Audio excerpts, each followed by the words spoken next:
So, good morning, ladies and gentlemen. Good morning one more time. How are you doing this morning? We're excited, right? It's been a great 3 days, well, 2 days, and today's the third day of the Diaspora Investment Conference. We've had great conversations, and thank you for coming again and again and again. Thank you for your contributions. They have made this conference be what it is. Now, yesterday we saw Madam PS telling us to follow her on social media, and I want us to do something small. I know we all have nice smartphones, so please take out your nice smartphone. There's our diaspora community who are unable to join us physically, so we want them to know that we were here, all right? So take out your nice smartphone and then go to camera or settings, or, go to your camera, and I want you to take a nice selfie of yourself or you, your neighbor, look good, smile. Let me see if I can do one. I cannot see cameras, but I'm seeing smileys, so I'm assuming we're all taking the photo. Okay, so take a nice picture. There we go. And then what I want you to do is go into your social media, and let's go, whether you're on Facebook or you do Twitter or is it X, or you go to LinkedIn. And what I want you to do is follow at diaspora_KE. There is the handle. It's on Facebook, Instagram, LinkedIn, I see, and Twitter. At diaspora_KE. I want you to post your nice smile over there. There you go. I see you. You're looking, yes, that's a nice smile. You're looking so handsome, good. And then post something about the conference that you like, right?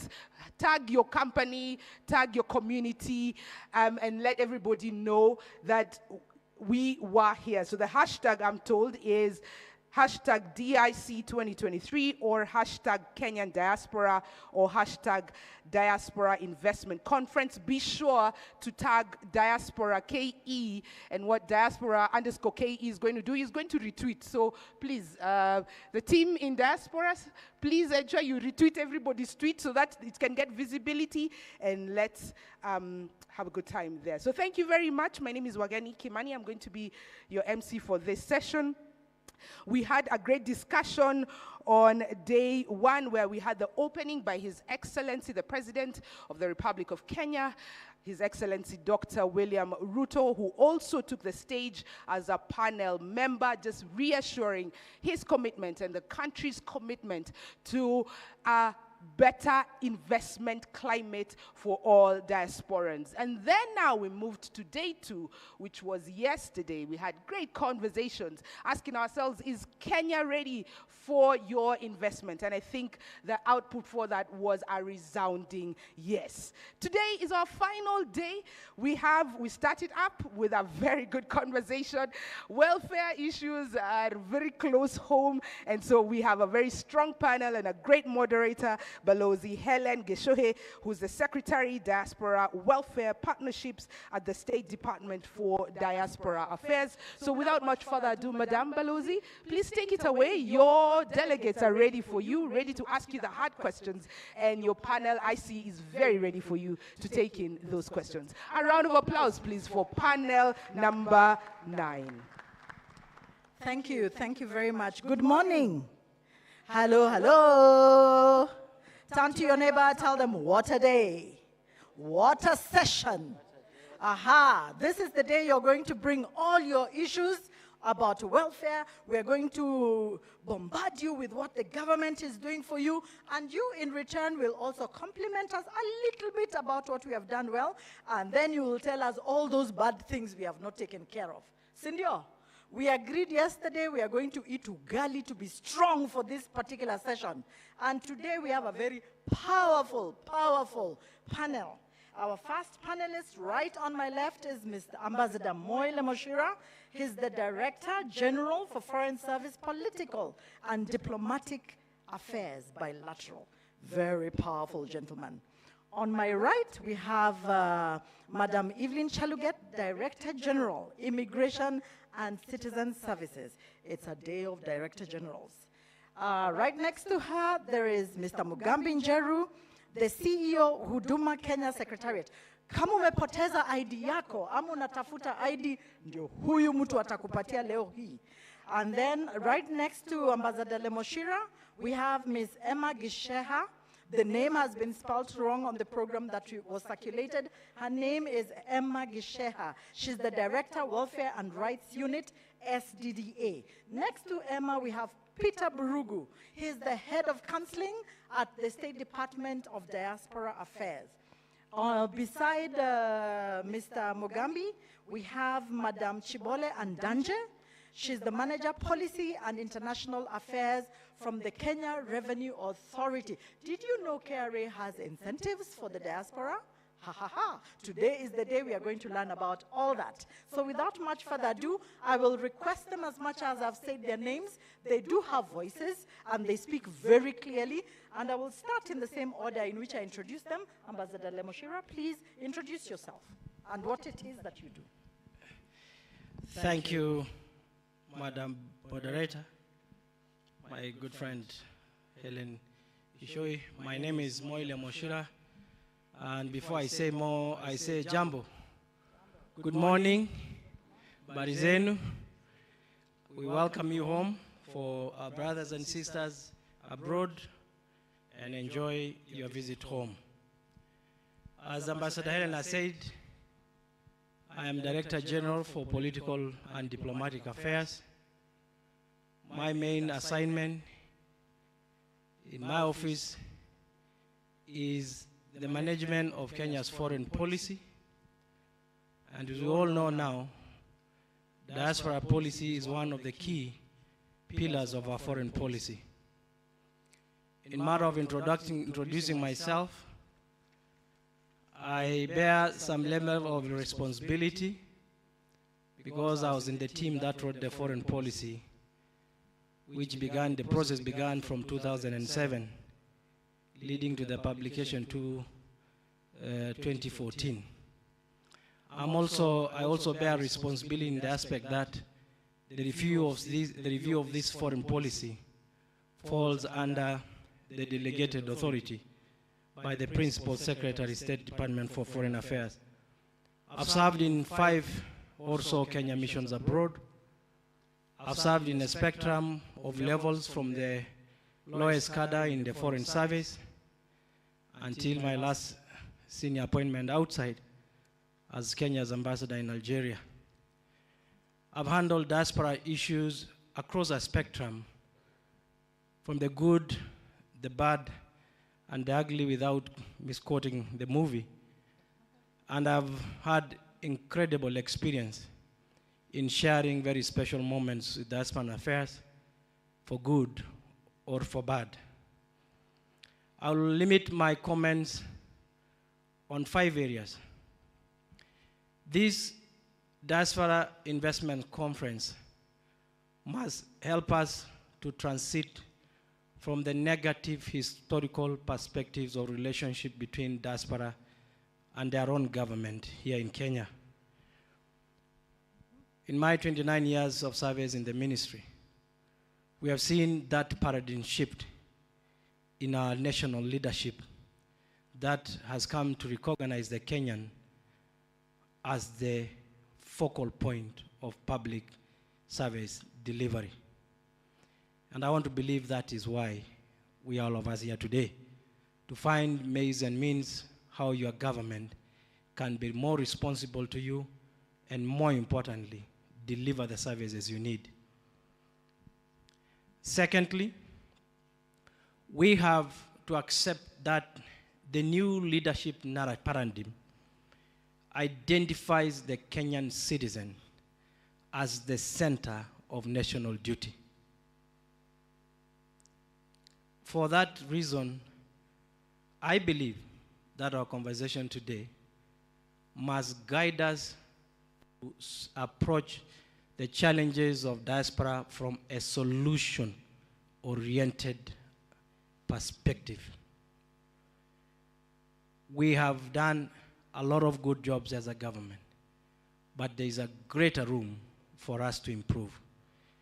We have to turn the tables to listen to you, to answer to you, to provide you the mechanism for expressing what you think is best for you within the provisions of law and whatever practical procedures we have.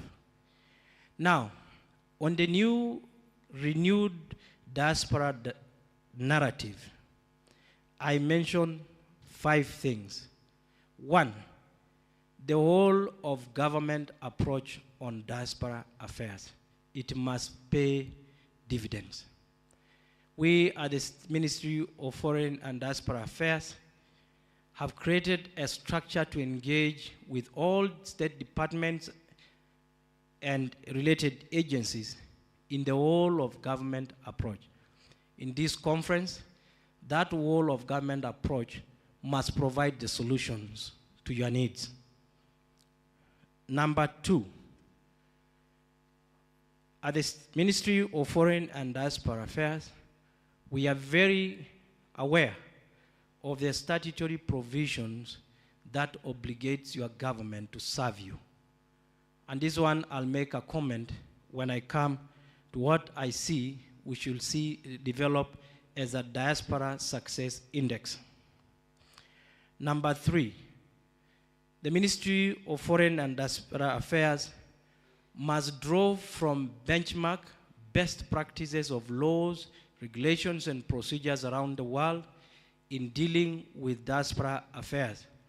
My colleagues here will agree that we are having some review of our labor agreements that create opportunities for Kenyans abroad, that enhances and grows the Kenyan diaspora, and this new mechanism must be informed by benchmarks and best practices so that we can learn from the success stories of other countries. Finally, and I believe this is very important, in defining the new Diaspora Success Index, we must uphold the accountability principle. In the accountability principle, I wish to note that we have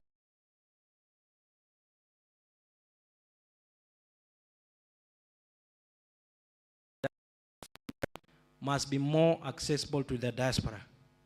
We have had a lot of inquiries, expression of need for more prompt services to address the well-being. The well-being, in my own perspective, includes protection of interest and advancement of the rights of Kenyans abroad. The second is the prosperity element. Facilitation for progress and creating of an enabling environment for growth. I think I will leave it to there so that I can have a moment to reflect in my submission of conclusion. I thank you, moderator. Thank you very much. We have heard the well-being of diaspora is first, the missions are going to be more accessible, and accountability is important. Madam DG, kindly introduce yourself and what your department does for the diaspora. Thank you. Kwa kifupi. Thank you, Balozi. Good morning, everyone. Hamjambo. I'm Evelyn Cheluget, the Director General of Immigration Services. I'm a career immigration officer spanning an experience of 28 years plus, and I'm the first immigration officer to sit on this seat of Director General. I have served in many areas. I have dealt with diaspora issues in the diaspora as well, in the missions abroad, and I'm here now managing all the functions appertaining to exit and entry. My department regulates entry and exit and residency in this country. That is, we issue all documents that allow people to travel in and out, and those who want to settle in here.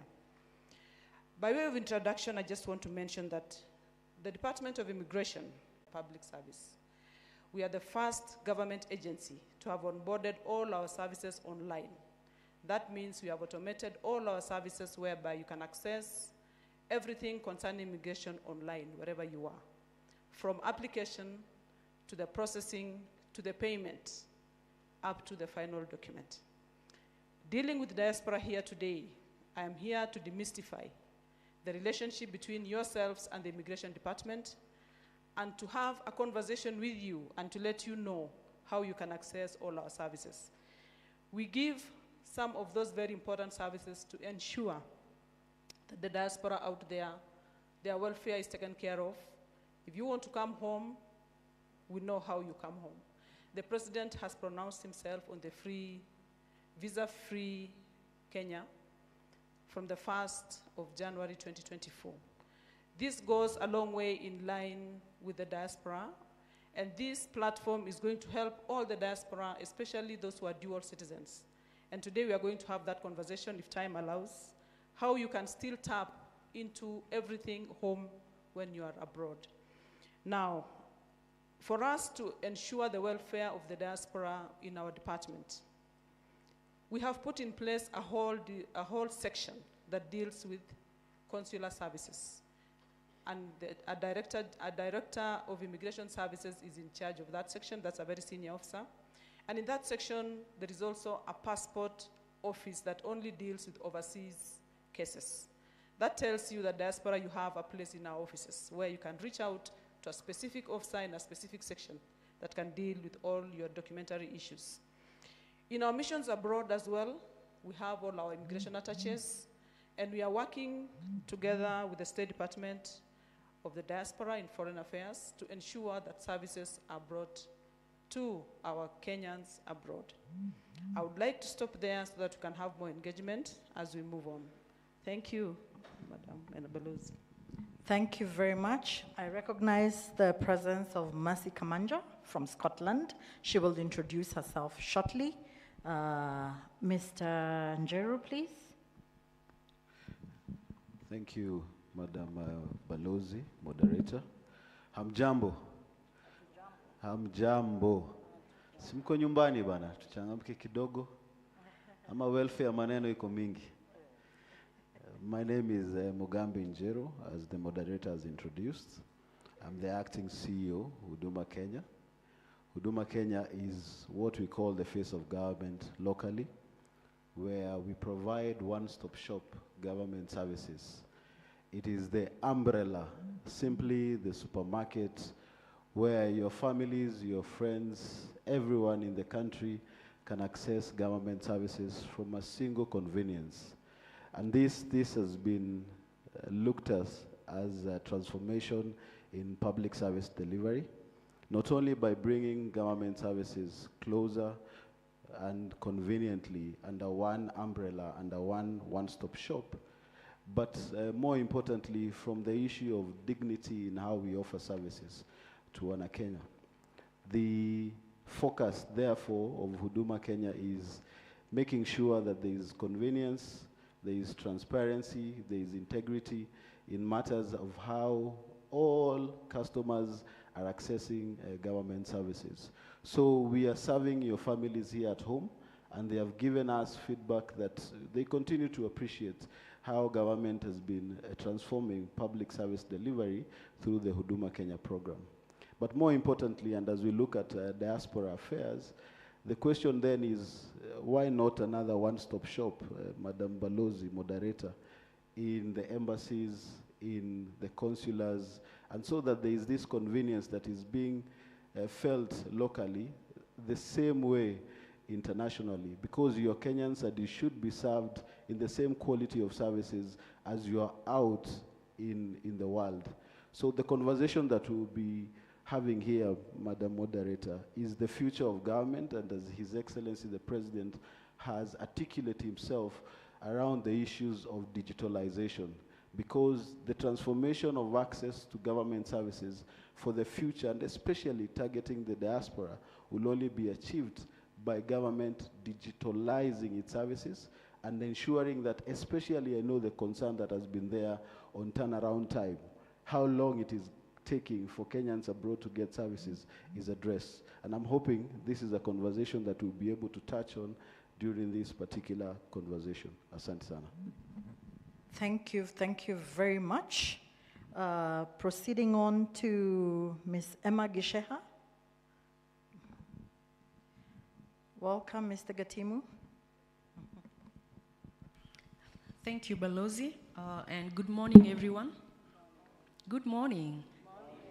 Yes, as it has been stated, my name is Emma Gisheha. I am currently the Director, Welfare and Rights at the State Department for Diaspora Affairs. I also double up as the lead legal unit at the moment. And when we talk about welfare and rights, I would say that it is one of the mandates. The SDDA has a 9-point mandate, as our PS has always stated.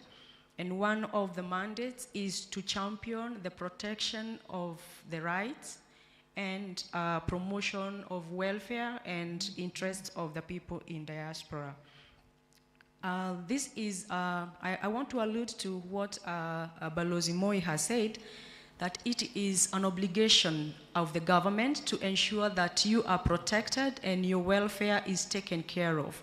It is actually a constitutional obligation on the government to make sure that all its citizens within and without the borders are taken care of.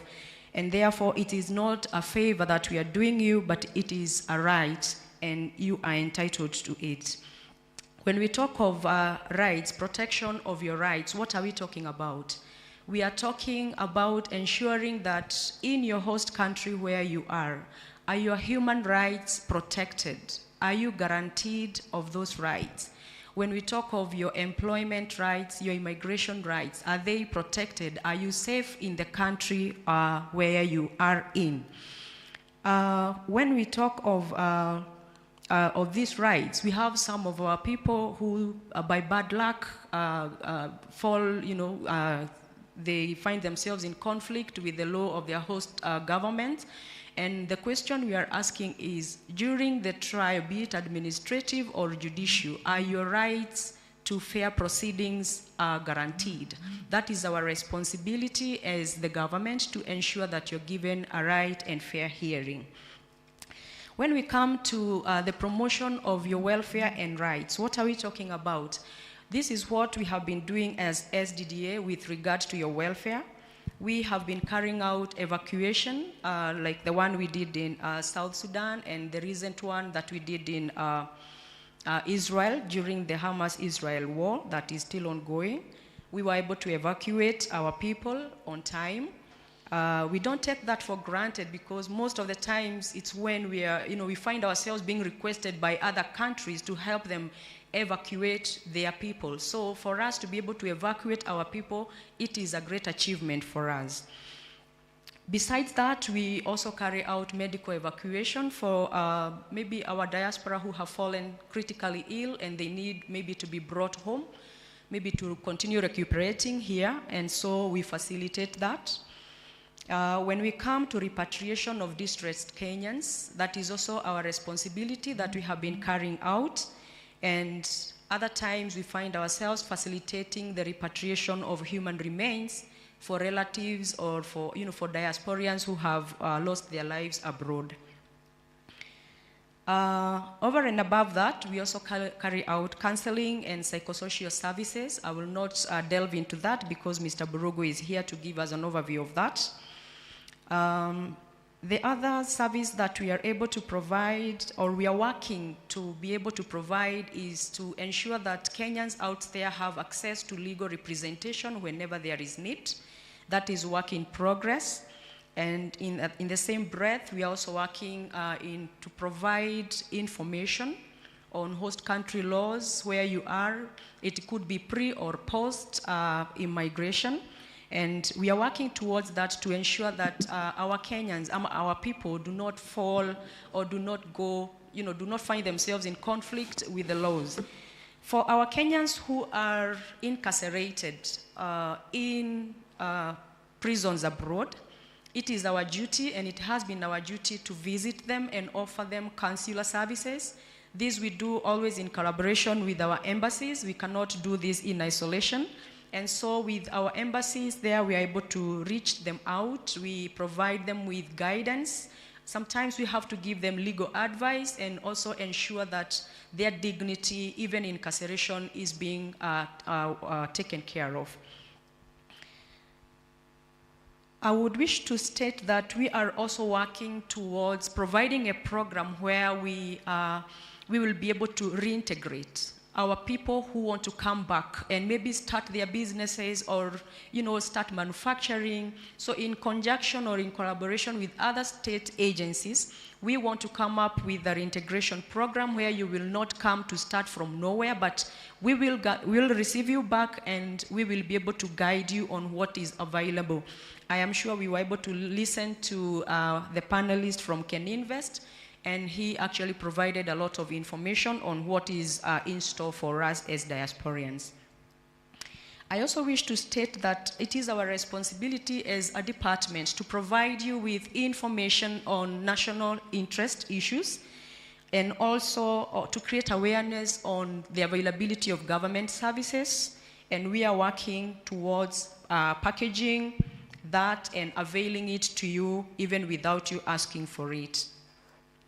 We have been providing services through the MCS, and so far, as it was stated earlier within the conference, we have been able to reach out to 22 countries within several regions. We are still continuing with that, and so the remaining parts and the remaining regions, we are still going to provide these services to you when time comes.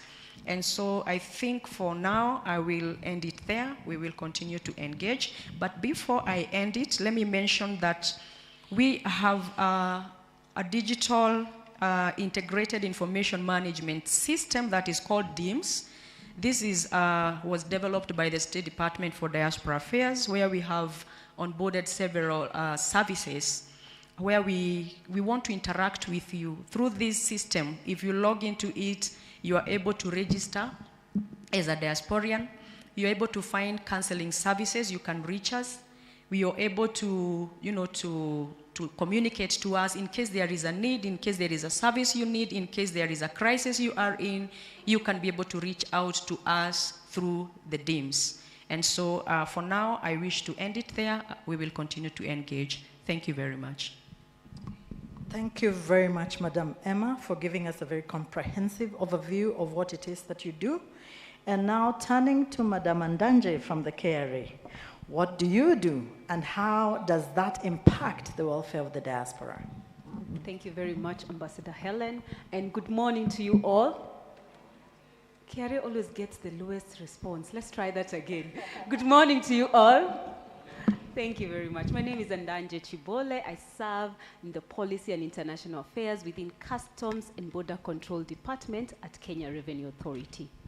Now, the mandate of our department, Customs, is four, which is trade facilitation, collection of trade statistics, protection of society by regulating the movement of goods, especially prohibited and restricted goods, and finally, revenue collection.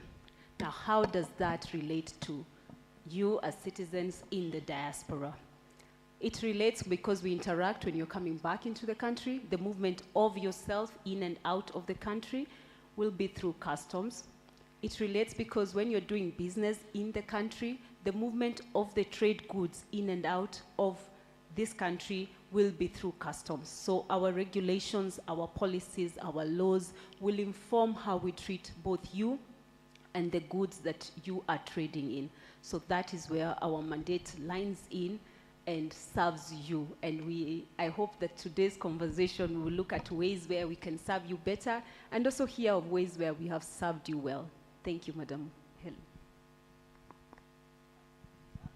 Short and sweet, and we hope we are going to interact a little bit more because there's that niggling issue of the $500, which I think the diaspora are going to ask very many questions in regard to that.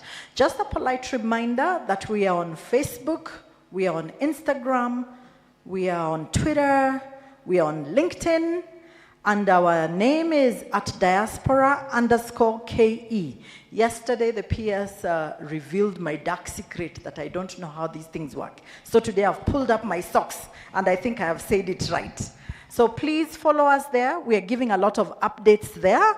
and we hope that you're able to interact with us there as well. And I want to remind you that we have a live stream ongoing at the moment, and we have questions coming in, which we are going to go into a Q&A. We have somebody manning all our social media, and we'll be able to have the Q&As being attended to shortly.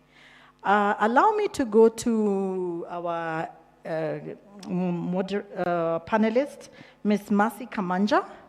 Welcome. I know you came in a little bit late, but we warmly welcome you. Traffic has been horrendous today. It's been raining. Please tell us a little bit about yourself and what it is that you do.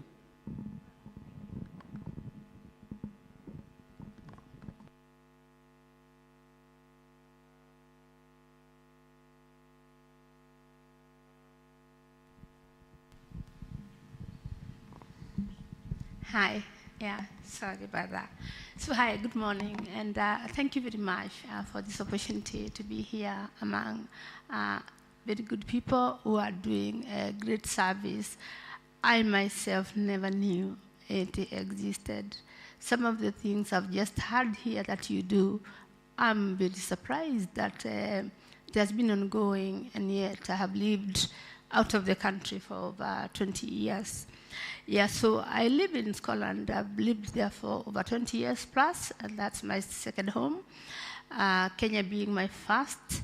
And so I've been engaged a lot mainly with working with communities. That has been my passion for a long time since I was a child.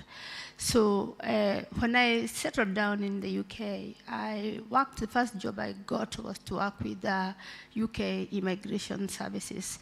And I was working as a welfare rights officer. And most of the work that we did was mostly to support asylum seekers. Some of them were trafficked into the country.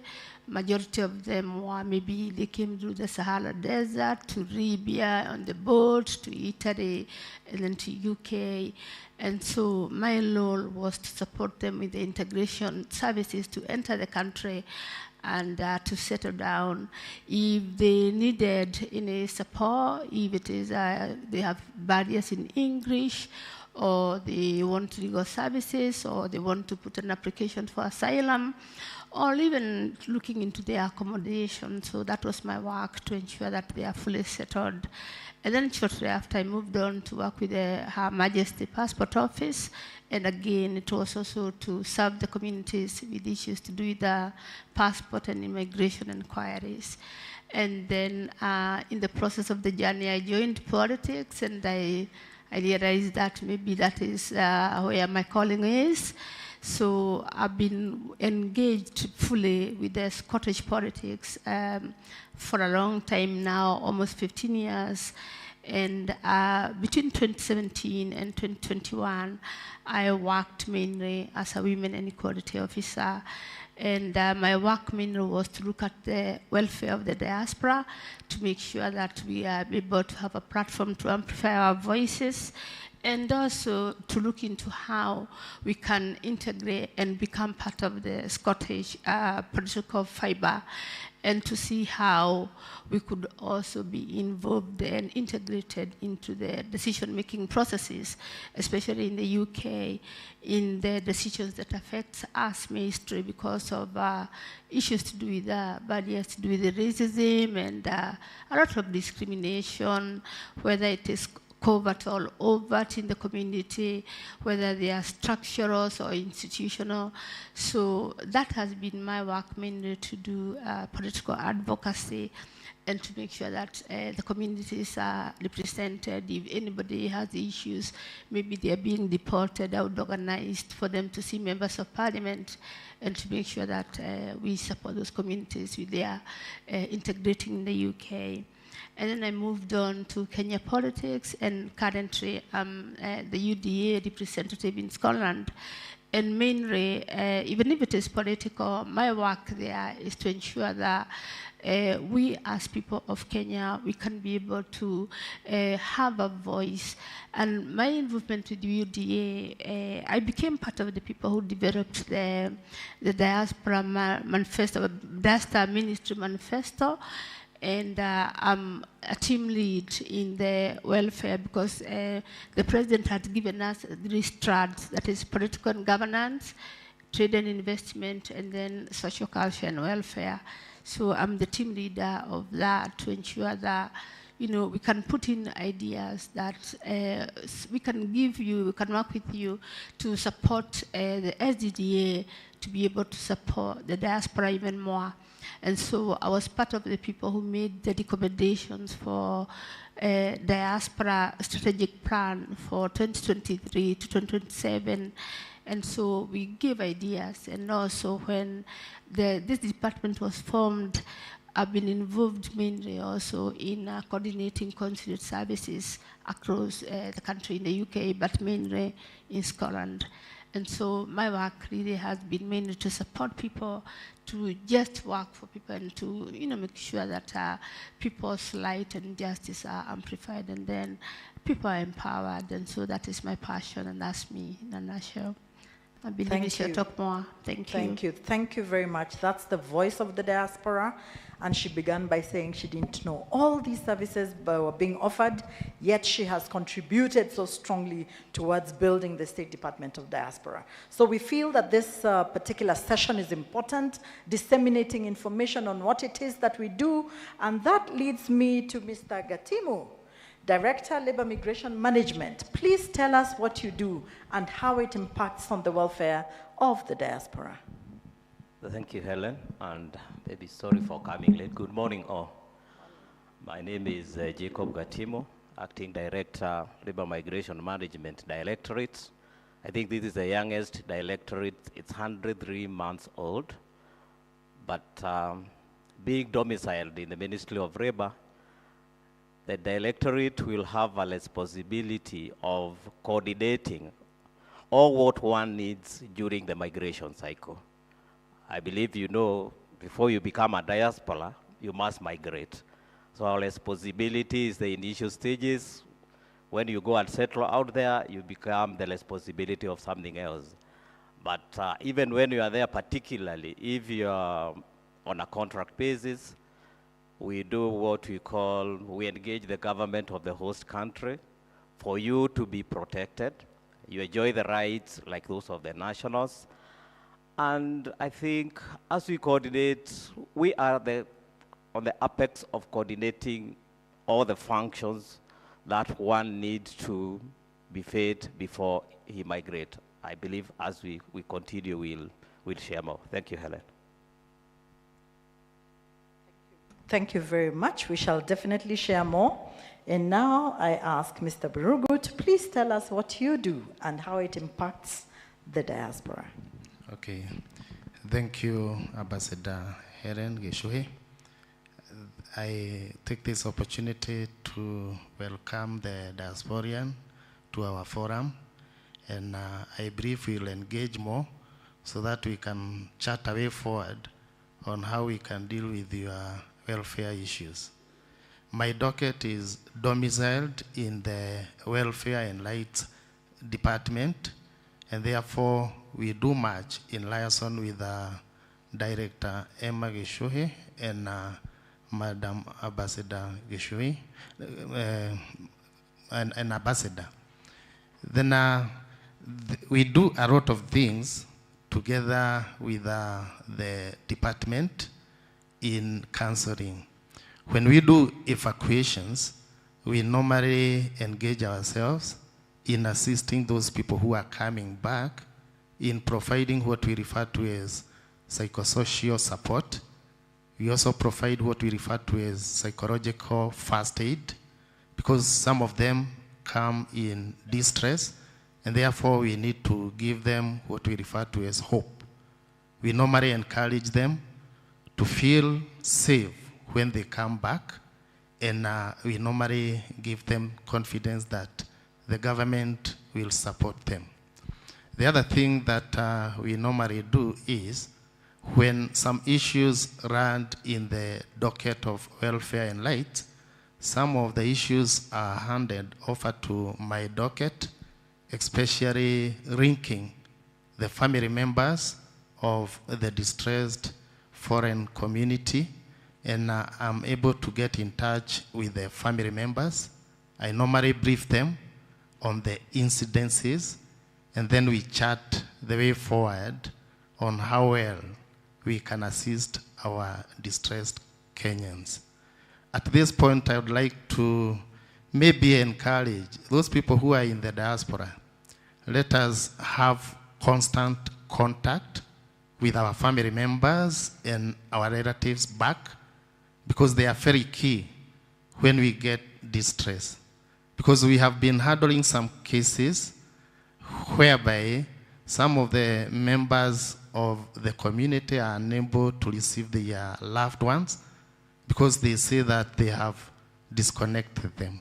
So I think that's a point when we open the FOLA, I think you can give your contributions on how well can we remain connected with our families back, because we normally face a challenge as we try to link the distressed Kenyans with their loved ones. The other thing that we normally do is we provide counseling services to the Kenyan diaspora whenever they come to us on need basis, or their families when they visit our offices. We provide the counseling services, and that one we normally do it on need basis. The other thing that we normally do is when people are going out, at times we liaise with other actors, and we provide what we refer to as pre-departure training. And this is a very good entry point, whereby we train them on matters of mental health issues. We also train them on what they expect when they go there, because there are a lot of culture shock that they will encounter when they are out there. There will be issues of language barrier and all this. And some of the people who go there, normally they go to some of the countries where they don't know the language. Like those who go to Middle East, they normally face a challenge because the mode of communication there is purely Arabic, and some of our people don't know the language. And therefore we are charting a way forward on how we can develop manuals which can assist them in getting the basic Arabic language before they move out of our country. The other thing, as our director has said, we normally prepare the people as they come back on reintegration. How well can we be accepted back in the society? So we are coming up with a reintegration program which will be used in ensuring that most of the people who are coming back, they are well prepared, they are well received, and they are well reintegrated back to our society, because the society expects a lot. And therefore it's good to prepare them on how to manage the expectations of the society when you are coming back. Also in pre-departure, we prepare our people on how they should manage expectations. At times you go to a country whereby they don't recognize our certificates.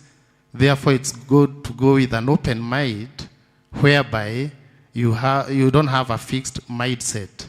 It's good to accept whatever you get there, and you adapt to change. Therefore, we do a lot in ensuring that we prepare our people in managing expectations. I'll stop there. I'll talk more as I get another chance. Thank you, madam. Thank you very much, Mr. Burugu.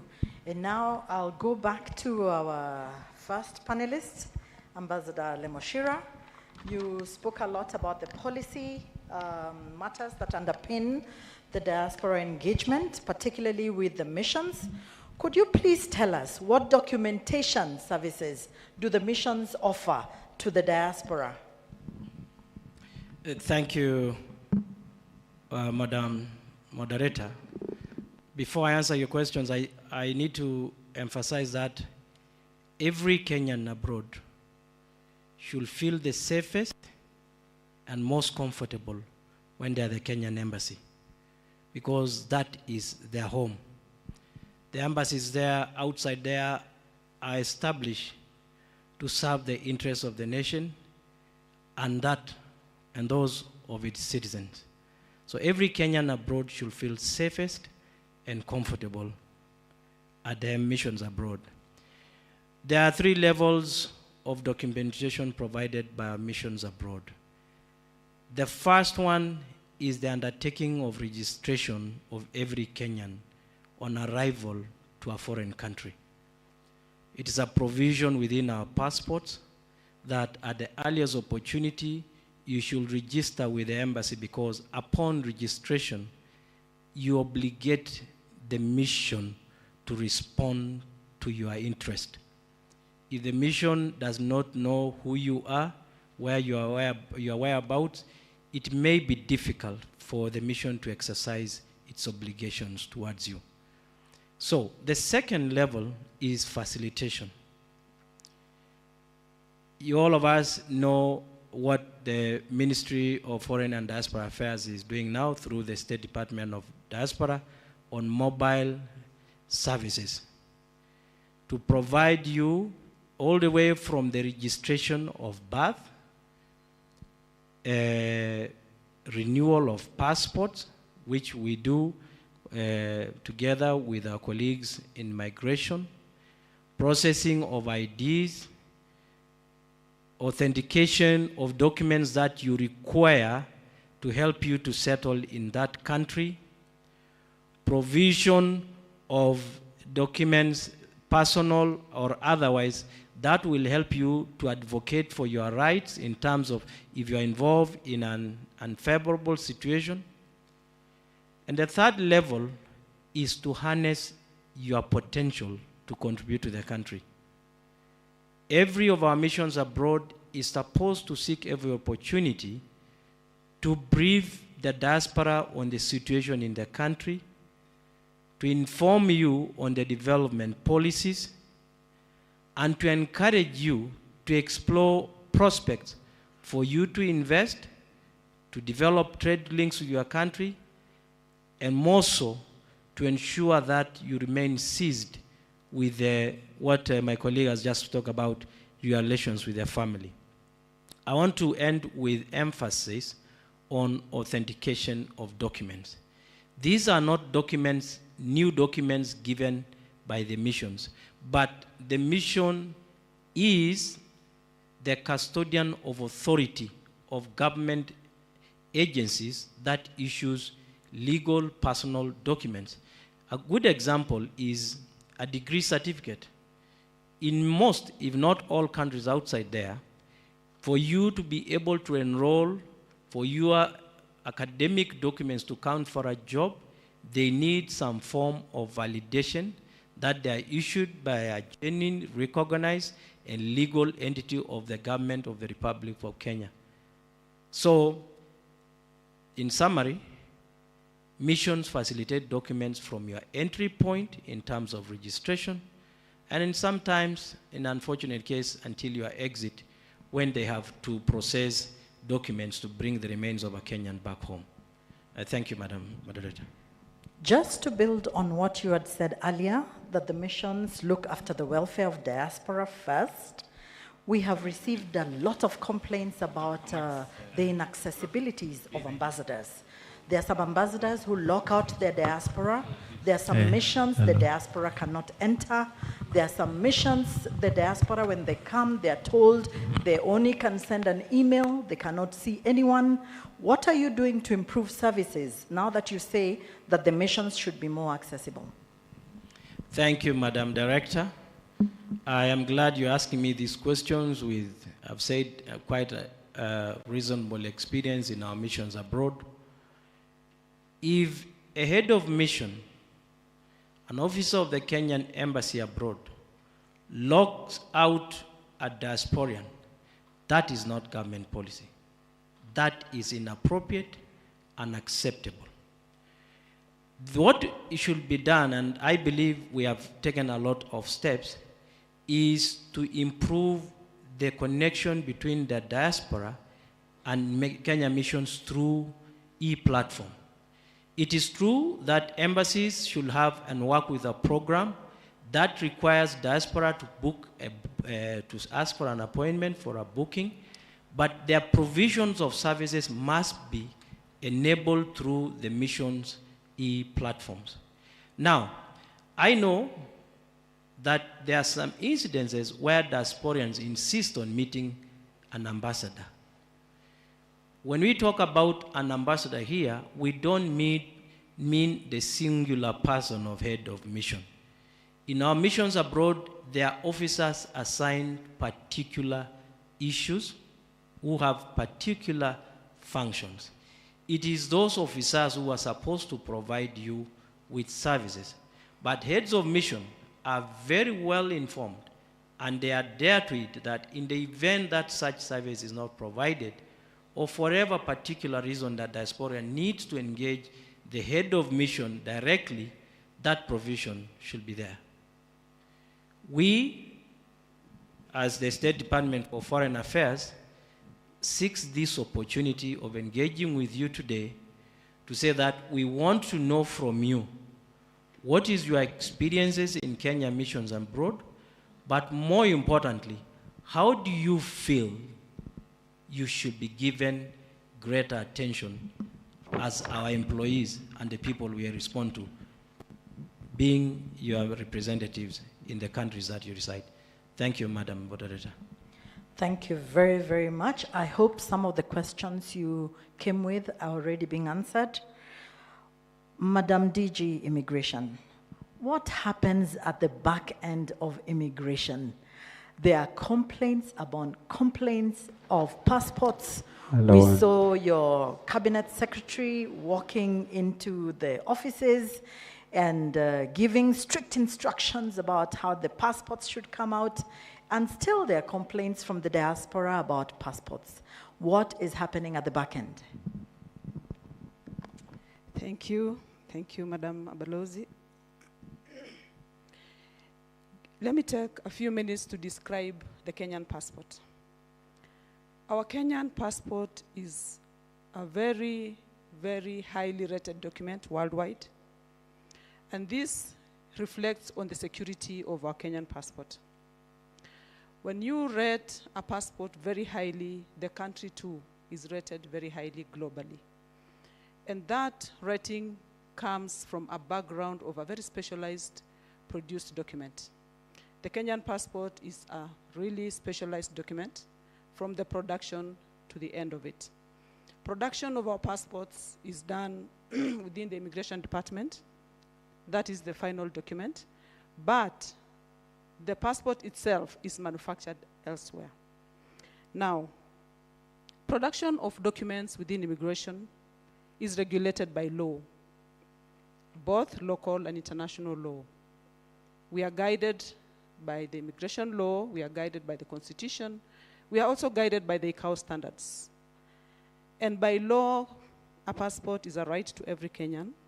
And by law as well, we have a responsibility to protect that document and ensure very high security on it.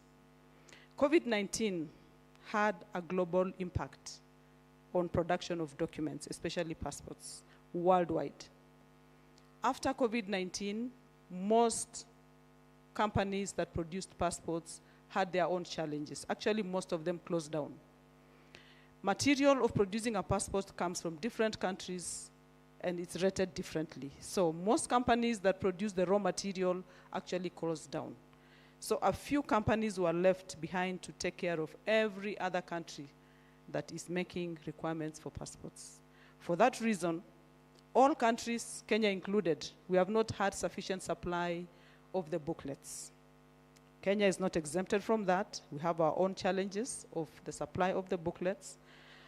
But that doesn't mean that we are not producing passports. What we have done is that we have taken into consideration the different needs of all Kenyans, even the diaspora ones included. We have scaled down our production on purpose basis, whereby, despite having all the applications in place, we want to ensure that whoever needs the passport urgently gets it first. There are people who apply passports just to have it maybe to use it sometime in the future. So we have put in place a system whereby we handle urgent cases. There's a process for that. And now for the diasporans, let me inform you, right now, for the last 2 months, and we are going to do it up to January, we are giving consideration to diasporans who have come home. There's a desk for you, and for that reason, we are negotiating with the other Kenyans that let us give the diaspora people who are going back in the next few weeks, and then we get back to our normal processes. Now, issues of economy are worldwide as well, and Kenya has not been exempted. We have not had enough resources to be able to procure the books as soon as we want. After COVID, there's an upsurge of demand for travel. Coming back to our country, there's a lot of travel here.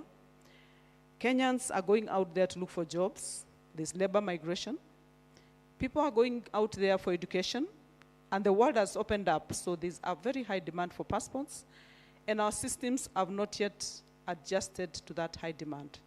So when we say delay, we do not mean that you'll not get it. We only prioritize as per the need.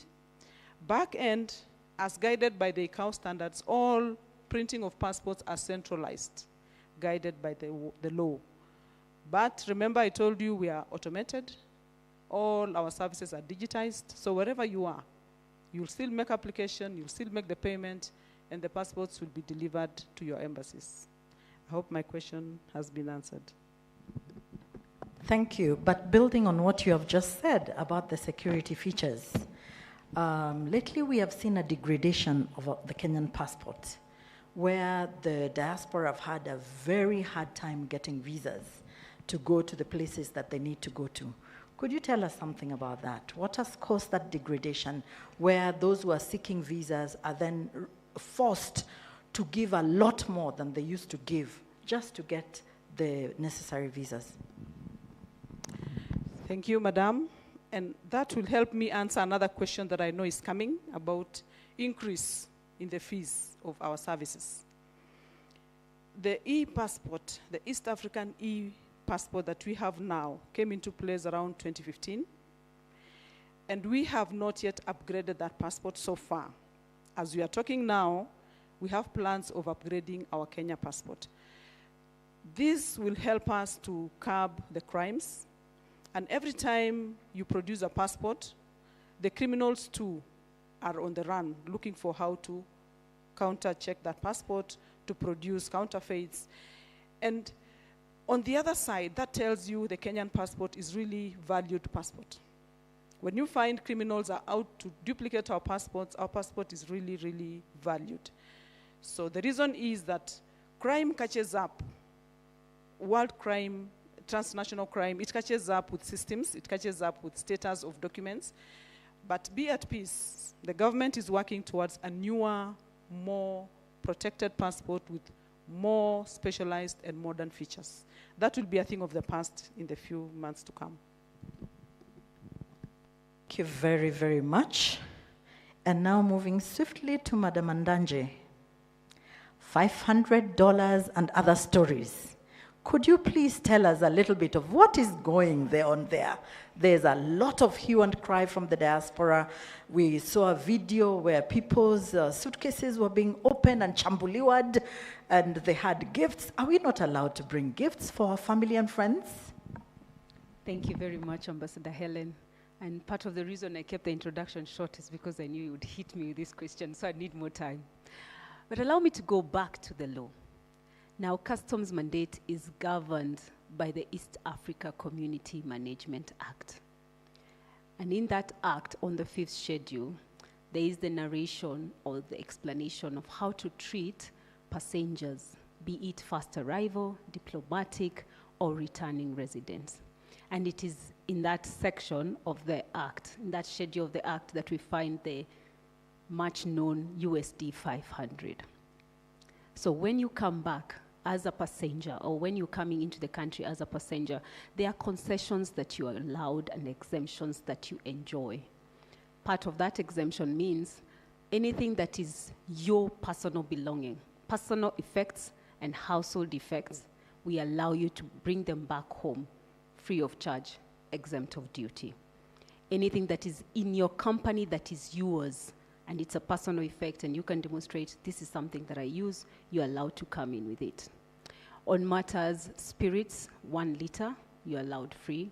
Wine, 2 liters. Perfume, 1/4 liter. Per toilet waters, 1.25 a liter. And cigarettes or tobacco manufacturings, 250 grams. Now that said, those are part of the concessions, and that would apply at the airport. But if you're a returning resident, we also allow you to bring in 1 motor vehicle that you have owned and used for at least 1 year, duty free. Now that said, where do the aspects of gifts and the USD 500 come in? Anything that you bring on board that is trade goods will be charged taxes. Anything that you bring on board that is new and exceeds the USD 500 will attract taxes. And that is per the Act.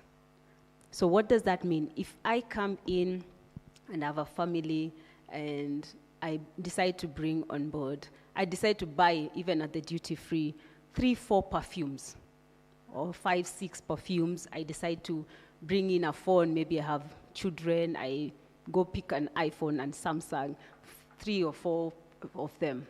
As I walk through the entry point of the airport, the customs office will require, first, that I do a declaration, and second, once you do a declaration, you will be told these items are subject to tax. Now, rationally, someone would think, but I'm just gifting someone. Why do I need to be taxed? Let's flip the coin. There's someone in Kenya who is in that trade. That is their business. They're bringing in perfume. They're paying the excise duty, the import duty, the VAT to do that business. We have to set a limit of how much then we can allow someone who is just walking in to bring in duty-free. It makes it a fair playing ground for those that are in the business. And especially since we introduced excise duty on phones, we've seen a lot of passengers coming in with 3-4 phones that are new. And as much as it is a gift, the person being gifted will enjoy the luxury of never having paid the price of buying. But the aspect of taxes are then required to be paid for as long as the value exceeds USD 500. Now that doesn't sound very good sounding, looking at the faces, looking back at me. So I'd like to report that this figure is being put forward for review. And as I said, it's an East Africa community agreed figure. So we have to take it back to the East Africa community and say, can we review this figure upwards to consider that exchange rate and the value of the dollar and what it can buy has drastically changed since the Act came into force in 2004. Thank you. I can see very unsatisfied faces, and I will not ask you the questions that I personally have, because I am sure the questions are going to come from the floor. Very shortly, we are going to go to the floor. Miss Emma, DIMS, how does that work? What services are there? You're saying there's a portal where the Kenyans can go to. What services are you offering in DIMS? Thank you, Balozi. As I had stated earlier, DIMS stands for Diaspora Integrated Information Management System. This is supposed to be a one-stop shop where we offer our services, such that our diaspora outside there, once they log in, they are able to access all these services. The services I had mentioned includes registration of Kenyans in the diaspora. This is one of our clarion calls that we need the diaspora to register with the embassies. And this will help in purposes of planning for you, because when we are planning to provide services, we want to know how many people are we serving outside there.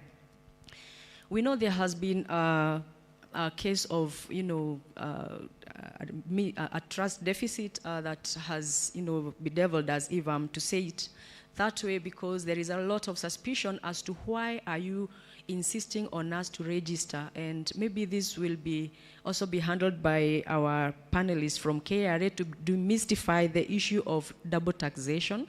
There has been that story going round and round that, oh, once we register, you will be taxed back home, yet you're being taxed where you are working. Our reason for requesting you to register with us is so that we can know the numbers. Right now, we are working with an estimated number of 4 million Kenyans, but in the real sense, we have more than 4 million Kenyans outside there. When we come to planning and maybe even budgeting for SDDA, our planning is pegged on the numbers we are going to serve outside there. How many people are we taking care of? So if we do not have the right numbers, we are not likely to efficiently and effectively deliver the services that you need, because we will have budgeted for 4 million, and then we find that on the ground we are dealing with 8 million. So we will have to stretch our resources, be it capital or human, and we might dilute the services that we are giving to you, but we want to give you the best. We want to give you efficient services, so kindly help us to help you. Help us by registering. We are not going to use your data in inappropriate ways.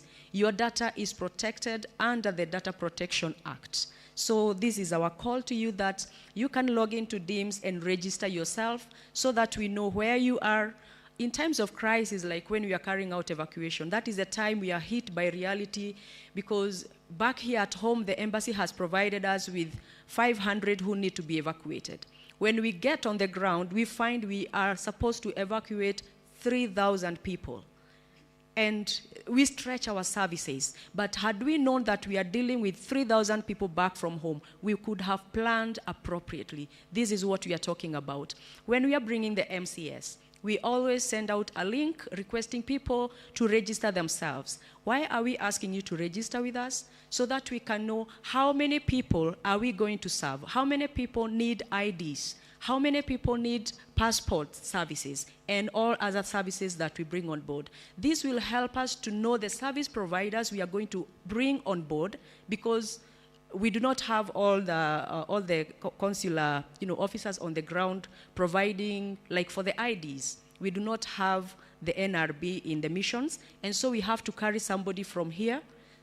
So we want to know how many people are we going to provide with IDs. We might carry somebody from NRB, yet nobody needs an ID. We want to use, to utilize the taxes that you pay, or the taxes that are paid by, us Kenyans here, and get value for money. So we are requesting, kindly register with us. We want to know, who are we dealing with? Where are you? In times of crisis, can we reach you where you are? Number 2 is that we have counseling services. We know that mental issues have been all over, not outside there, but even here we are having a lot of mental issues. People are going through a lot. You might actually be sitting next to somebody right now who looks very okay, but inside them they are having a lot of, issues. In the past, we used to associate mental issues with people who are walking outside. They are dirty with tattered clothes. Nowadays, mental issues are with us who are in suits, who are very smart in offices, and one day you just find your colleague has jumped from the highest, floor, and you wonder what has happened, what was bothering them. They never talk to anybody. So let us be our brother's keeper. We have a counseling department that is very much alive. Within a very short time, we will be activating our 24 hours call service, so that anytime, any place you can call and get the counseling services, so that we can ensure that our people outside there and even inside here are well taken care of mentally, because some people just want somebody to talk to. We know what happens outside there. People are not so socialized. Everybody is minding their own business. And so they are wondering, who do I talk to? And they find the only person I can talk to is calling, back home and talk to somebody within the counseling department.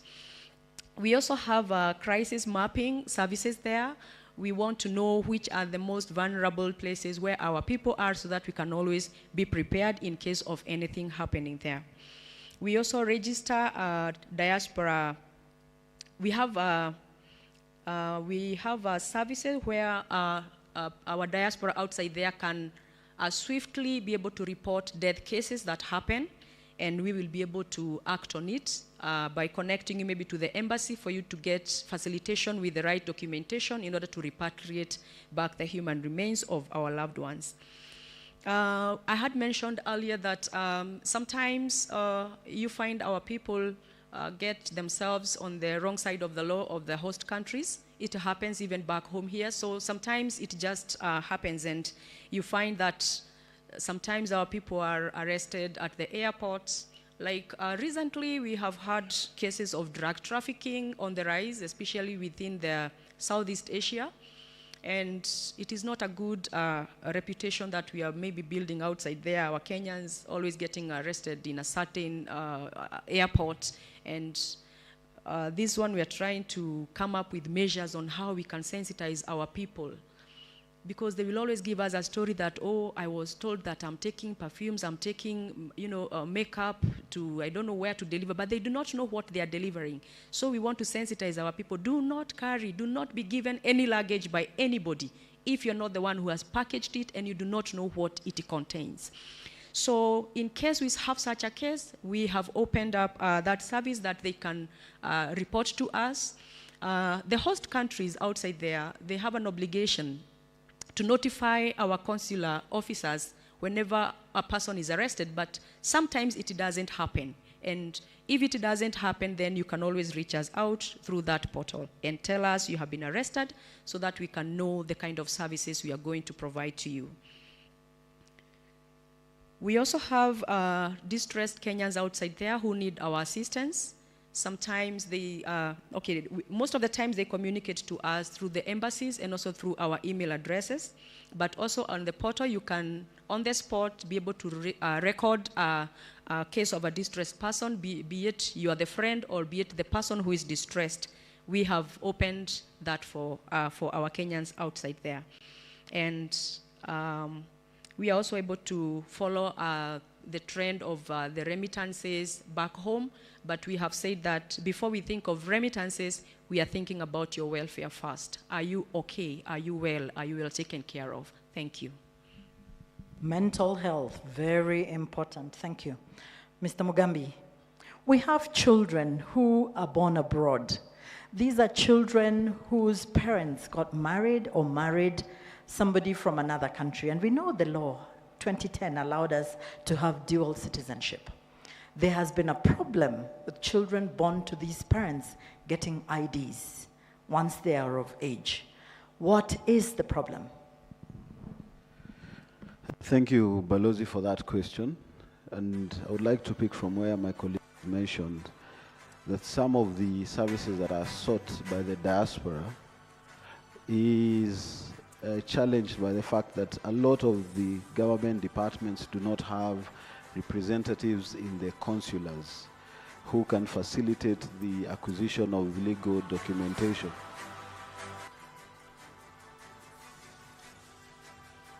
Please stop the music, stop the music. The sound, we are having parallel sound. There's a video playing on the background.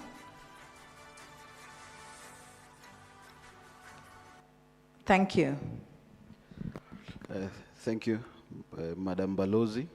And this reality of the challenge that officers are not available in the respective consulars and ambassadorial stations is then what is driving the government to transform public service delivery to digital services. And I mentioned this in my introduction, because then the solution absolutely moving forward is creating this ecosystem that the head of state is very determined to roll out in terms of how government services are provided. And the ecosystem is in this format, moderator, that one, there needs to be a digital identity for Kenyans in terms of the registration process. And once you have this particular identity provided to Kenyans, then the access to all other government services becomes very seamless because you now leverage on that particular identity. And what the government is looking at is what we are calling Huduma Global. That Huduma Global then would be the one-stop shop platform for offering services to diaspora outside, across the world, where then we can be able to identify you and then move through the process of online platforms, provide services to each and every person in the diaspora. And I think this is why the head of state has become very clear in terms of digitalizing government, that each and every of the ministry, department, and agency must automate their processes, must be able to offer services on online platforms. And this is then what Huduma is expecting moving forward, that absolutely to address the issue of turnaround time, which has been a reality, is because documents have to be physically ferried. You can imagine, Madam Moderator, that you're in whichever part of the world and you have to physically ferry some documentation so that they can be processed in the back office. So moving forward with this digitalization process that has really taken strides and steps in terms of what the government achieved so far, we'll be able to address this particular issue. And I would like also to mention that the government, working with SDDA and Huduma Kenya, is looking forward to do the contact center that will be able to support the diaspora. We have a functioning local contact center, but this contact center now is being upgraded to 24 hours, as Madam has mentioned, Madam Director, and we want to interact with the diaspora through social media, so that we can effectively answer to their issues and be very, very seamless on the same. To be able to answer on WhatsApp calls, because technology is what we have to leverage on. So that at the end of the day, we provide convenience, that we are able to talk to you. You said Twitter, Telegram, Instagram, so that at the end of the day, services become not limited to the analog way then that probably some of the agencies are in, but to leverage on technology. So looking forward, Madam Moderator and Diaspora, I want to confirm that there will be drastic change as government then digitalizes its services and as we roll out Huduma Global services across the world. And then finally, what you should then expect is in the consulars, in the embassies, in addition to the mobile consular services, a digital kiosk, an ATM of service, because we will be able to identify you, we will be able to take your picture, we will be able to run this data into the back-end database, and Madam DG told you about the issues of security of data, and on a real time be able then to issue any particular document that you are looking forward.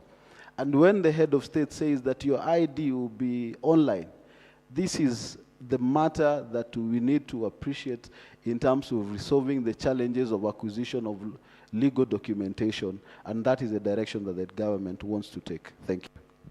Thank you very much. Before I go to our diasporan representative, Mr. Gatimo, there has been hue and cry about our fellow brothers and sisters. We have been accused of taking our relatives to go and die in a certain part of the world.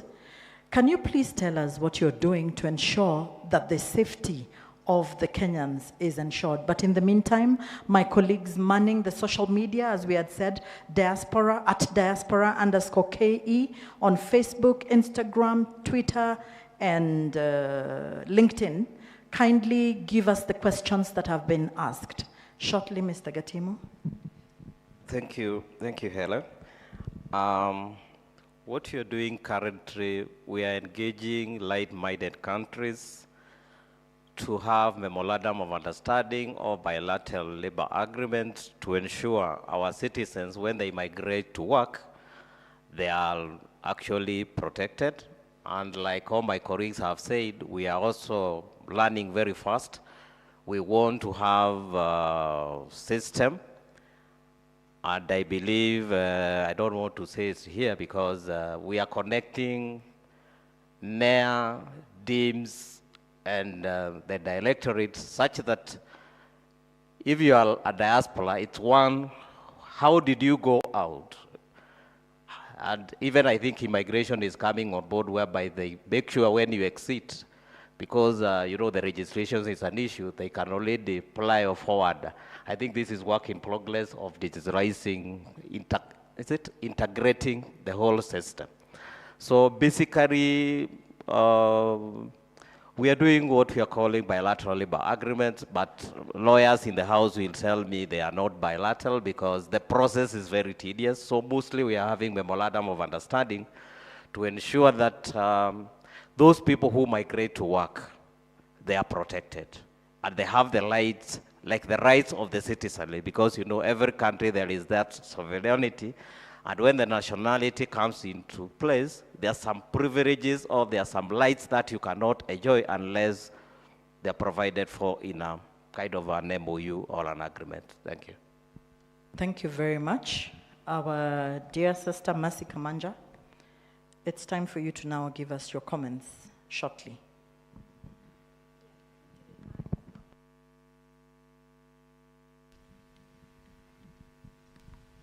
Yeah, thank you very much for all these services that you have in store for us. I'm very surprised to hear about all the things that you have said. But what I would want to touch base on is what our director talked about, the embassies.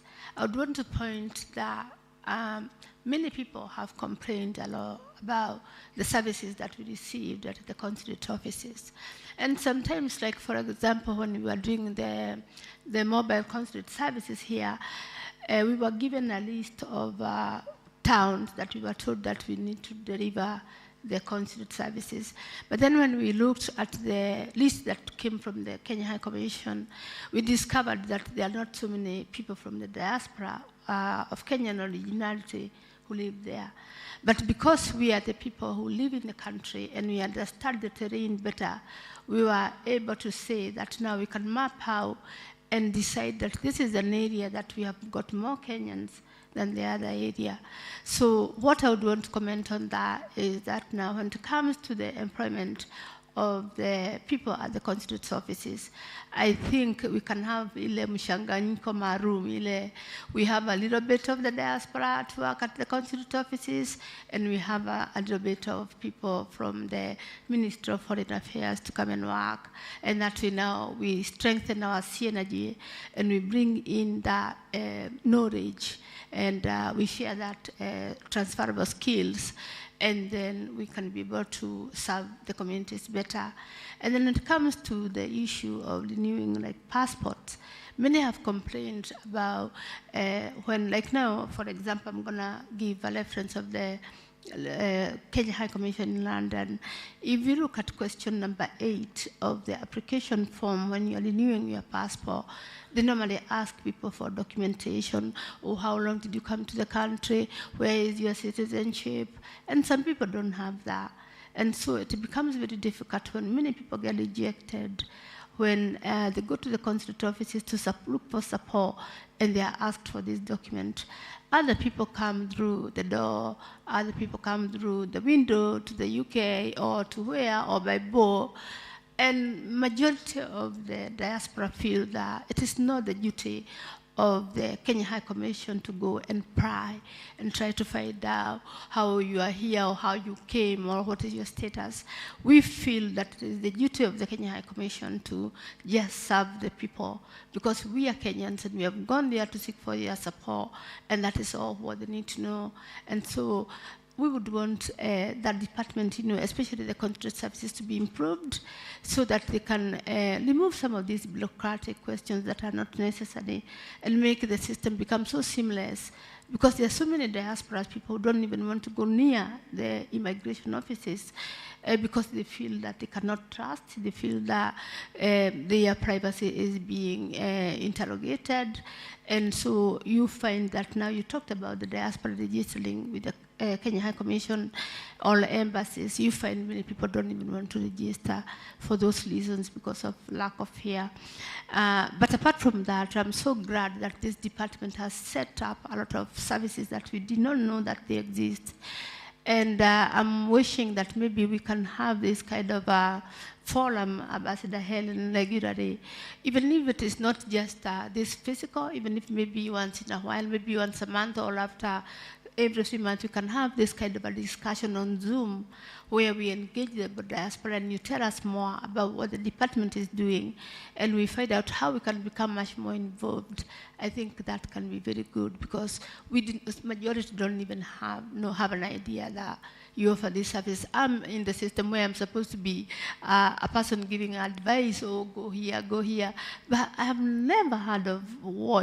I've never heard that you can actually go for counseling, really. So I would want to congratulate the department for the job well done, and I wish you can speak much more so that we can get to know about what you're doing and we can be able to benefit more from the services that you're offering. Thank you. Thank you very much. Indeed, we have been engaging on Zoom, but we have not talked about the services, and that is noted. We are going to do that. Just to save on time, are there questions here? Wow, that is very many questions and we've run out of time. That's very, very many questions and we've run out of time. Who's manning the I am hoping it's not a repetition of what has already been said. I am hoping there are new questions. Who has the microphones? Who has the roving mic? You can come for one here, please, if there's no roving mic. We will eat into 10 minutes of the next session. I know they're going to kill me, but we will just eat into 10 minutes of their session if they allow. So we'll start we will take very direct. If you take more than 30 seconds, I'll start to speak. Please give somebody a microphone. Let them start. Good morning, ladies and gentlemen. All protocols observed. My name is Grace Chege, coming all the way from Dallas, Texas. I'm so glad to be here. Thank you for everybody who has put this together. Mine is on observation. What we have done, especially this morning, is awesome, is great, is what every diasporan has been looking for. My question to the people who have put this together, I'm here and there are so many other diasporans that have come, they are home for the holidays, but they have no idea that this is going on. I would literally request this to be done, and when it's organized, what ways of communication are we putting together to make sure that the diasporans, wherever they are, they know about this conference? It is so unfortunate that they are missing this great information from every speaker that has spoken this morning, especially the issue of KRA being harassed at the airport. This was even overwhelming for us when we were coming. There were so many issues and miscommunication going on. How do we, from this meeting, decide to communicate from the diaspora? Which channel of communication are we going to use? We have leaders. I'm from Dallas, Texas. We have so many leaders, so many organizations in my community. I represent some, but they were not aware these meetings was going on. So I would humbly request the leaders, our PS, our Balozi, to find a common way of communicating to the diaspora. Thank you. Thank you very much. Thank you very much. Let's keep it very short. Let's keep it very short. Mongare Senior, you can assist me with the questions. All right, good morning, everybody. My name is John Karanja from Kenya Community in Leicester. I would like to answer your question, Ambassador Lemoshira. How would we like to be served by your missions? Or sometimes we need as leaders is a yes or no. Not much. We can do most of the other things that we need. And my second question to Mr. Gatimo, can I please request when you are creating or writing the policies, please do not refer to our citizens as migrant workers. I say this for two reasons. Number one, when you refer to someone as a migrant worker, you are already putting them lower to the colleagues they meet when they travel. They will be treated differently. They will miss on, say, promotions or whatever is available to them. And also on a living experience when you are over there, your job title will determine issues like A, can you get a loan? Or also two, how much do you pay for your, for instance, motor insurance? So it is very key that you refer to us as professions. Thank you. Thank you. Thank you very much. Behind you. Ambassador Helen, let me just take the comments up here. On the first day, I gave you the microphone and you took 7 minutes. So let me, even you, but today I'm just going to ask you to take 1 minute, okay? Sawa. Sawa.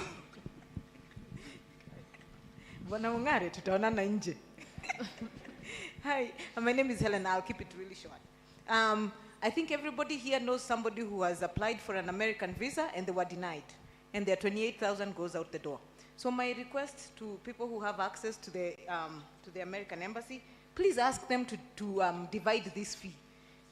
Divide it between application mandatory fee and then the visa fee. That way when you go there and you're denied, at least only a small amount goes. That way the rest of the 28,000 can go back and you can reuse it for resubmission.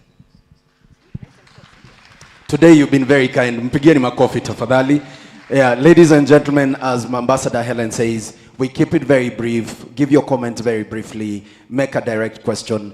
And for those of you who we may not get the microphone to you, there are social platforms that we have that you can share with us. Tafadhali sana. I'll come to you, then you. Ambassador Helen, if you allow me, I'll just take on this side.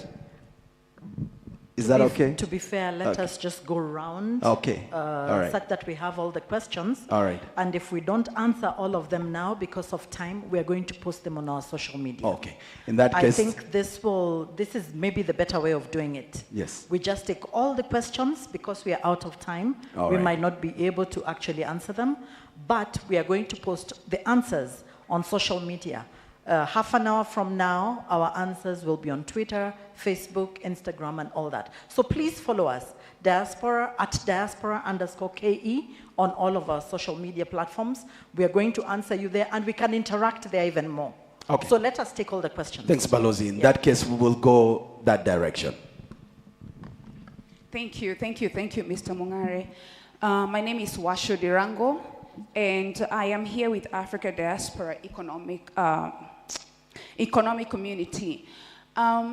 I want to humbly submit that we do appreciate, especially the panel today, because we do have women. Since we started, I have not seen a panel with as many women. The second thing that I would like to humbly submit is that we came in, and for about 2 hours or thereabouts, we have been spoken to. But when it comes to us saying something, there's the time factor.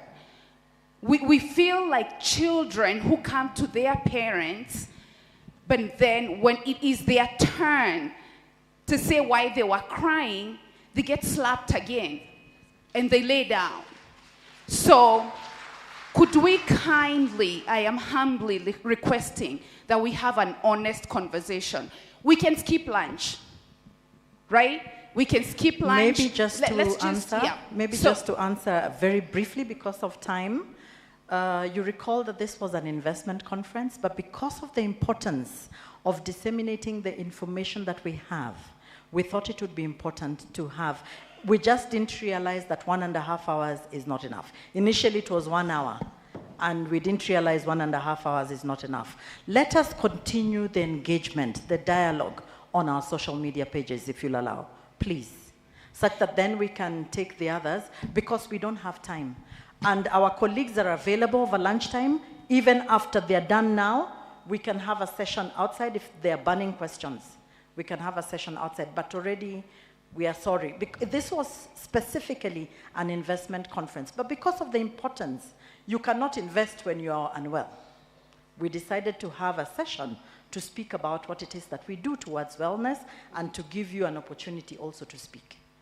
I will respectfully take that, but you know, let me hope that there will be a way that we can honestly communicate. So I haven't asked my question yet. So the day before yesterday, I was here. I asked 3 questions that I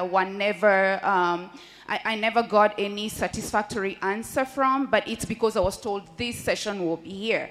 So in the diaspora, we do have a lot of representation of Kenyans. We have a lot of communities in the diaspora. There should be a way the Ministry of Foreign Affairs should harmonize all of that. We have Kenya this, Kenya this, Kenya the other. Let's have a way to harmonize all those organizations. My second question is, I still haven't understood what the achievement should be from this sitting, because I'm still getting like the child coming in and it's still not, you know, yeah. And then my third question is, every ministry is out there speaking to us. Every single ministry, the Ministry of Cooperative, the counties, everybody is out there speaking to us and wanting our help, or rather wanting something from us. Let's have the Foreign Affairs Ministry also tell us how we can communicate with you as much as you are communicating with us. The last thing, information. No, we do not have that out there. We do not have that in the website. We do not have any information, especially what has been spoken about today. Like, I can give a very brief example. Endorsement of passports.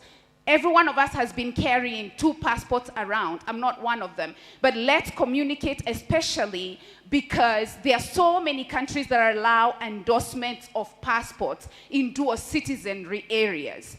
I do not carry 2 passports because my passport is endorsed. Okay? So let's have a way that you can communicate with us, please. And also, let it come from us as opposed to coming from you. We feel more told than listened to. Thank you very much.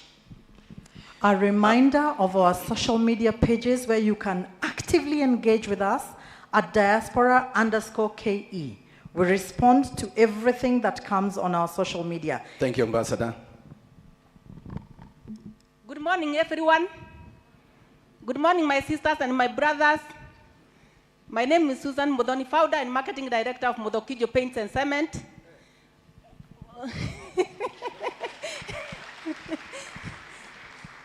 Modokijo is a brand name of a hardware in Kenya. They do the cement, paint, and waterproofing. Don't sell. Ask the question. I'm not selling. I'm not selling. We have more than 30 branches in Kenya, and we urge. Thank you very much. Kindly let us have questions to do with the diaspora. You're selling your product. We are happy. Mudokinju, I think everybody will remember the name. Mudokinju, kindly pass on the microphone. Yes. Thank you. Again, this is a conversation, and ask questions that are relevant to the conversation today. Good morning, everybody. So, Balozi Helen, my question is just from yesterday. You talked about incentives. I really need to hear from that from the KRA. When is it going to be revised from that 2016 conversation? And what is the talk in place at the moment? Thank you. Good morning, everybody. Let me stand up. Yeah, my name is Bernard Maina. I'm the president of the Kenyan community in South Africa. I'm sure Ambassador Helen that resonates, Kedesa. I just want to say this, I just want help. You guys, you're doing a very good job. Very good job. All of you. We have listened to you. Kerry, I flew in yesterday and people were waiting for me to tell them how I would be terrorized. I wasn't terrorized. You're doing a very good job. But the thing is, this information is not being communicated. And this has been raised by that lady, it has been raised by that lady. I think what you need to do is communicate. And I want to give you a way you can do that, because There is one bridge you are not passing through, and that is why the good work you're doing, and I would want this to go to the peers, and she has left. There is one bridge you're not passing through, and this is the Association of Kenyans abroad. Like we have KIDESA, Kenya Diaspora Association in South Africa. These are the associations that you need to deal with. These are the associations you should have webinars with as many times as possible if you want to go down to where the people are. Please just take that advice. Thank you very much. Keep it brief. My name is Weldon Korir from Kenyans in France community. I'll go straight to the question. One of our panelists mentioned about contact center for 24 hours. My friend, the receptions at the embassy have failed completely, to be honest. 90% of the Kenyans complain globally that they cannot receive phone calls. They cannot get the services from the receptionist. So the answer to 24 hours questions is, how are you going to improve the receptionist, trained, even they have the information from KRA, they have all this information so that Kenyans can get information, because that's the contact center. And also, while you are putting up to 24 hours, how are you going to answer questions from the diasporans themselves who have problems from the diaspora? So I suggest maybe you use the associations and also the time difference. So I'm looking forward to hear your answer on that. Thank you. Kindly, as you ask your question, please don't explain your question. We can get it. Thank you. My name is Noela Gishuru. I'm a music teacher in Breban, Arusha, Tanzania. We travel to Kenya a lot, and we pass through the border. And we are hearing that these passports are hard to replace. But we are being stamped with big stamps on the passports. Lots of pages are going because of everyday travel. Is there a way to reduce the size of the stamps, or maybe make it electronic? Thank you. Gianni Mapkofi, very practical solution, a very practical statement. Did I see your hand up? Good morning, everybody. Thank you. My name is Ngao. I'm a diaspora based in London. So firstly, I just want to thank all the panelists for their time this morning. My questions to Ambassador Lemosher. You talked about making the missions more accessible. So if you could just get some practical explanations as to how you plan on doing that. And then I have an overarching comment. It's just that I've used the embassy in London for a few services, and I just want to say that my experience has been positive. So I've got a passport there fairly positively as well. Talking about dual citizenship, the lady at the top there was saying how there's a lack of information on getting, I guess, that stamp. My experience has been that all that information is online. It's on the embassy's website. It's also on e-citizen. So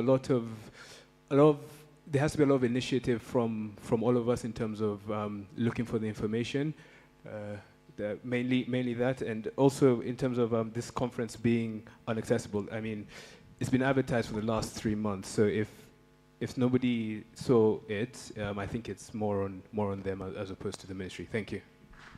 And this is where you need to clap harder, because at least there's something positive coming from the floor, okay? So can I hear some round of applause for what he has said? Thank you very much. Thank you. Thank you. Good morning, everyone. My name is Valerie Akinyi, and I only wanted to know from the panelists, what are we doing as government for parents who have students? I'm not diaspora, but I have someone in diaspora. What's the government doing about students who have gone? You've spent your money to take your child to school. He's done undergrad, he's done postgrad. You've spent almost 15 million. But at the end of the day, the child is only struggling to get jobs. They are doing manual work. Is there anything you're doing about it? Greetings, everybody. My name is Armama Gregory. I'm here in the conference, and I'm really humbled for what you are doing, Hongera.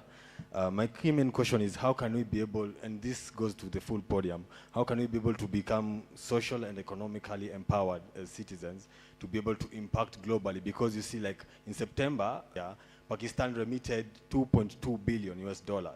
And this is not because that they are workers more, but they are real-time global citizens and entrepreneurs and investors.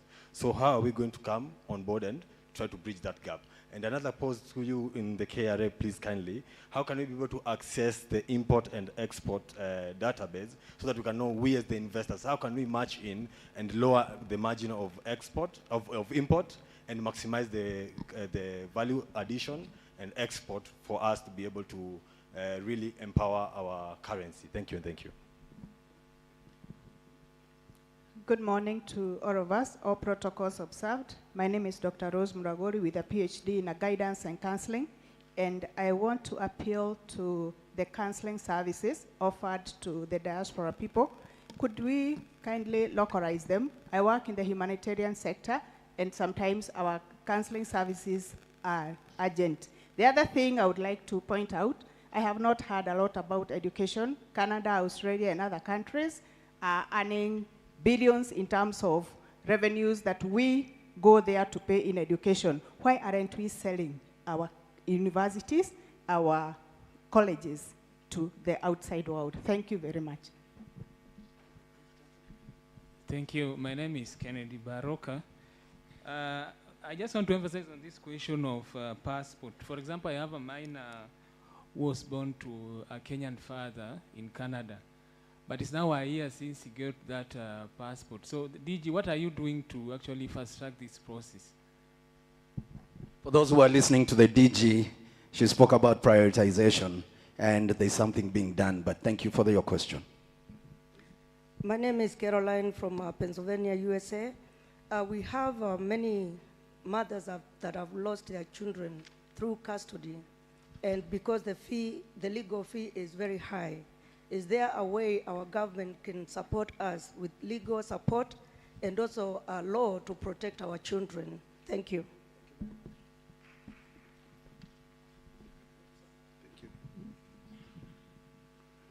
Good morning, ladies and gentlemen. My name is Omar Farah from Qatar.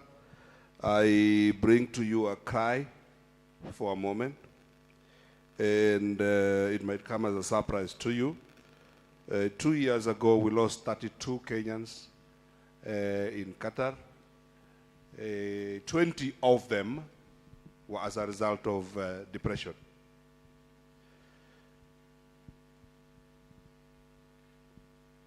Counseling services are required. What did the community do in Qatar? We brought in all doctors available in Qatar and all nurses to have an internal mechanism to help our people. Can we fast track this?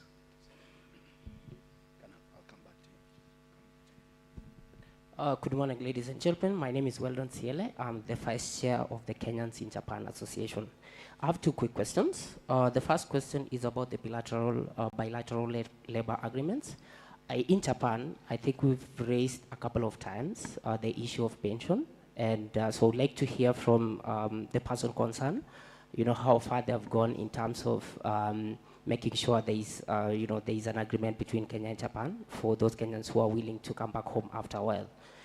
The second question is about digitalization of records, and case in point is the Huduma number. So when we were in Japan, the embassy facilitated, specific people from the embassy to come up to, where we were living. However, when I was called by my chief back home, telling me that my Huduma card is actually, in my village. Yet the government facilitated us to, to do the records in Japan. So I hope that can be considered in the future. Thank you. Thank you very much.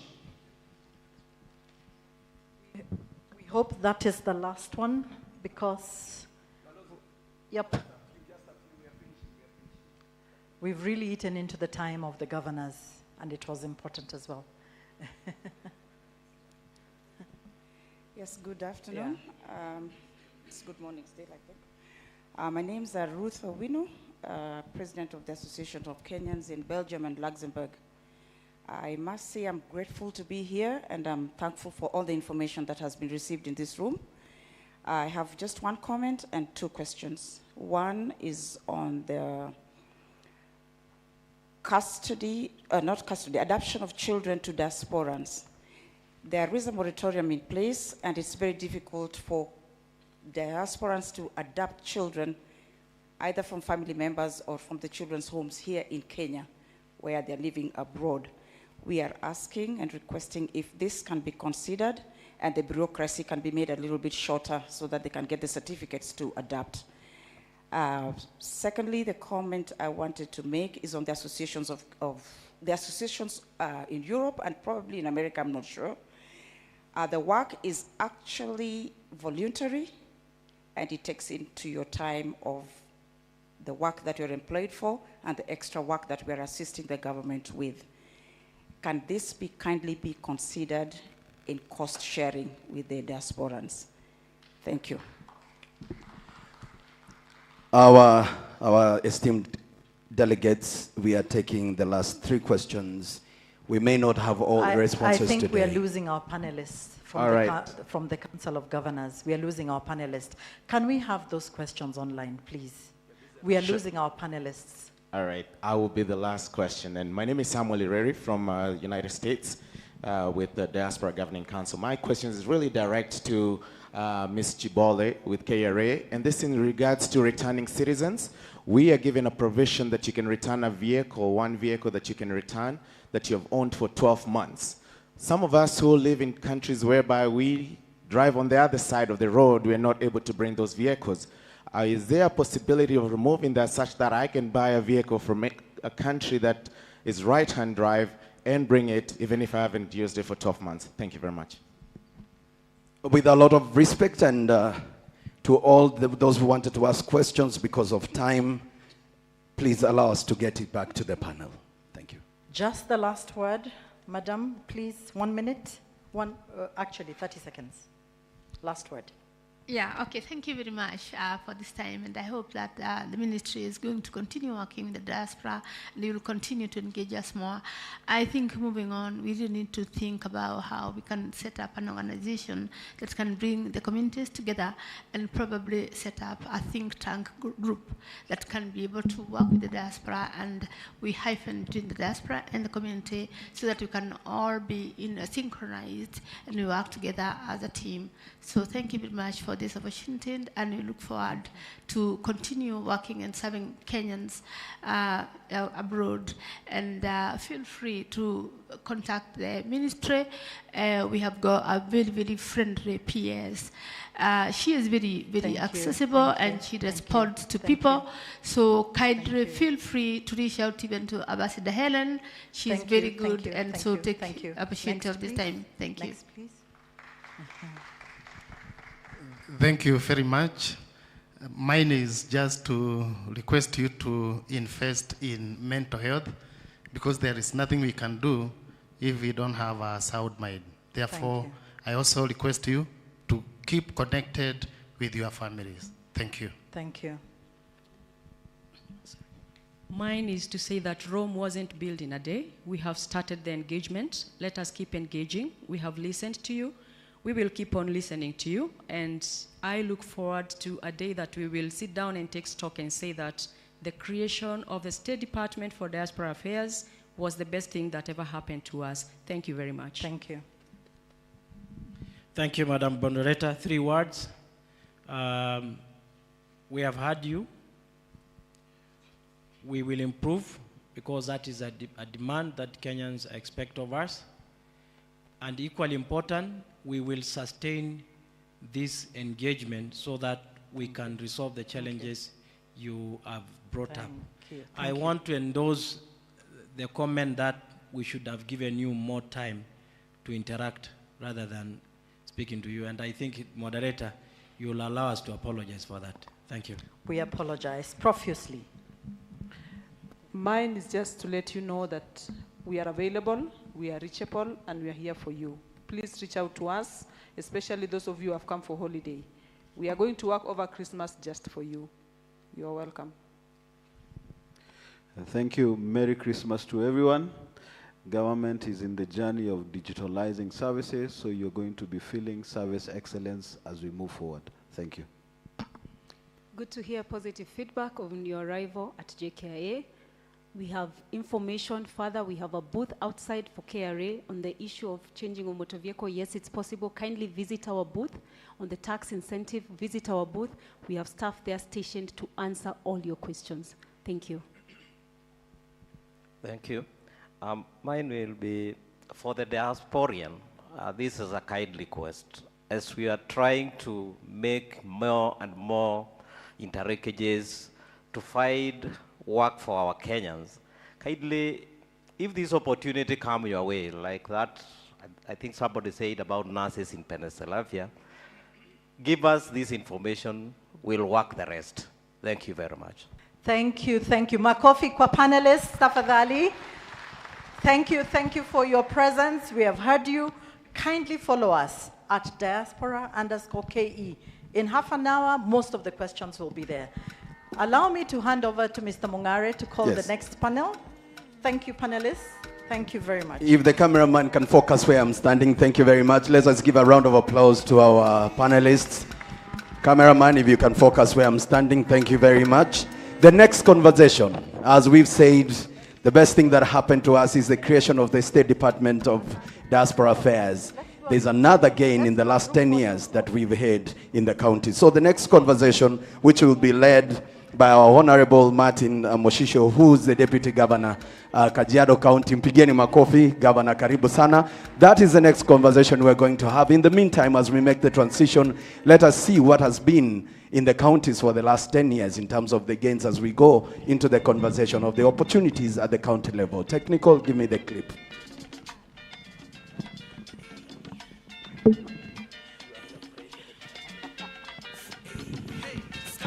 Techno, give me the clip from the counties. Please play the clip from the counties. Thank you.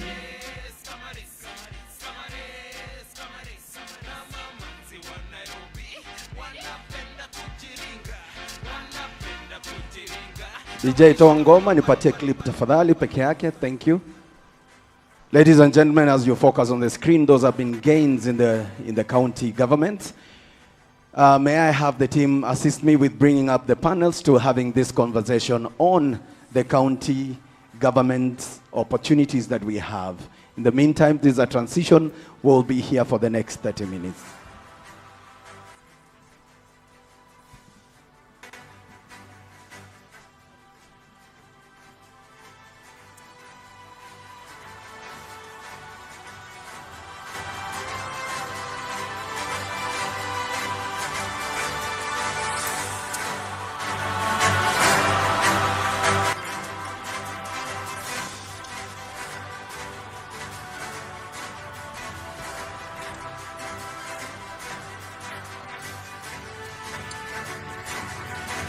Ladies and gentlemen, can I have the panelists for this conversation joining our governor, our deputy governor here?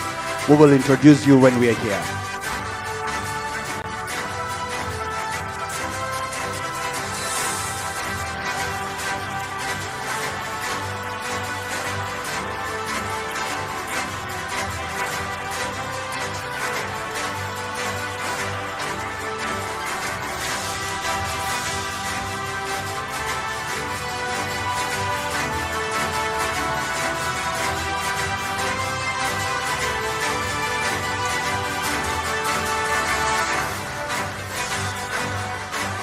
Ladies and gentlemen, what you're seeing on the video is a representation of the couple of things that have happened in the last 10 years of devolution. It's not easy, but it's happening.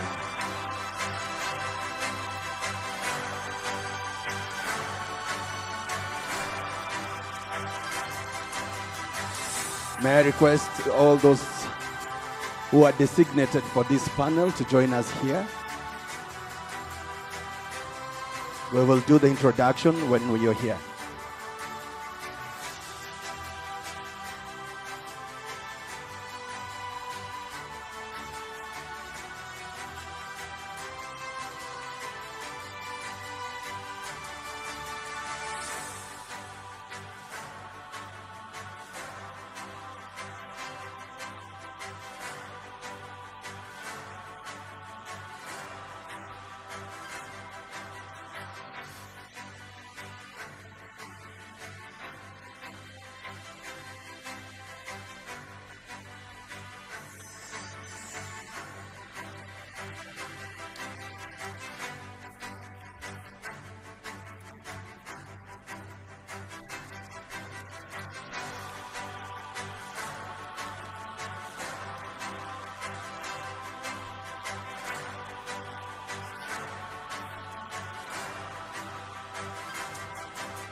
Good morning.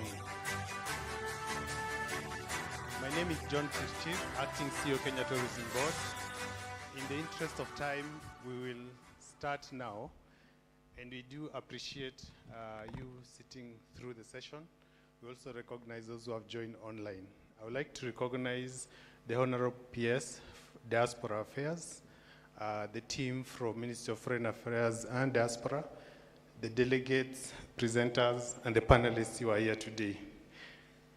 We've come from a very powerful conversation earlier on, and I think it speaks to the opportunities that are there outside there. Mine is brief, just some quick remarks, and then we'll kick on with the program. First of all, I will just say, for those who have come back to Kenya, welcome to Nairobi. It is the best city to visit in year 2024. So for you, it is home, and we appreciate that you are here. I would like also to mention that in the context of the conversation we are having, Kenya is actually the largest economy in East and Central Africa. It has many things working for it as a hub.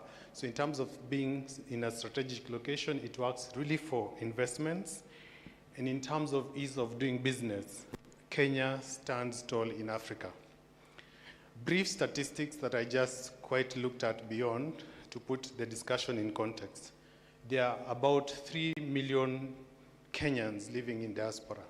That's a powerful resource that we should connect and tap to so that we leverage on those opportunities where we are not as ourselves physically. And coming from Kenya Tourism Board, we are saying that if one diaspora person brings one tourist, that's 3 million without doing much. So if you all partner with us in that conversation, the vision that we have of 5.5 million tourist arrival by year 2027, it becomes so easy and we'll be able to do much. I looked at statistics of remittances from diaspora communities. Currently, Kenya is Africa's largest with 4 billion. And it is the second in terms of flows, led by 5.77 billion from exports, and then tourism coming thereafter. But more specific, in terms of contribution to important revenues and flows to Africa in general, Africa received 96 billion, and we are happy that Kenya did lead that. So at this point, I just want to say, let's clap for Kenyans working abroad. This money did not come easily. It came because of sweat and a lot of effort and sacrifice, either by work or businesses. So we recognize that. And today's discussion is how can we invest in bankable projects that are investor ready. This looks at return on investments, impact in terms of social, economic, and profitability of the business.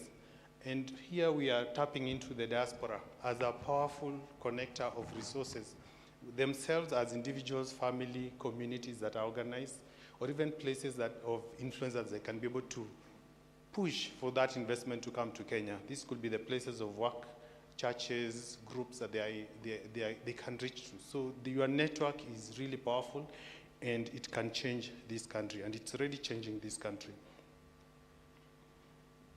In terms of revenue so far, I saw that in October. Okay. We saw that Americas, Europe, Asia, Africa, and Australia did contribute a lot, with the two being Americas and Europe. But now, because of time, thanking the diaspora community first of all, and the opportunities that are there for you, I will pass on the microphone for quick introductions and putting all this in context in terms of the discussion to be open. Asante sana. Let me pass the mic. Thank you, Chair, and most welcome. My name is Kizito Wangalwa. I'm Director, Committees and Programs at the Council of Governors and the Pioneer Deputy Governor of Busia.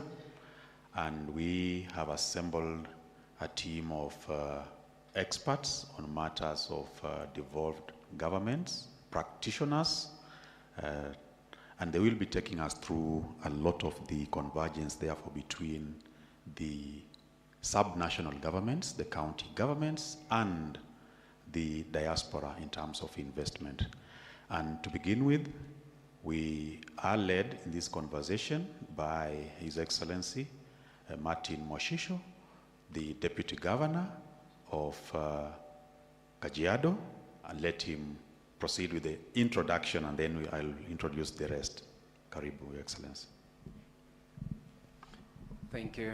Ladies and gentlemen, good morning. My name is Martin Moshisho, the Deputy Governor Kajiado. I also serve as the chairman of Deputy Governors Forum in Kenya, and I'm really glad to be here. I want to thank the Ministry of Foreign Affairs for organizing this very important forum of the diaspora, and to have a discussion around investment. And as county governments, we feel honored to come and be part of this forum as we discuss about bankable projects and investments in the county governments. I think I will stop at that for now. Thank you. Thank you, Your Excellency. Then next we have the county executive committee member. Each of the counties has a minister equivalent.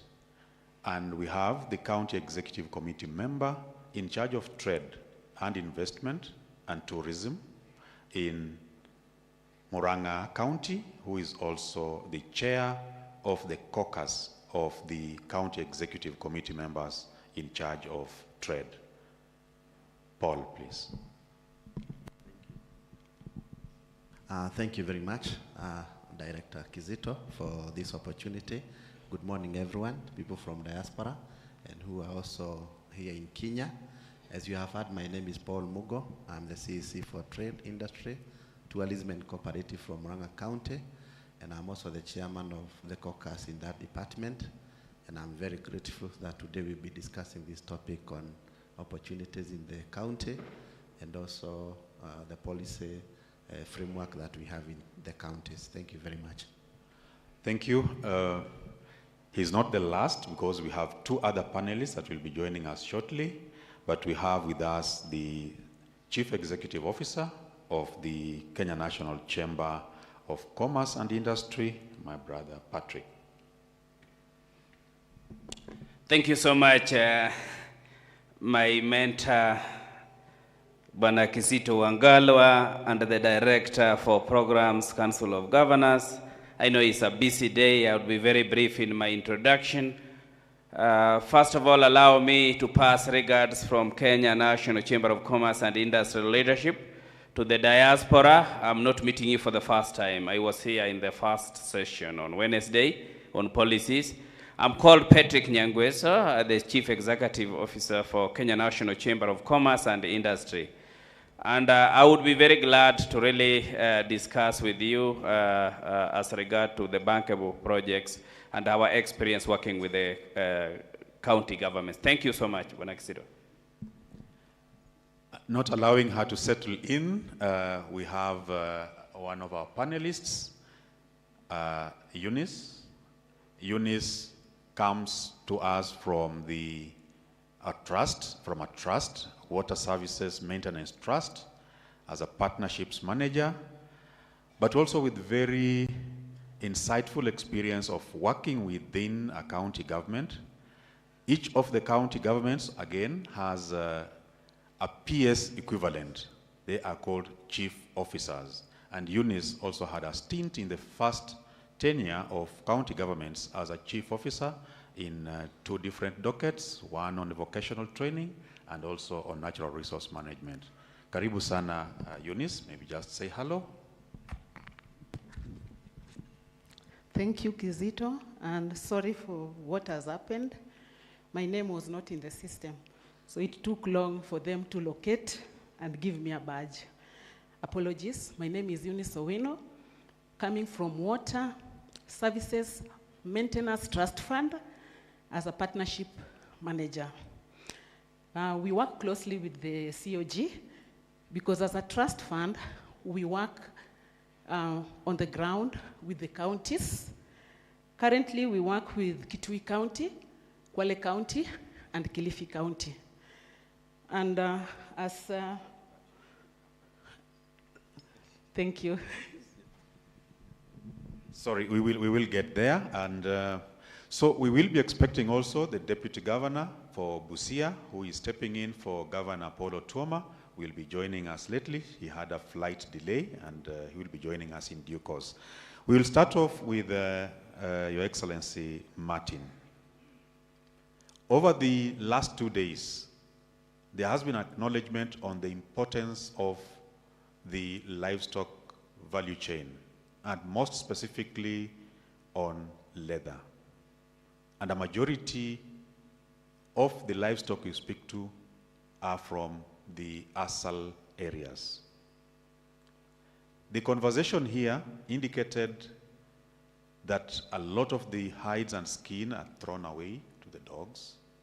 There's hardly value addition, and therefore losing out on a lot of the leather that has huge potential in Kenya.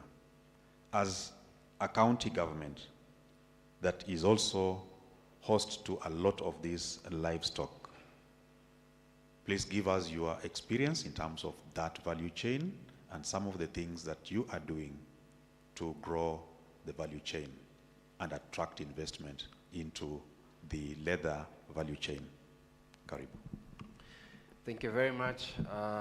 First of all, allow me to just give some introductory remarks by saying that among the 47 counties that are in Kenya, we have got 29 counties that are regarded as arid and semi-arid lands. And this region consists of 80% of landmass of our great county, Kenya. This region also hosts 38% of our Kenyan population. This ASAL region also hosts almost 90% of our wildlife game. That is the wildlife that contributes a lot to our tourism industry. That brings us 12% of the Kenyan GDP. This region, the ASAL region, hosts 70% of the national livestock herd that valued in terms of money is about Kenya shillings 70 billion. Of course, this region has enormous potential, not only on livestock, but also on energy, especially wind and solar energy. This region has got challenges. One of the challenges is water scarcity. There is a lot of water constraints in the ASAL counties. The other challenge we faced is due to climate change, lack of pasture for our livestock. I want to interest the diaspora communities on the investment opportunities that are available in the ASAL regions. And one of them is agribusiness and livestock farming. On livestock farming, it is good that the diaspora community come in to help this region in ensuring that we have drought resistant crops, because there is potential if we introduced drought resistant crops, then we will change lives in the ASAL region. On livestock farming, it is good that we come in as the diaspora to ensure that we have drought-resistant breeds, innovative animal husbandry practices in this region. On livestock value chains,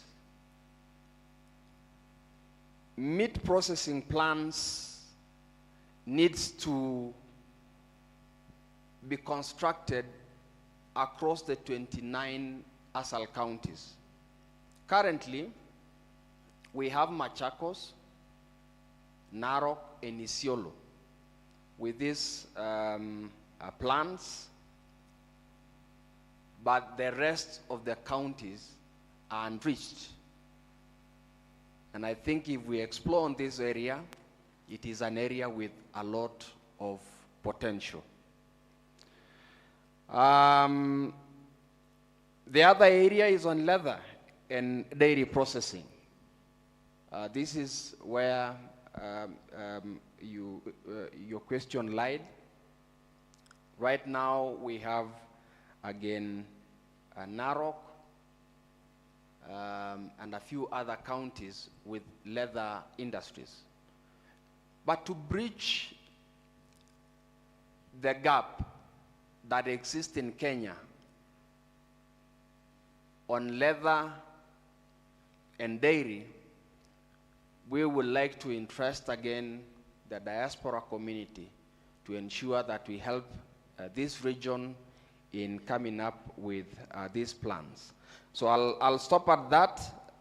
Probably I will continue with the rest of the conversation around the ASAL counties. Thank you.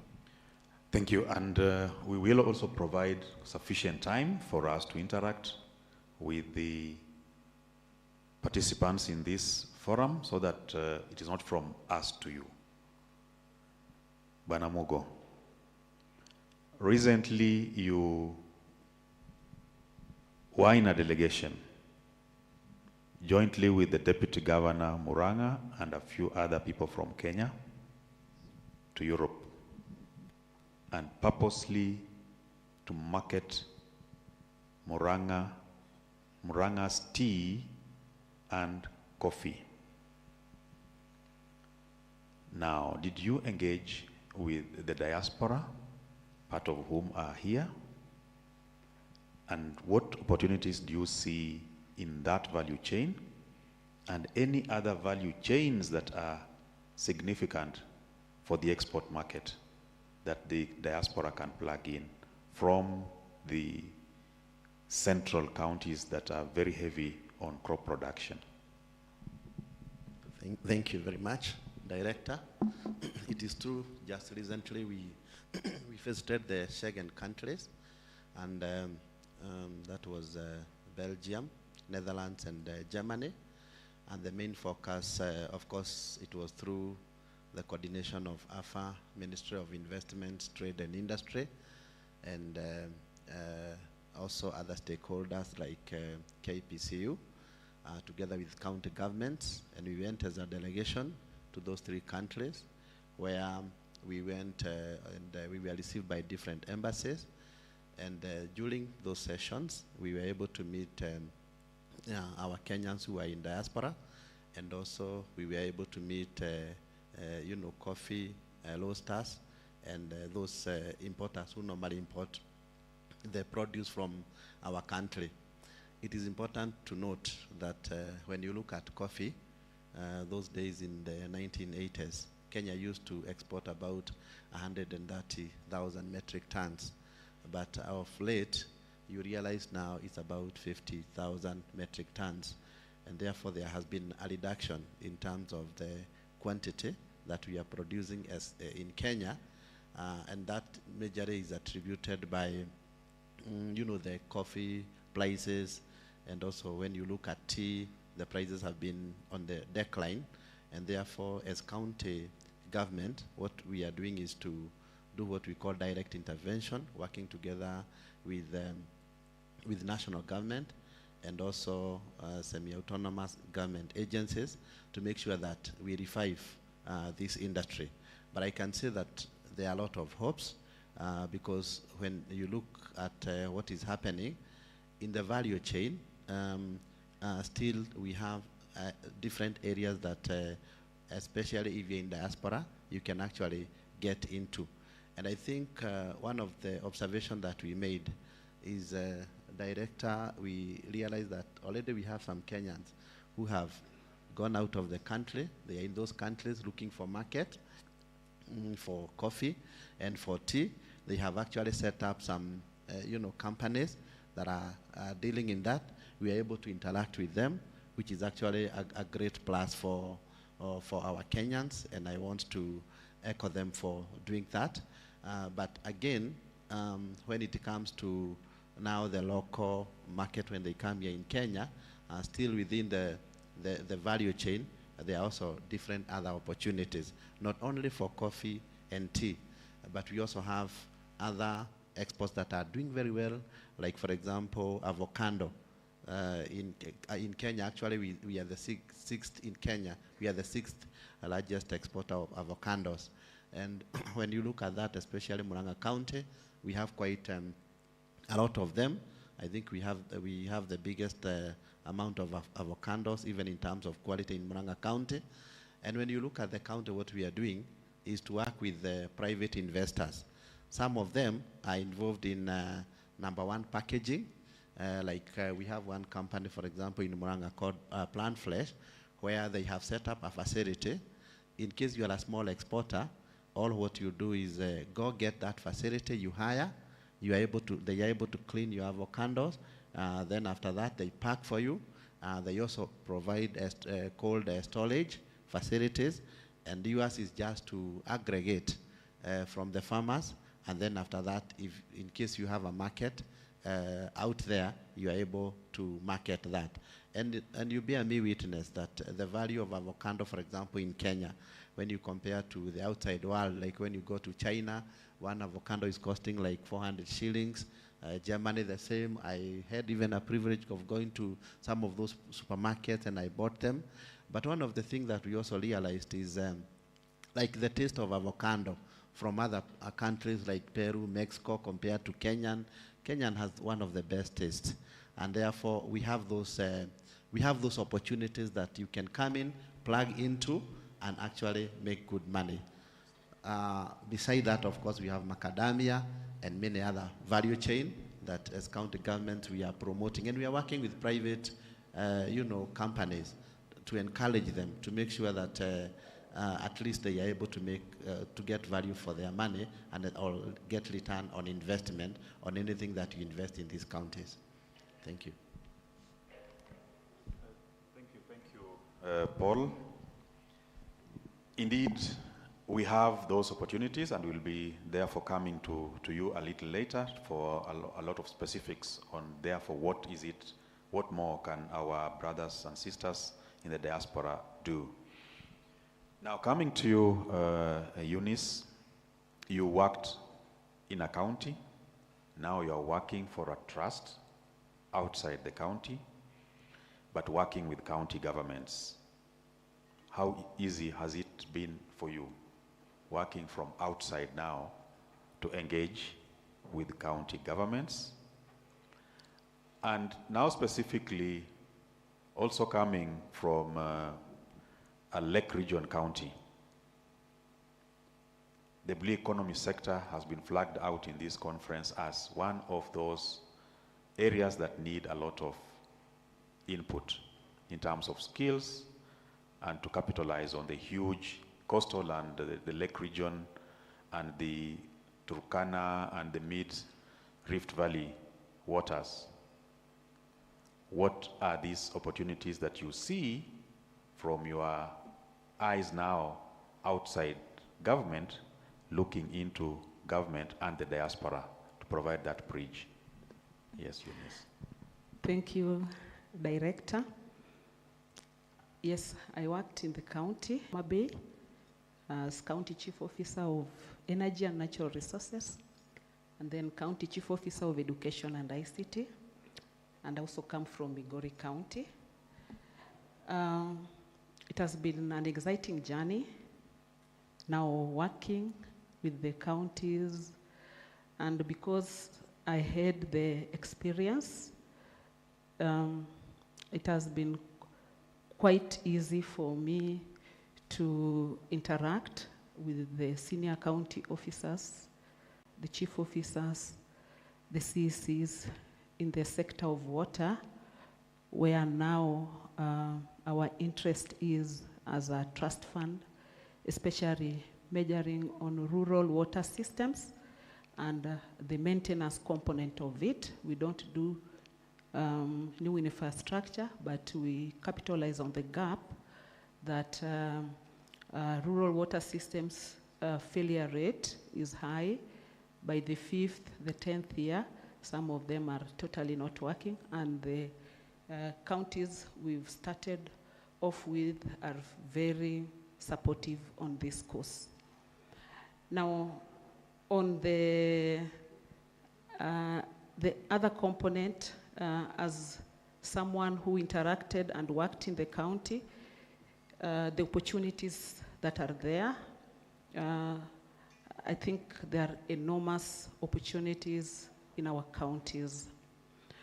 And looking at the component of land, to me that is a huge investment that could be transformed to what we've been dreaming as a nation in cottage industry, in manufacturing. That land component is a huge thing. I saw it in Kilifi County when we went the sides of Magarini, and I was like, all these tracts of land could really attract investment in a major way. Back to my counties of Homa Bay and Migori, when we look at the blue economy, I'm proud that something has begun happening, especially when we look at the fish caging, and we have investors that have invested in that, and I'm seeing people will recoup their investment in the next few days.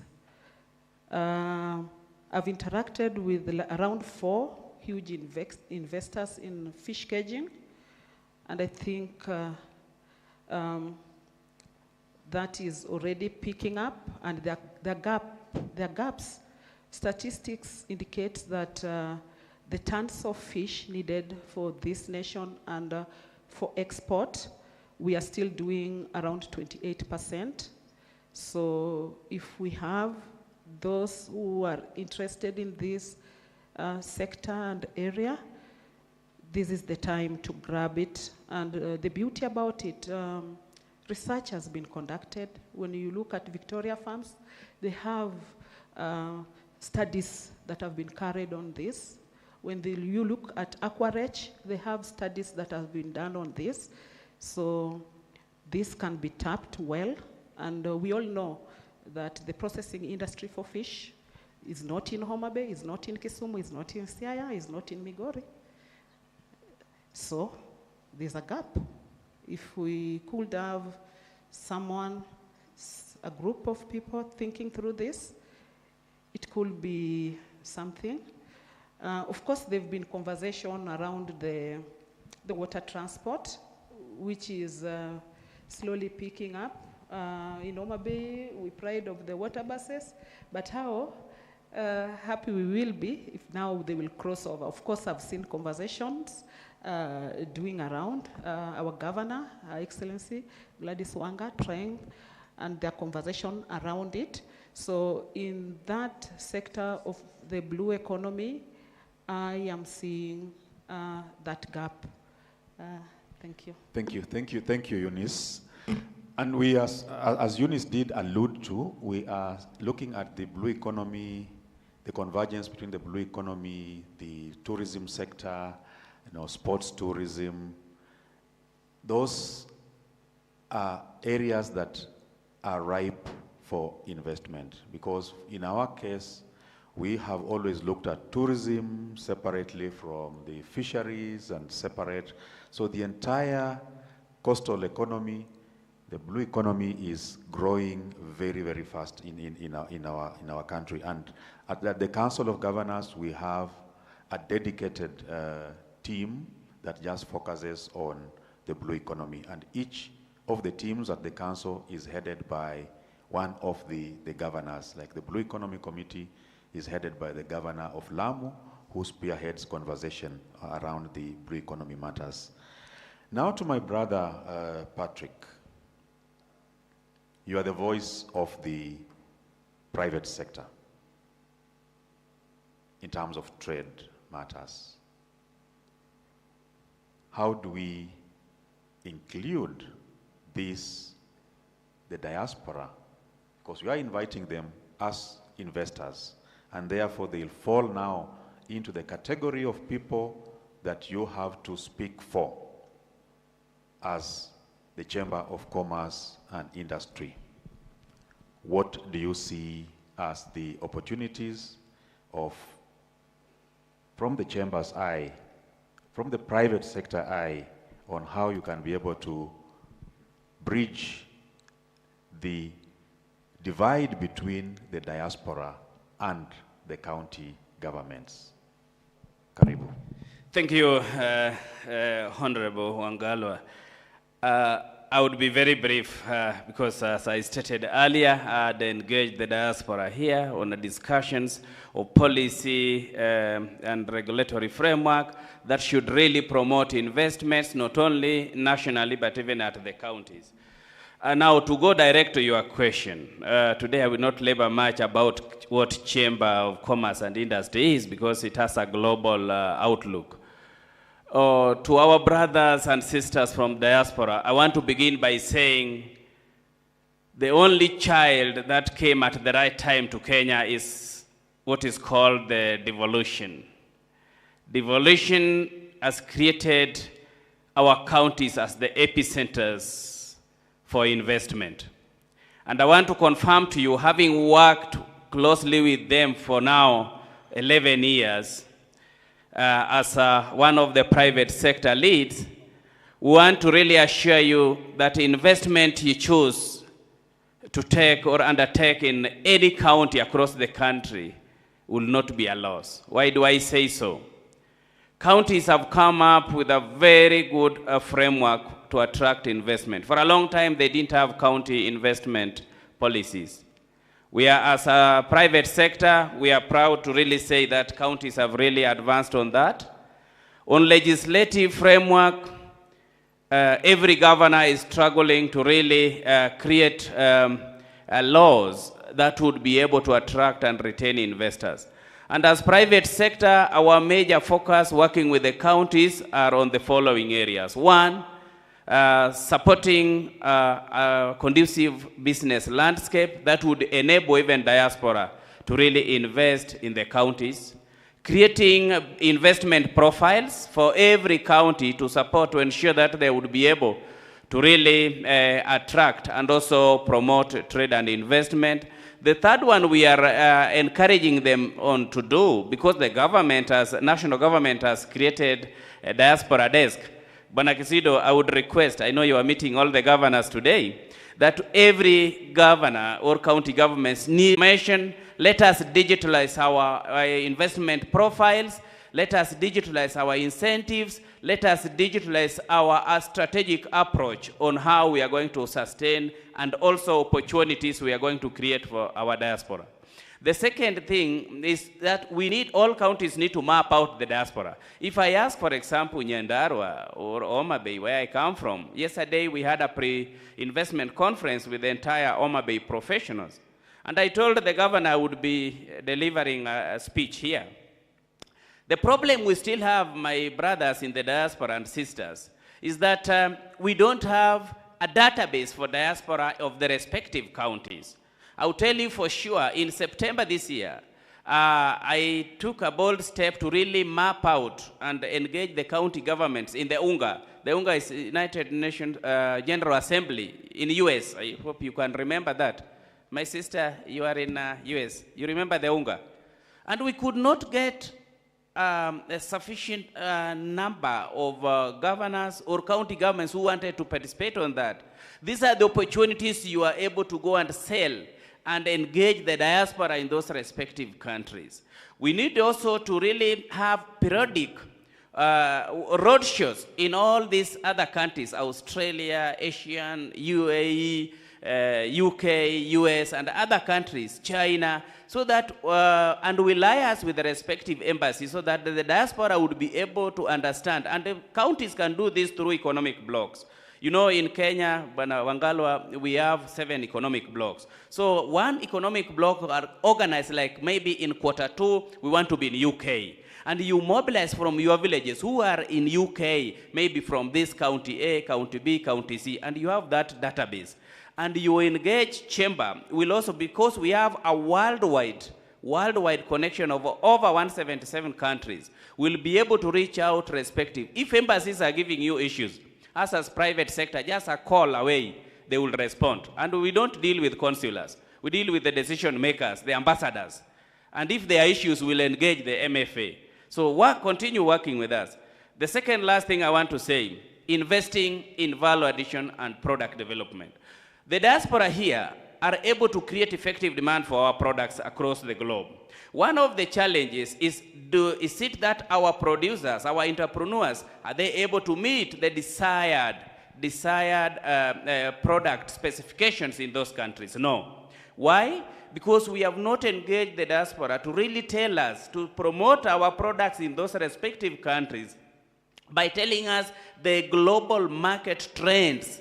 What are the specifications of our products? Madam, you have talked of other counties like Homa Bay doing value addition, and maybe I know Nyandarua, Muranga, and other counties, and even Kajiado. Now, these value-add products, we really need to engage diaspora and even market them online so that we get the feedback. Are they products that would be able to be sellable to the consumers in those respective countries? Lastly, diaspora, be the ambassadors of the counties in your respective countries. Wherever you are, be the ambassador.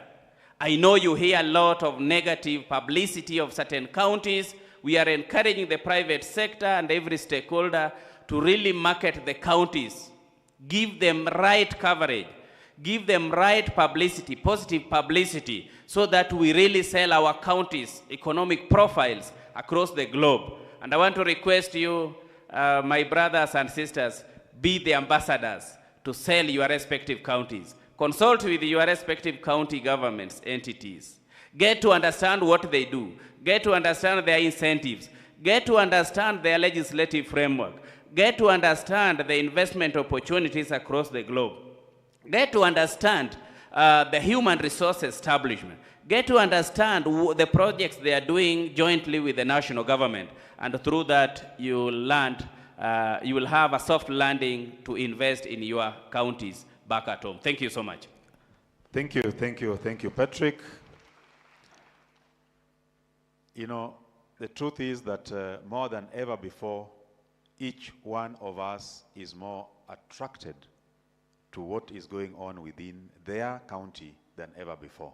And therefore, what Patrick has just spoken to is an opportunity for us not just to focus on Kenya. Kenya can be very general because you have a county of choice, you have a county that you want to invest in, and we will take up that challenge to be able to provide the nexus between the county government of your choice and the State Department of Diaspora from the Council of Governors to make sure that we bridge that gap. I want to open it up before we have another round of some final remarks from our end to open up the conversation. And if there is anybody therefore, Bwana Chairman, if we have some roaming mic and a few people who would want to have a conversation one-on-one with our county leaders, the chamber leader here, then that would be an opportunity that we want to present to our diaspora. And from where you are, just like the jurisdictions that you come from, the subnationals of Kenya have full-fledged legislative authority. So the county governments, for example, have assemblies, and these assemblies make laws. And those laws are part of the laws of Kenya, and therefore they are of force equivalent to those which are made by our national parliament. Can you moderate that, please? Thank you so much. I think we'll pass one mic to go around. And start here.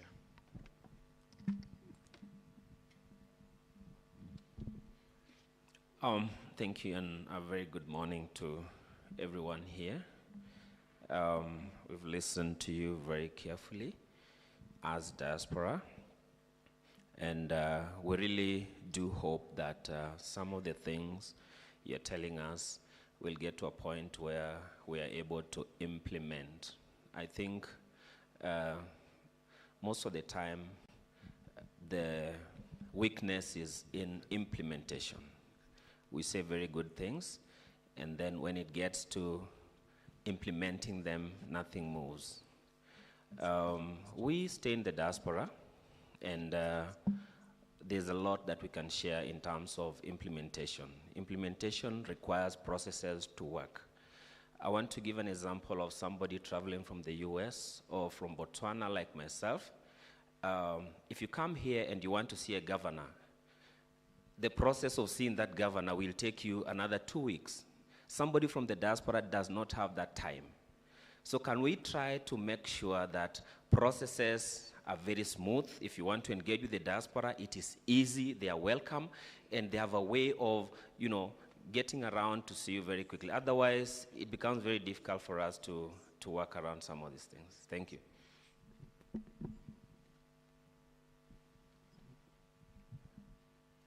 Thank you very much. My name is David Onyalo.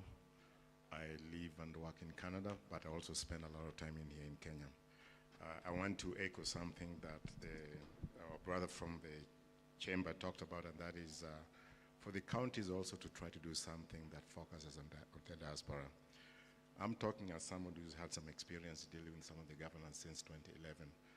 I used to represent a US-based solar company, and we were trying to get into the business of supplying solar lights to different cities. Unfortunately, I think this was a period of time when the governors or the counties were trying to figure out their roles vis-a-vis the national government, so we didn't make a lot of headway.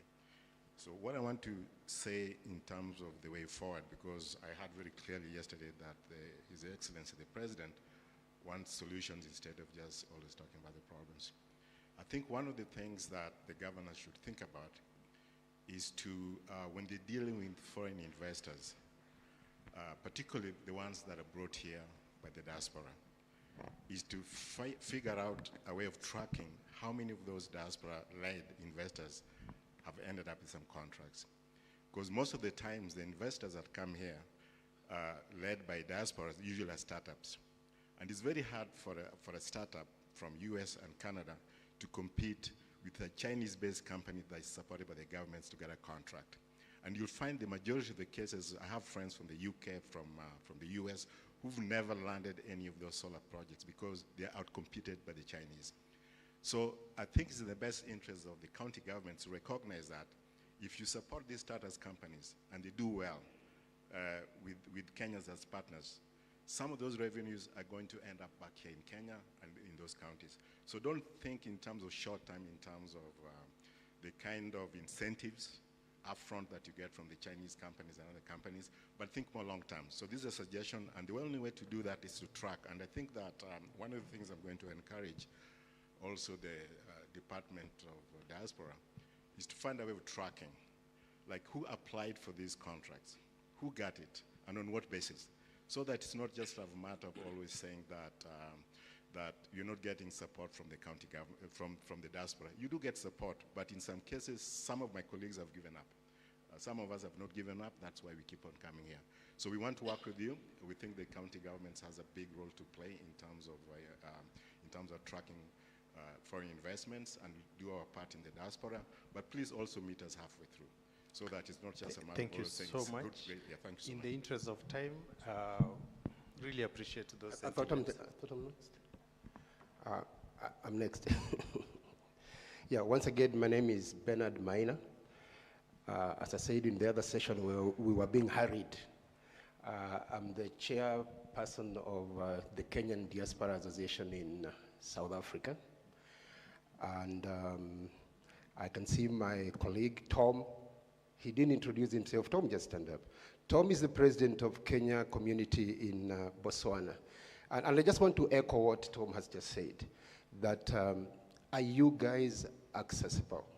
And I tried to say that in the last session, but we are being hurried.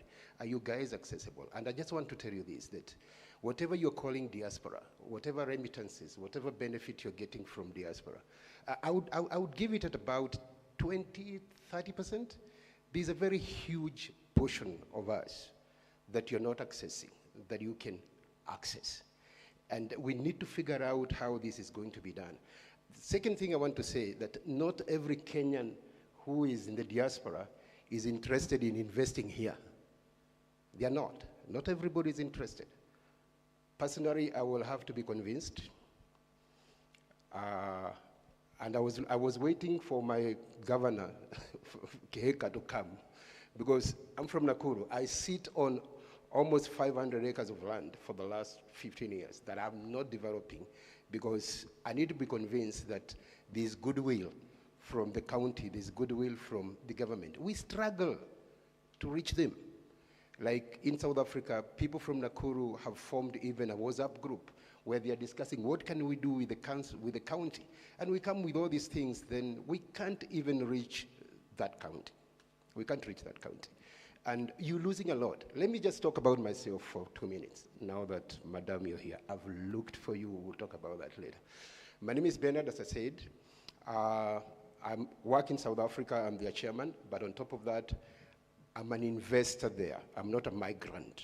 I'm an investor who can speak to the Minister of Trade in South Africa, but I can't reach the Minister of Trade in Kenya. I manufacture alcoholic products. My company is one of the top 10 manufacturers of alcoholic spirit in South Africa. We have employed hundreds of people. We ship people from here. There's a bus called Liquid Coaches that moves from Johannesburg, from Nairobi to Johannesburg. It's only $200. So we are fishing in a lot of young people to come and work there. So we're creating jobs that side. And so we investors, that's what I do. And we face a lot of problems trying to work with you guys. Let me just give my latest example. We shipped for the first time. We shipped Tusker beer to South Africa. It was a crisis. It was not interesting. It was not interesting what we go through when we try to promote Kenyan goods, when we try to promote Kenyan services. It's not easy. It was very, very difficult. And one thing I can say, I'm very proud of the State Department for Diaspora, because they had to help get the truck to South Africa. It got to Tanzania, they allowed it in. It got to Zambia, and they said, no, there's no alcohol that comes from Kenya to South Africa. It is the other way around. So this truck is not going anywhere. And it was locked there for like a week, and the High Commission had to intervene. through the High Commission. The High Commission in Pretoria had to intervene through the High Commission to Zambia. And we came like that, then it reached South Africa, the same thing. It's not easy, it's not difficult. I mean, it's very difficult when we have to do this alone. Let's come to now coming to invest here. We want to also bring products here. And KRA, ni vile tu wamepotea. For 3 years, we've been trying to get a license. 3 years, we're trying to bring you money. 3 years, we can't reach you. So I think we need to improve that communication between us. And I say what I said here in the first session. The only way you can reach us, diaspora people, is not the way, whatever system you're using. It is using the national chapters, the associations. That is the only way you can reach us. In South Africa, the government was saying we are like 24,000, I don't know, 50,000. When I took over the association 3 months ago and we started doing town hall meeting, we started having projection of about 300,000 Kenyans that are there.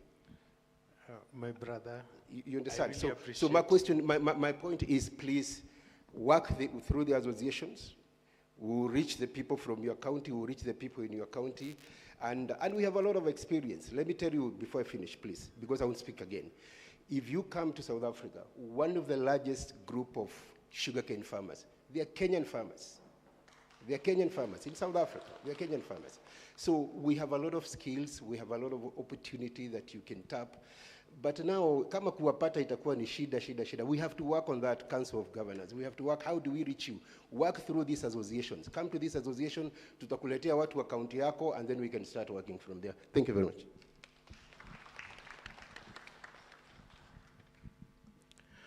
Good morning. My name is Jacob Maga. I'm a returnee. I used to live in the United States, and I was privileged to work in Wall Street as a stockbroker, investment banker, and a trader. I'm in Kenya, and we're establishing a commodities exchange. And to talk to the matter that he was talking about, livestock, we have developed products that will serve that market. My question is, before I go to the question, in 2016, I was privileged to do a coffee cupping competition for East African coffees, and coffee from Nyeri won that cup, and they were paid about $12 per pound, and that is their normal rate. My question is very simple. The topic for today is bankable investment projects in the counties. Do you have any project which are social economical projects like schools, maybe hospitals, or roads that we can package to issue municipal bonds or county bonds, or whichever way you might call them, specifically geared towards the diaspora? Thank you. Hello, good morning. My name is Dr. Shem William Otieno. My company is called William & Son Limited. We are in medical field, and we are in 3 countries, which is Kenya, Uganda, and Rwanda. And I would like to ask a question to my senior county officers, because this has been a challenge to us as private investors about the payment.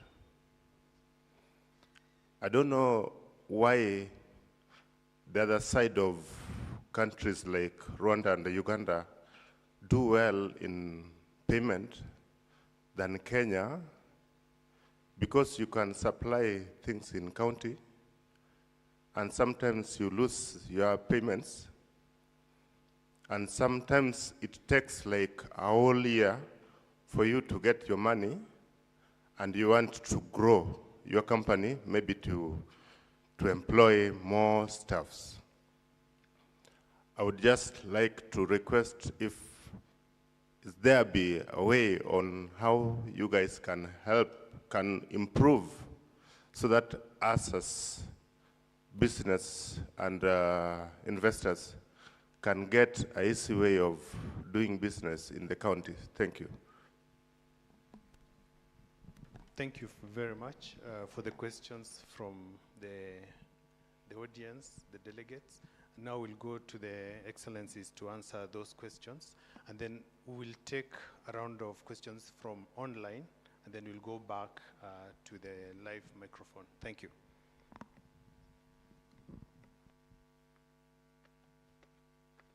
Yes, thanks for all those concerns. I want to take one of them and commit to it. Sitting at the Council of Governors, if anybody from the diaspora, through your associations or individually, wants to meet any of the governors, please come to us, write, email, info@cog.go.ke, put your request, we will get your governor of interest or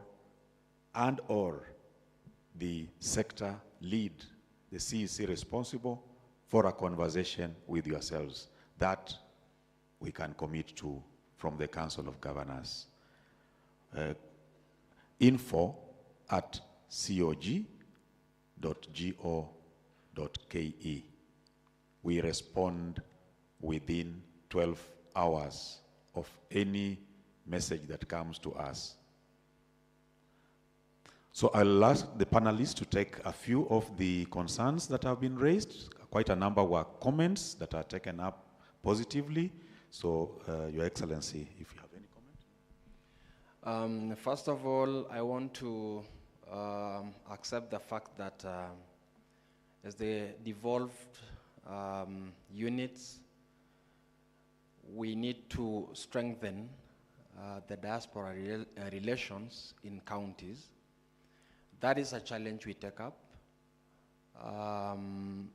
We will do something about it, strengthen it.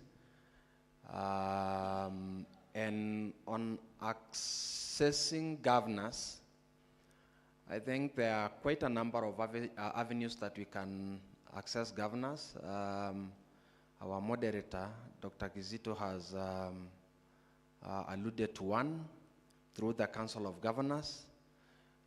You have also heard that we have economic blocks in Kenya, and those economic blocks has got offices that we can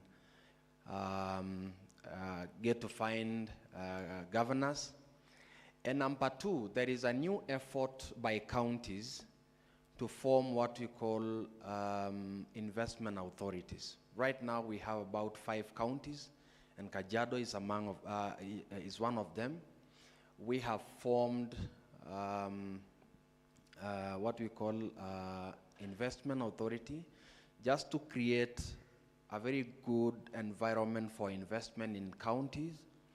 Our office is in Karen, just next to Hemingway's. You can, at any given time, go to that office, find officers who are ready to discuss opportunities for investment in Kajiado and any other county. And therefore, we are trying to improve on the environment for investment in our counties. Of course, the issue with the legal framework is really required. That body is doing all it can to ensure that we have the supportive legal framework to support investment in our counties. Yes, I think I will stop at that. Thank you. Mogo, you want to pick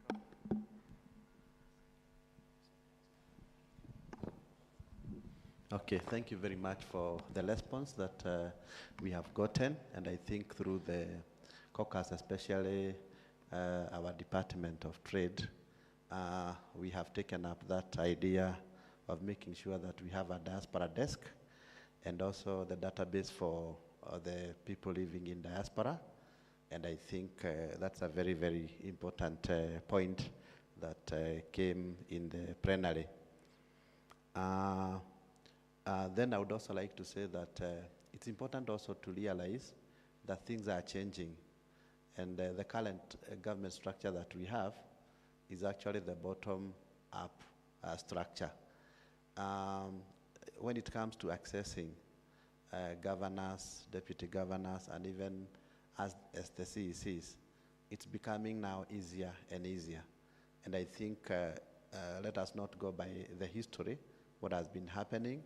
Now we are very, very accessible, and it's important that you keep on communicating to us through the channels that you have been given and also directly.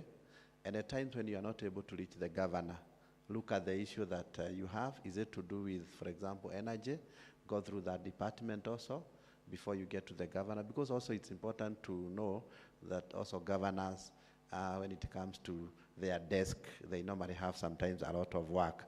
But over and above that, we will make sure that as county government, we will actually keep on working together with you. Now, and I would finally like to give you a model of, for example, what happened in Muranga County Government. Just the other day, our governor set up what we call Budget and Economic Council. And if you look at the membership which he brought into that council, he did not even look at, for example, our political affiliation. If you look at that, because it's already been gazetted. And that tells you how open we are.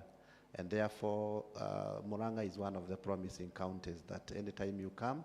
In fact, I have also realized that sometimes when you do a letter direct to us, we are able to respond to you. Recently, we got a company, for example, from Matu, who are doing what we call drying of mangoes. And we gave them an open access to us. Right now, we are discussing how they can even benefit from the subsidy that we have in Muranga County, how we can actually empower them. And recently, like yesterday we had a group from China, 40 of them, who came through the former immediate ambassador, Mudhoni, who is a resident from Muranga. And this was a national initiative whereby we are taking 3 counties, that is Muranga, and then we have Elgeyo Marakwet, and we are doing something with Chinese on how to do trade, including butter trade, because of the shortage of Dora. So when you look at that, by incorporating some of those people who also come from our counties, we are also able to reach to even the diaspora market. And therefore, things have changed. Let us now collaborate with county governments. Thank you very much. Thank you, Waziri. Indeed, no county would be shying away from the diaspora that come from that county. It is about where is the bridge. And from our desk at the Council of Governors, we are amenable to supporting. We will collaborate very closely with Madam PS here, the State Department of Diaspora Affairs, to now create that opportunity for a continuous engagement between the diaspora and people from the different counties. We take that comment on delayed payments as a major challenge that we have, that we need to work on. And I'm sure that as we move on our processes, we have had a lot of misgivings because of transitions in government. But the best transition we had was the transition between the last regime and this regime. All the counties were prepared to transit, and all the debts that were there were acknowledged as debts, and now we are dealing with them as they go through. So the historical fear of you deal with the governor now, tomorrow the governor is not in office, and therefore it constrains the relation with the investors or suppliers, that is something that is not there. So I'll give Patrick to make some quick comments on anything that he would want to comment on. Then I'll ask a very specific question to my sister Eunice. Thank you, Mheshimiwa Kizito. One thing which has come out in the response from the audience is about the relationship and building confidence to our brothers and sisters in the diaspora. And I agree with you. One of the ways on how to improve on this, I've seen county governments have started in their respective plans for 2024 on different county governments are organizing investment conferences. And Bwana Kizito, where you sit as with the CEOG leadership and also the State Department of Diaspora, this is one of the ways to engage our sisters and brothers in diaspora. Let them come. For example, I know Homa Bay is beginning on 27th of February to 29th. I know I was, 2 weeks ago, I was with the Governor Kihika. Your Governor, Mr. Maina, is organizing one in April. So these are, and many, many more. And as Kenya National Chamber of Commerce, we are going to map out and we will engage you. Another thing which is very critical is about competition. You remember, Honorable Mugo, when one of the participants from the diaspora from USA, I've forgotten the name, talked about organizing selected or organized competition of value chain. Like we can say what we organize with the respective administration, wherever you are, a street in USA, we organize for one in one of the states for maybe it is a week to just market Kenyan pyrethrum, for example, or Kenyan coffee, or Kenyan avocado. And then we give an awards. This would really motivate our local manufacturers and producers. So it's one way is that the counties, based on competitive and comparative advantage, they can organize with the different diaspora. Then lastly, what I want to talk about is about working with associations. I think, Bwana Kizito, where you sit, we need to really map out all and get the contacts of all these diaspora associations. I know my brother Tom, Botswana is very key. When we talk of we get a lot of inquiries on Kenyan livestock products. But I will tell you, in Africa, Botswana is one of the best. I've been there in terms of the way they manage their feedlot and other the value chain. We really need to really work closely so that you reach out to the county, especially now Deputy Governor is here, Kajiado and the Asol counties. This is the opportunity. I don't think there is any need to fear the diaspora. Kama wako na deni ya mtu wa diaspora, lipa, so that you engage them where they reach. Thank you so much. I think we are ready to support you. We'll work closely with you so that we really improve our nation. The only government that needs and demands appreciation is this current government. Apart from seeking votes from the diaspora, we were able even to go ahead and create the State Department of Diaspora. So government is ready to work with you. Thank you. Thank you, Patrick. Now, Eunice, as we go to the tail end, you are also a co-founder of the Center for Women Empowerment in Technology. How have you leveraged on that opportunity also just to advance the cause for women in technology in Kenya? Yes, Director, it seems you Googled who I am. Yes, that is a way of giving back to the community. So Dr. Judy and I formed Center for Women Empowerment in Technology because we believe that tech is a great enabler for any economies, for any growth. And our target is in the rural communities. So we work in Muranga and Homa Bay County with the village women. So in Muranga, we work in Kahuro, and we have a center. In Homa Bay, we work in Kabondo Kasipul, and we have a center where we integrate tech, simple tech skills for women in the villages. For example, the women that we were working with in Kabondo Kasipul, they, like the way we know women always have the table banking way of saving money and pulling funds together. Our women used to save their money in a box, in a small box with 3 padlocks.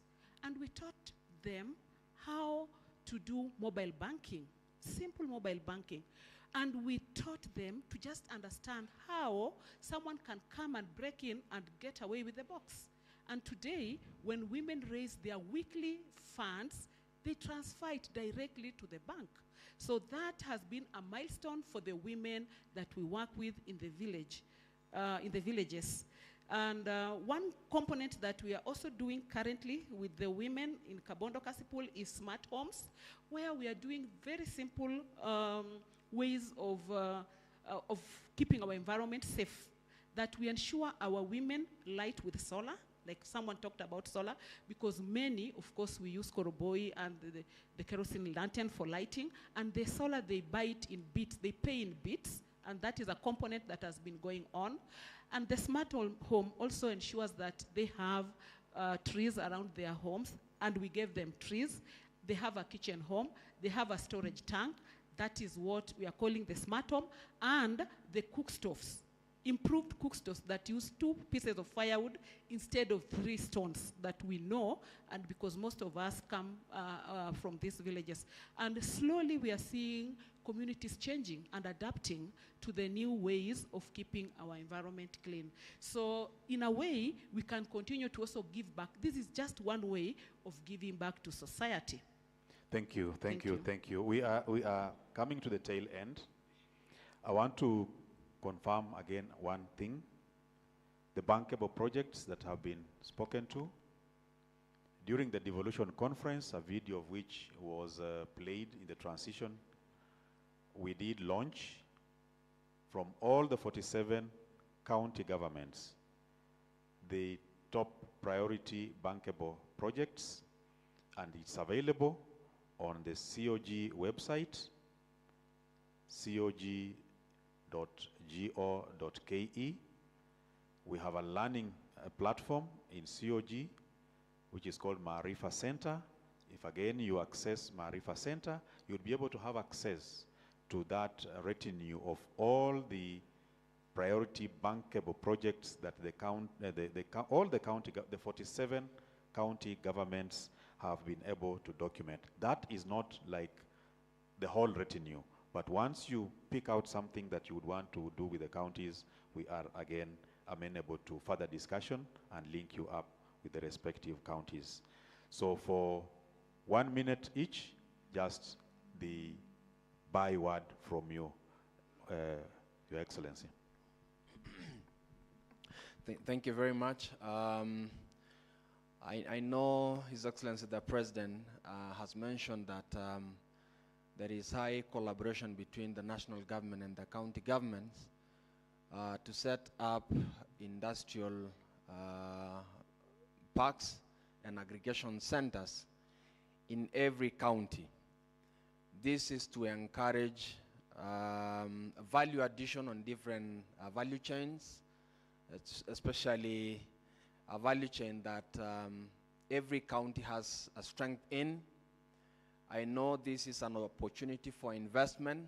Let's be on the lookout. There is huge potential coming in our 47 counties. We need you to come on board.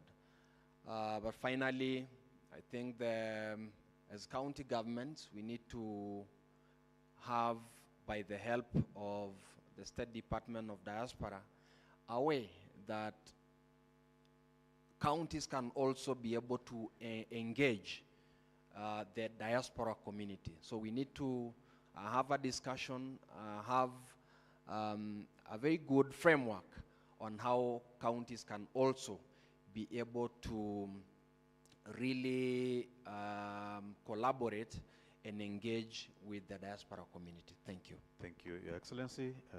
Waziri Mugu. Okay, thank you very much. I think for me it's to really thank all the people who have come during this holiday back home, because we say east or west, home is best. We'd encourage you to keep coming. And number 2, to request you to participate in your country, directly and indirectly. Of course, directly is actually through investing in various areas in our sector of the economy. And then, of course, indirectly, because of just what the Honorable Deputy Governor has said, we are coming up with those county aggregation and industrial parks. Some of our counties, we are also setting up what we call special economic zones and also export processing zones. So we would request you to also target the rural areas and especially look at the value chains that have got value, internationally. Encourage your brothers and sisters, your parents, to get back to the farms. The money that you have been limiting to them, sometimes feeding them directly, if you can change their mindset such that if it's an area that has avocados, you probably send money attaching a value to it, and you say this is for avocado trees, this is for this, and they start planting. I think generally we'll revive our economy and the well-being of our people. Thank you. Then, of course, finally, as you target to invest, it's also important to look at the data, for example, from Kenya National Bureau of Statistics. Look at the sectors that have been doing very well for the last, for example, 3 years. Compare, maybe you can look at areas to do with manufacturing, maybe areas to do with wholesale and retail, real estate. Try to look at such, even transportation, the issues of storage, the issue of finances, and make sure that at least you invest something in Kenya. As you come and say how you have invested in other countries, we also expect you to invest in Kenya. Thank you and welcome. Asante. Yes, Eunice, a minute.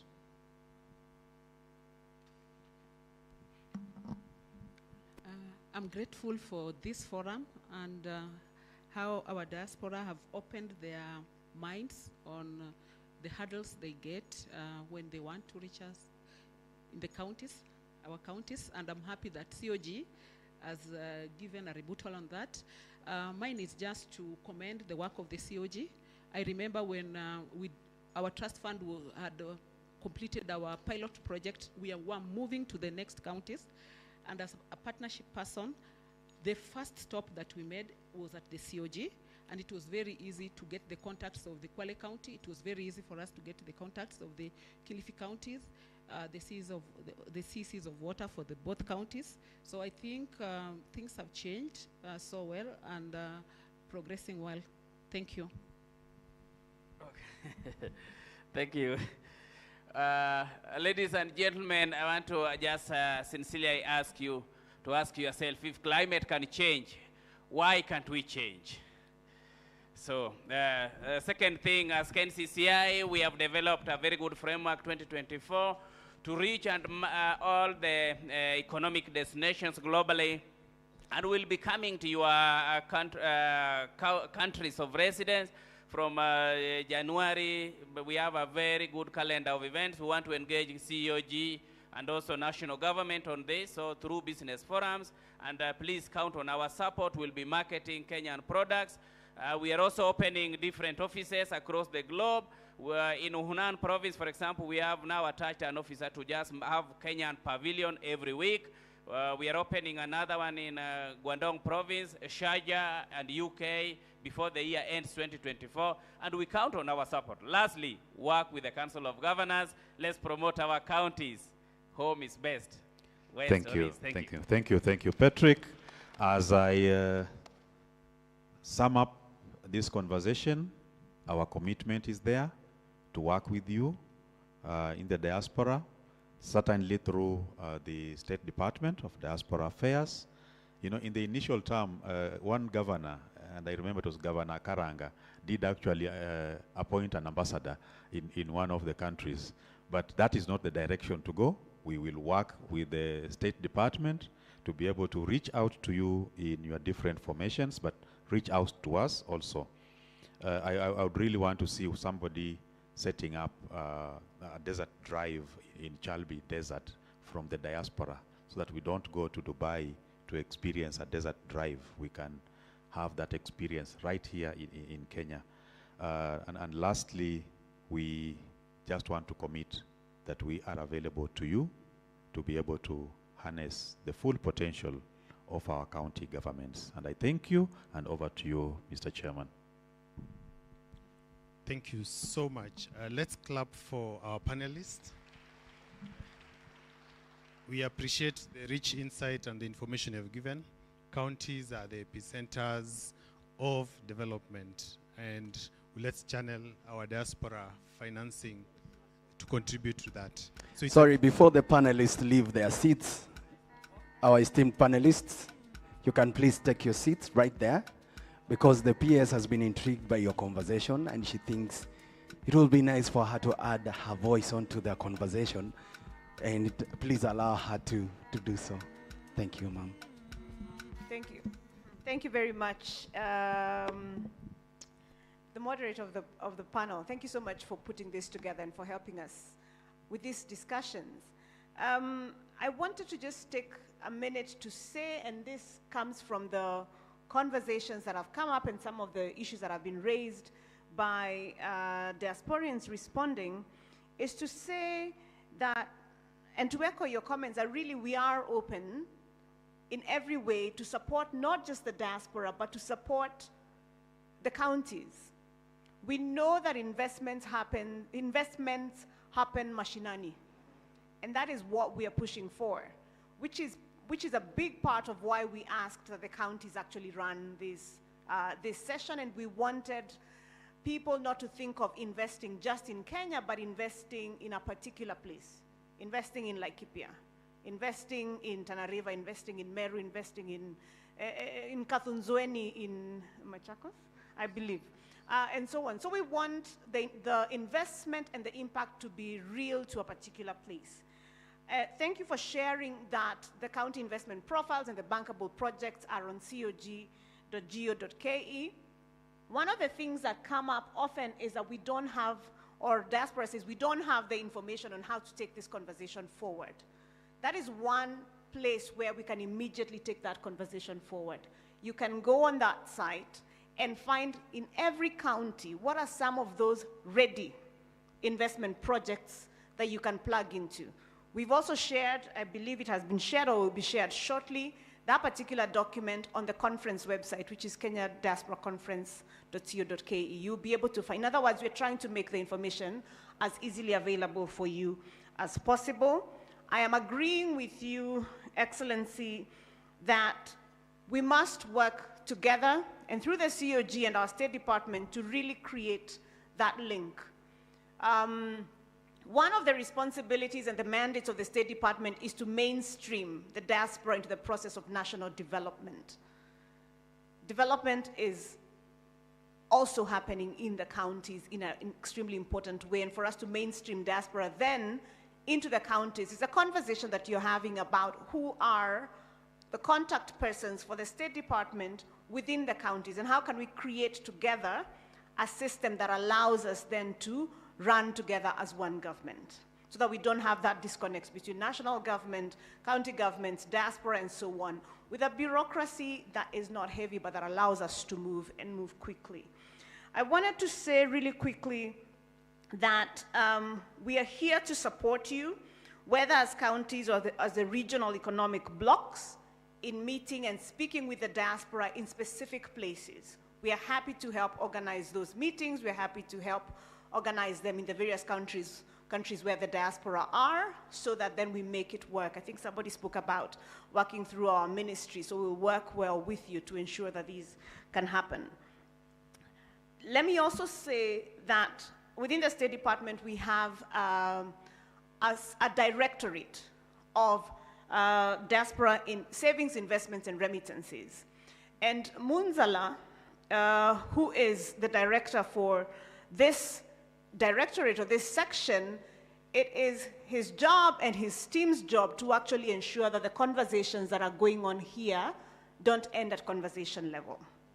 So this team is going to be picking up what we are discussing here in the panel and the comments that are coming out here. We have a team of rapporteurs that's making sure that all of that is captured, so that then we can have deliverables and very clear way forward from this conversation, so that it's not a good conversation and we say, oh, that conference was wonderful, but we actually have fruit for us to be able to see about that. Also to say that a diaspora investment strategy is currently being worked on. The county's heavy input is going to be critical. So now asking COG and the counties, please, I think if you haven't yet received our communication, you will receive it shortly, asking you to please plug into that so that we're able to work together on that. But also for the diaspora, once we send out the communication, please be a part of creating this investment strategy with us. Finally, just to say, again, that we are extending our invitation to all of you, diaspora and the counties, to work together, and we are here as a bridge to be able to help you. I think somebody from, the diaspora leader from South Africa, who mentioned that he has tried to contact me. I am one of the most available PSs, and I will tell you that without fear of contradiction. Everybody has my email, even my phone number, and the email is ps@diaspora.go.ke. All right? So don't go through gatekeepers or other people, my email, and it is monitored. So please, ps@diaspora.go.ke, and then we will answer your issues and support you. Many here will tell you that they have come to us with issues, welfare, investment, and so on, and we have supported that. A number of diasporians here will tell you that I have been to launching their investment projects. We have come, they invite us to come to the launching of projects.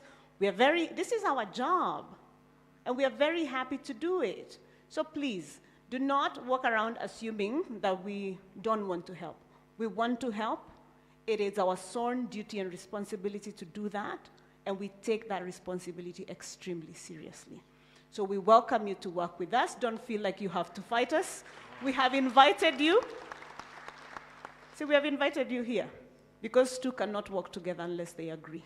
So this is that conversation for us to agree and work together. Sawa sawa. Asante sana. Thank you very much.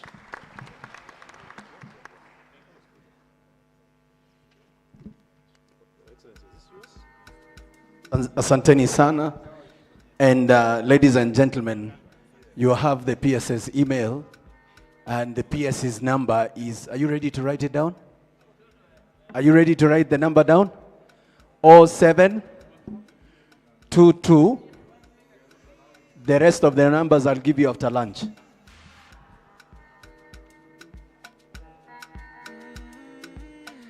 A round of applause.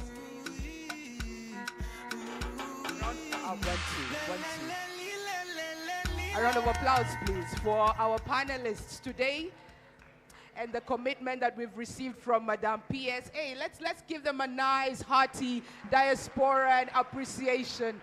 Thank you very much as they take their picture with Madame PS. I love the affirmative confirmation and conviction that she has as she does this job, and her lines are open for you, and that's what this conference is about, that the lines for connecting with government, with private sector are open for you.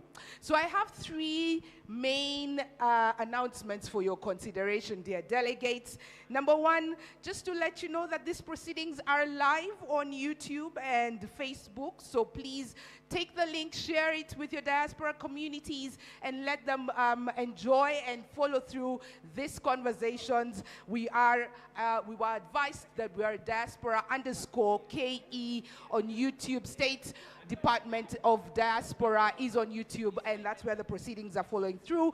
The second very important announcement for you is that there's going to be a photo session with the diaspora community leadership, and this will be at the staircase that is facing City Hall.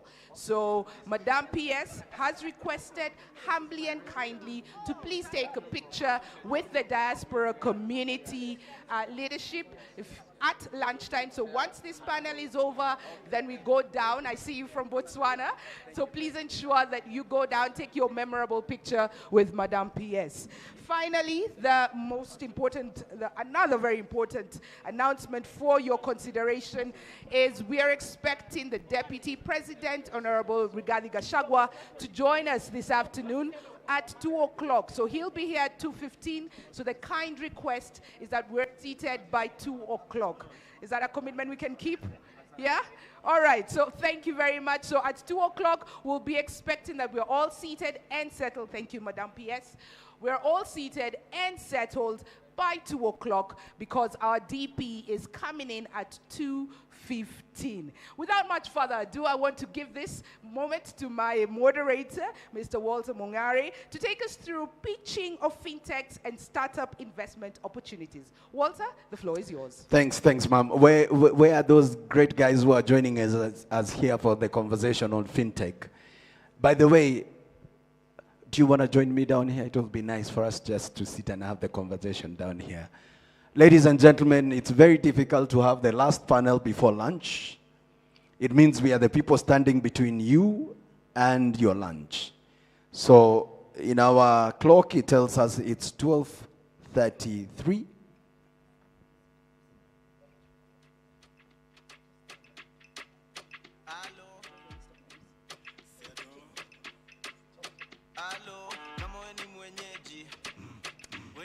Ladies and gentlemen, just a polite reminder, as my colleague said, we will be having this conversation for the record 30 minutes from now, because we want to believe that we are not a monopoly of knowledge in the space of fintech, but we are just an example and a representation of those great young men and women who have already taken advantage of the conversation on technology and finance.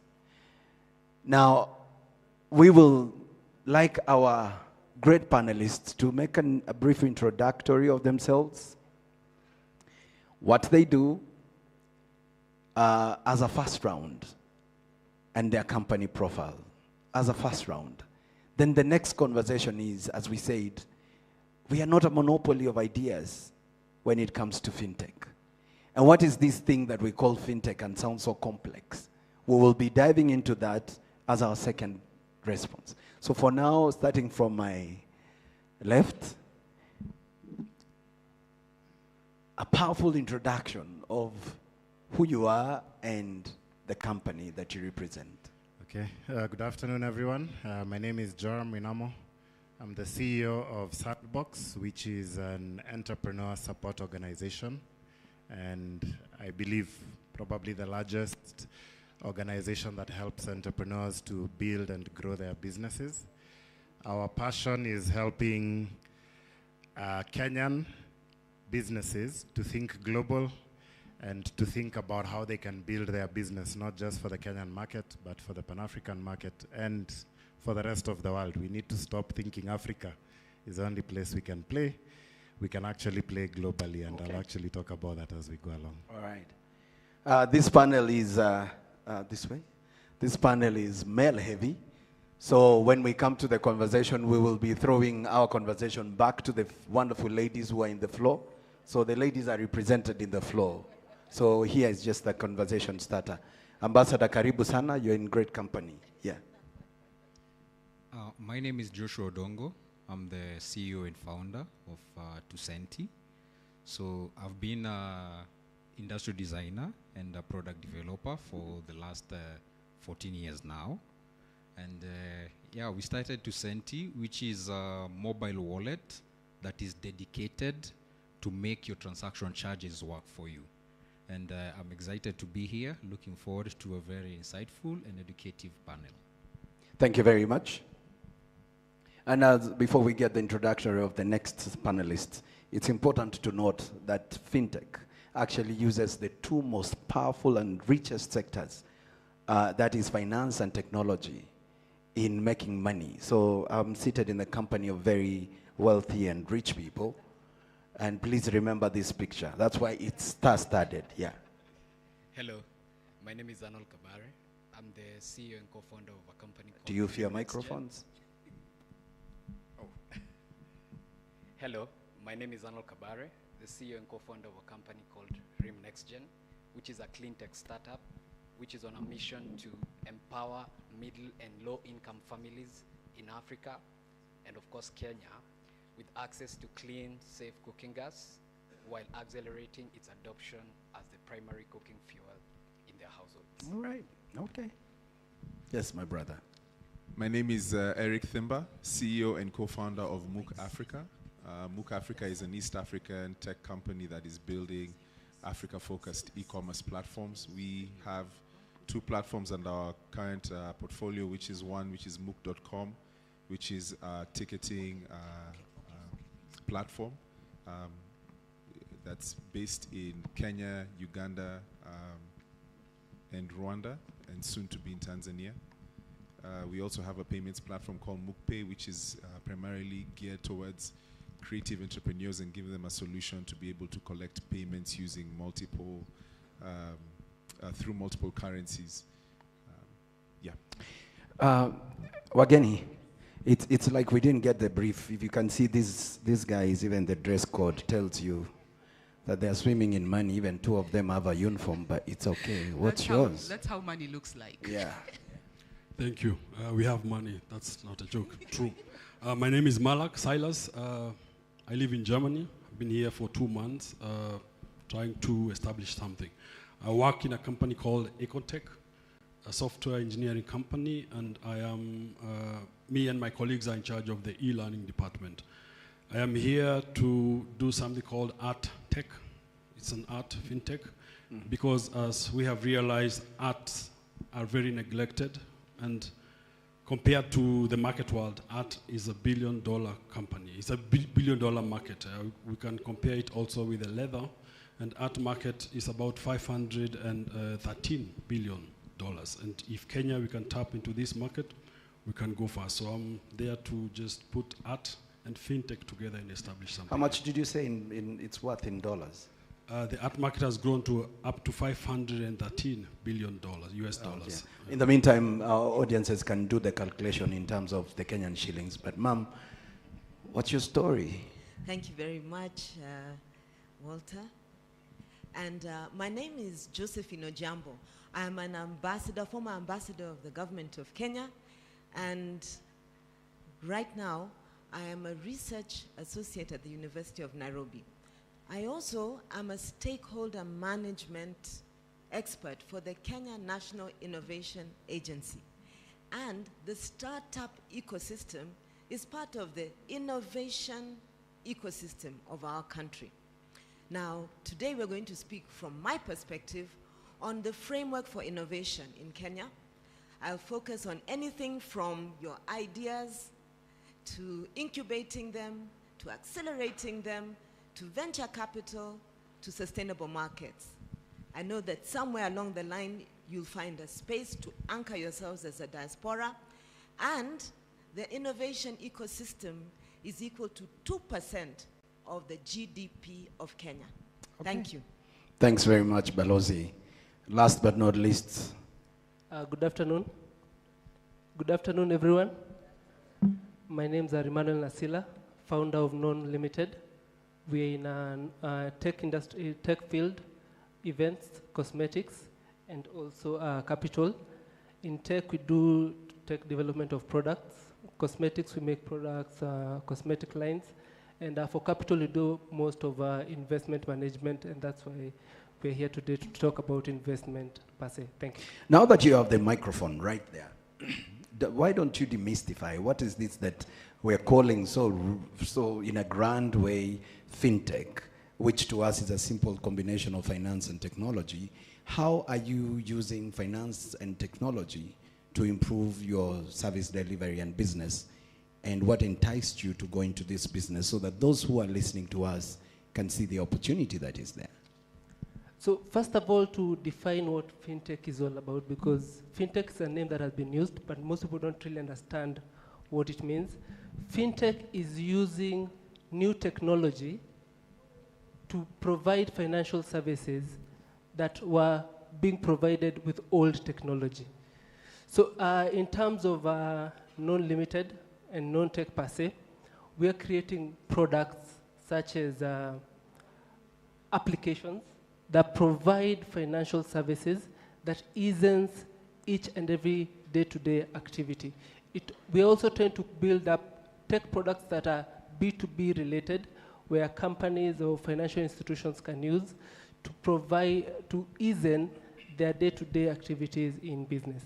Thank you. Yeah, one thing I've noticed about these guys, they are using some abbreviations that we may just get lost in. B2B for me, master bedroom or something like that. So please don't use heavy acronyms that confuse us. Just make it very clear for us. We're coming to you. How has fintech improved your business? And if possible, please tell us in numbers. Where were you and where is it with the use of technology in finance? Yes. The conversation around fintech cannot happen by not looking where we've been in terms of the finance itself. We are from a point where traditional financial institutions have worked so hard, and now because of the growth and we'd like to reach more people, we are looking how the financially excluded can be included in these financial services. Looking at what we do at Tujenge and why we love being in this space, the fintech, most of people who are especially employed in the informal sector have been excluded. One, they have bad credit scores, they can't access finance, and they opt to get to informal forms of financing, which strains them in terms of high interest rates, and especially when they fail to pay back, it again pushes them further down to the poverty drain. Now, at Tujenge, we've looked at what can we do as a financial technology company to assist these financially excluded to access financial services without having them to go. I was to ask if your past transaction charges were a payment to a product, what will you be owning today? So in that aspect, we enable people of making transactions, and they use their transaction charges as installment payments. Oh. In application, for example, we have 14 million people who are employed in the informal sector. If only 0.85%, not 1%, only 0.85% of these parents were to use the transaction charges to pay school fees, yeah, they make an average of 4 transactions a day, an average transaction charge of 20 shillings, meaning every single day they'll pay school fees worth 9.5 million. In a term, they'll pay school fees worth 856 million. And in an year, they'll pay school fees worth 2.57 billion. What's interesting is these parents have not gone over and above. They have not even looked for lump sum amount to pay school fees.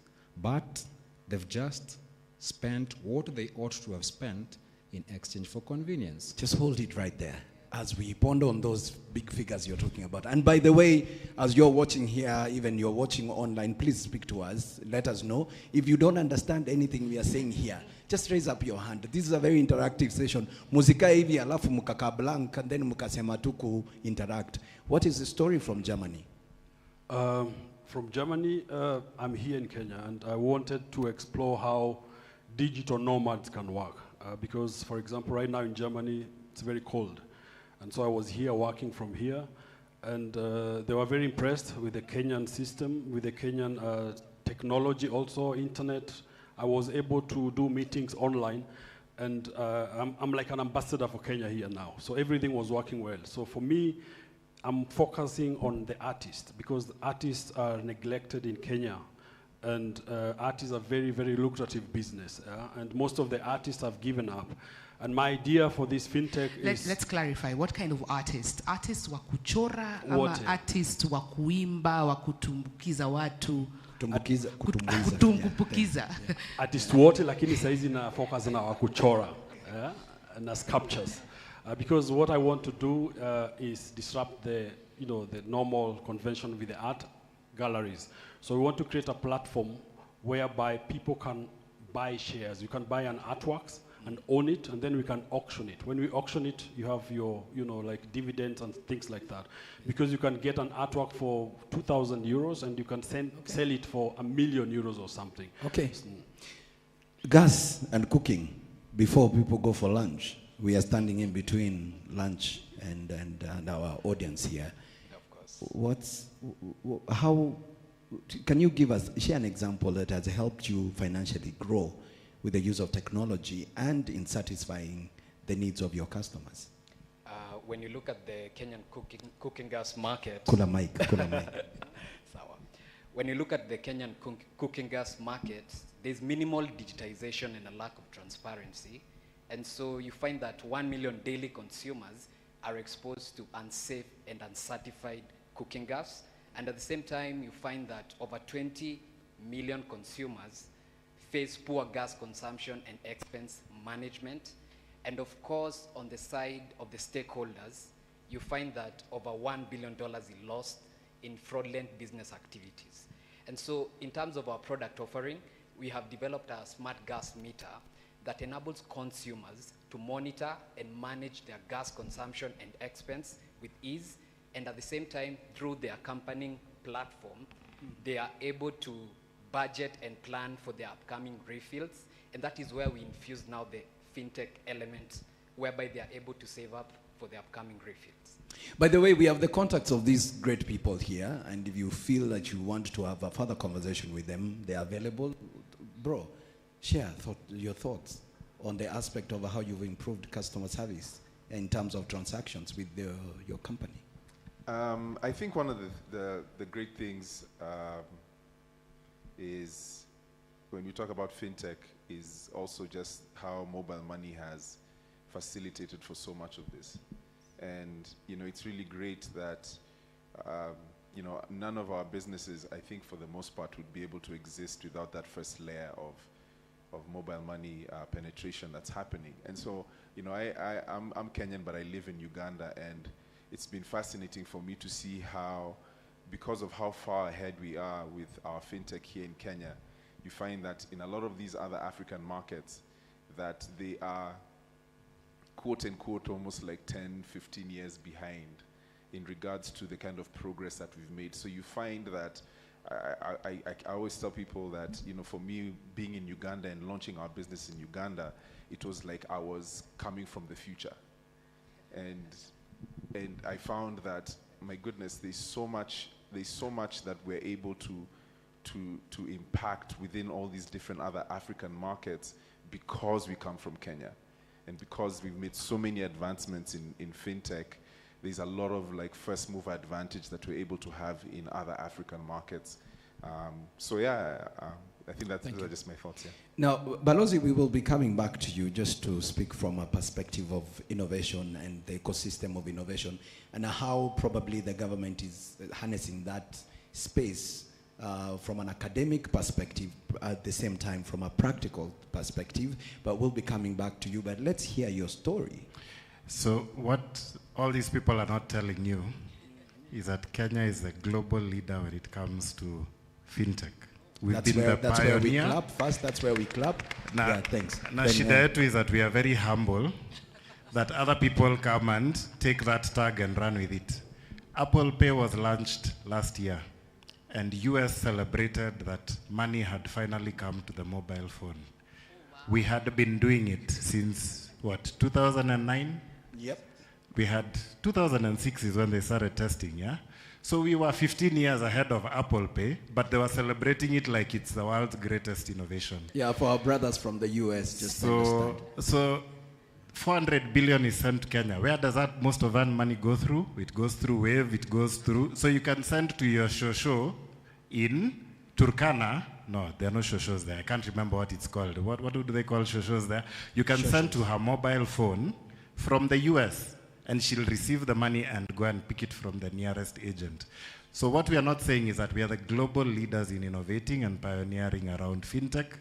And that is why you have Kenyan companies going Pan-African and global. And that's why it's a very big opportunity. Those billions going through our economy. And now you'll find most mobile money heads in banks, in telcos across Africa, are people poached from Kenya to go and show them how it's done, how it's set up. And so that's the opportunity that we are missing out on when we do not invest in this sector. And that's where we need to be putting our money to make it a global industry. Well, again, if you can see whoever is wanting to add value to our conversation here. But before we take your questions and your thoughts from the floor, Ma'am, share with us from, a policy perspective and framework as we come back to this gentleman to share more of, is my banana business is selling shoes or selling wares in the street? Is it something that I can talk from a fintech perspective? Because there could be, we need to demystify what is the business that can fit in within the ecosystem of fintech. No. Thank you very much, Walter. Indeed, your banana gig can fit into the overall innovation system. And when I say innovation, I just mean a better way of doing things, That's what innovation is about. So our policy framework at national level is aspirational, inspirational, and educative. But now let me talk about the bottom-up economic model. And I want you to know that the Kenya Innovation Agency has what we call a marketplace for innovators. It's called the Innovation Bridge. You can come there as an innovator. We have a digital economic platform there. You can come selling your bananas as fintech. You can come there to invest. You can come as an innovator who is academic. You can come there because you want to look at aggregation or associations of startups. So it's all there on the Innovation Bridge.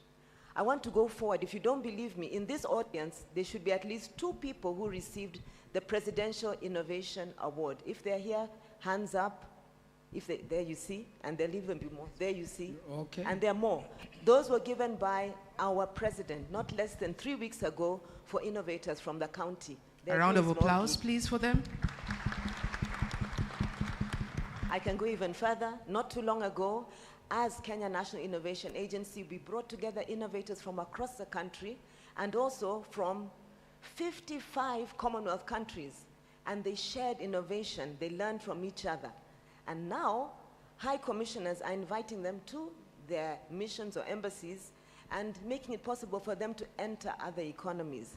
For example, last week, the Ugandan Investment Authority met with startups and is helping promote them, give them access to markets and licenses into Uganda. And before I finish, yes, ma'am. The last 2 important things is that the Innovation Agency of your country will be working very soon with the Ministry of Foreign Affairs to give a national soft landing if you're an investor wanting to invest in innovation, startups, and the ecosystem.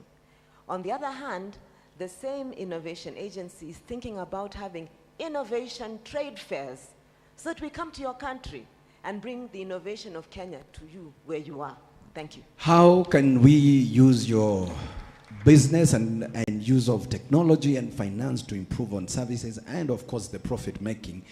We have some thoughts from the floor. We have one question here from Peter Wally from Wally Fresh. Yes. I will take only 2 other questions in the interest of time. Yeah, for the interest of lunch, not Thank even you. time. Thanks. Thank you so much. I think I've interacted with, my name is Peter from Wali Fresh Produce. We export avocado overseas from Kenya. I've interacted with Sandbox and Mockup buying tickets.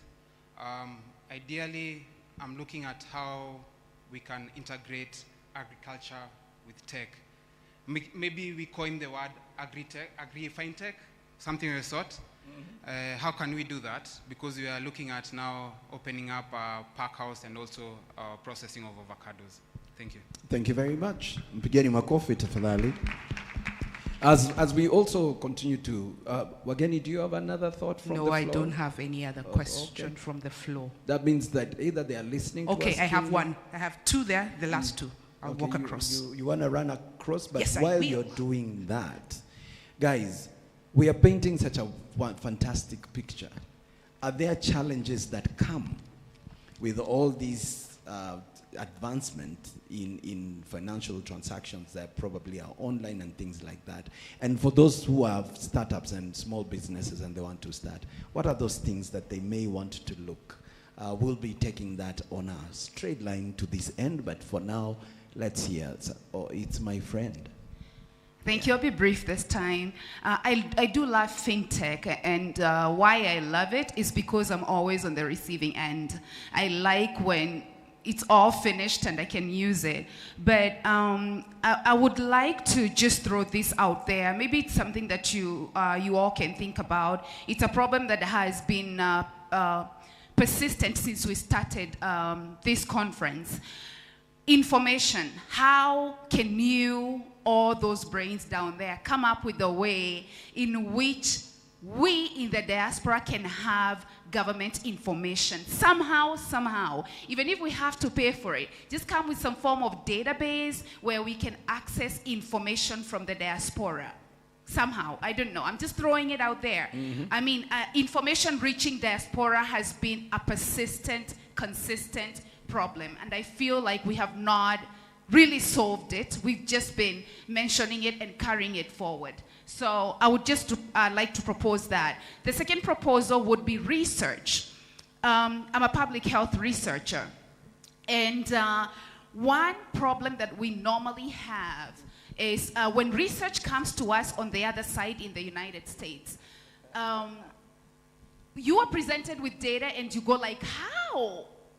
How did you get that? I mean, how did you go to, I don't know, Kibera and whatever, and got that information and came up with, oh, there are 2 or 3 women that die every day because of childbirth? Like how, you know? So I don't know how we can incorporate research as well and make sure that we have valuable data that can be presented out there, because we're Kenyans. We know it's a lie when we see data out there. So those two. Thank you very much. Thank you. Thank you. Before we go to the floor, before we carry on with the floor, let's just hear from our panelists from a perspective of the challenges that we can turn into opportunities as anyone is dreaming of a startup in the fintech space, starting from our extreme right. One thing I'll say is that the moment every entrepreneur hears a problem, the same way lady has just explained, it excites us that we need to come up with a solution. So definitely that's one thing we're going to key into and see how we can give a solution to that. But in terms of the conversation, that is the challenges that entrepreneurs or companies will go through, I will say the solution is always there. The only issue is mostly the monetary side or the financial side. Because one thing about business, if the finances are there, if the investments are there and are put in place, everything can be aligned. And I think from this conversation of Diaspora Investment Conference, one thing I would say, the solution to most issues, or even in the area of business, is privatization. The moment investors are able to identify companies and invest in them directly, who are private organizations, it will be more easier to implement these solutions to the society. So as we go on with the conversation, kindly let us focus on also investing in startups and private companies to be able to fulfill whatever we'll need in this world. Thank you. For me, the main challenge I see is art haijatambulika kama kazi, especially in African countries. Yeah? And if we acknowledge that, then because mzungu atakuja hapa anunue painting Masai Market 1,000 shillings, ataenda auze 10,000 euros. And if you Google African art, it's only white people who sell it. So kwanza tutambue art, tutambue wasanii wetu, na tuwaheshimu sana kwa sababu creating abroad, it's very valuable. So that's the first challenge. The second is startup. When someone is starting up something, you have to finance it by yourself. Thank you. Yeah. I think for anyone, and because this is an investment conference, I think one of the things insights is just to realize that like Joram had mentioned, that the Kenyan fintech ecosystem is way more mature than most other African countries. And so anytime you're presented with an opportunity to invest in a Kenyan fintech, the one thing that you need to realize is that what you are going to have in that package is an incredibly scalable solution that's going to be very Africa-centric. So Kenya is a very great place to pilot ideas. But in terms of being able to achieve scale, I think it's important now to be able to view Kenyan fintech businesses as being kind of rocket ships that just need fuel to really scale across Africa. Yeah, and that the fuel that you're talking about is, for example, research that gives you information from data that then informs any any decisions that you need to make. If I right? just quick one on Yeah. that data aspect, Yeah. actually, that was a really great point that you brought out, because you find that there's quite a number of very mature e-commerce ecosystems. And so what you're finding with a lot of startups now is the question around how can we use all this data that we've accumulated over the last few years to turn that into like very actionable insights. And that's one of the conversations that we're having in terms of how can we use this data to be able to provide lending, to be able to make credit decisions. How can you use this data to be able to better target consumers? And I think once we build out these models, again, it goes back to that aspect of we'll be able to make these businesses a lot more scalable. All right, and just for those of us who are focusing on the story of data, it's not just data. Data is just like a bunch of bananas that you've got. It's a process that it has to go through in terms of analytics for you to get all the, granular thoughts and things that you want to pick. As we take the last three thoughts on the challenges and the opportunities that those who are out here, thinking of going into the fintech space and using fintech, of course, to improve their business and service delivery. That's what we're talking about before we go back to the floor, and then we go for lunch. One thing to note is that in the early stages of a fintech, there are things that you may face, especially on the side of licensing, regulations. And so one thing to note is that sometimes you can leverage other infrastructures to build on top of them. And by the time you have the financial muscle, you can be able to get your regulation and licensing done by, let's say, CBK. Yeah. My thoughts are a bit new, and the reason why it's new, it's because in the startup world, people are used to things that are already existing, but when it comes to new business models that are being introduced to the startup space, it becomes a bit difficult because most people don't understand or even know what's going on in that business space. And I think that is a challenge that most startups face. Like, we face that challenge ourselves because our business model is very new, not only in Kenya, but also globally. And we are happy to be part of that. And we faced even challenges having strategic partners because they like to see what you've done. And yet we're leveraging on this partnership so that we're able to fast test, do our pilots, prove, and then we're able to scale. I think Diaspora's biggest problem investing back home is trust.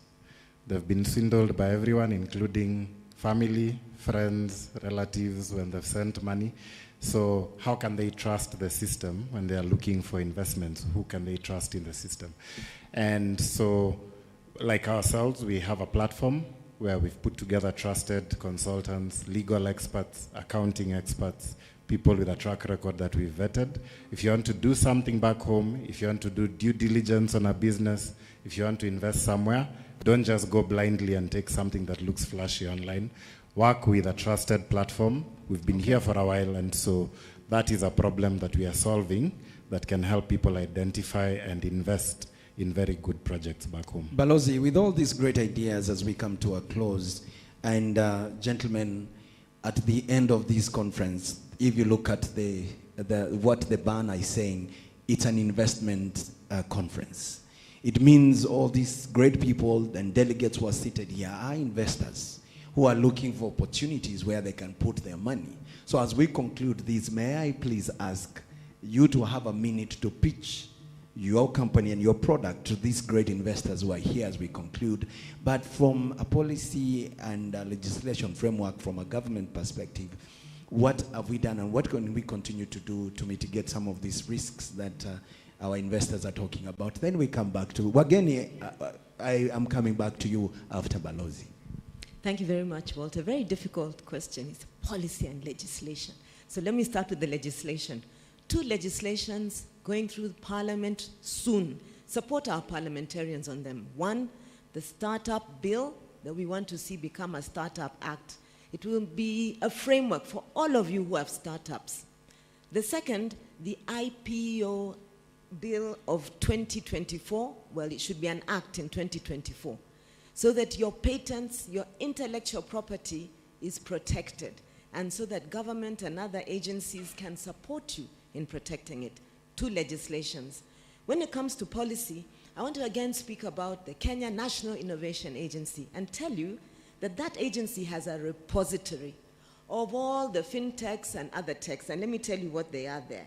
We have tech in the blue economy, we have agro tech, we have clean tech, we have climate tech, we have health tech, we have digital health, we have farm tech, there's someone speaking about health there, and we have, I think, meditech. We also have fintech itself, and then we even have tech for all. Tech for all brings all those who are vulnerable together in the technology space.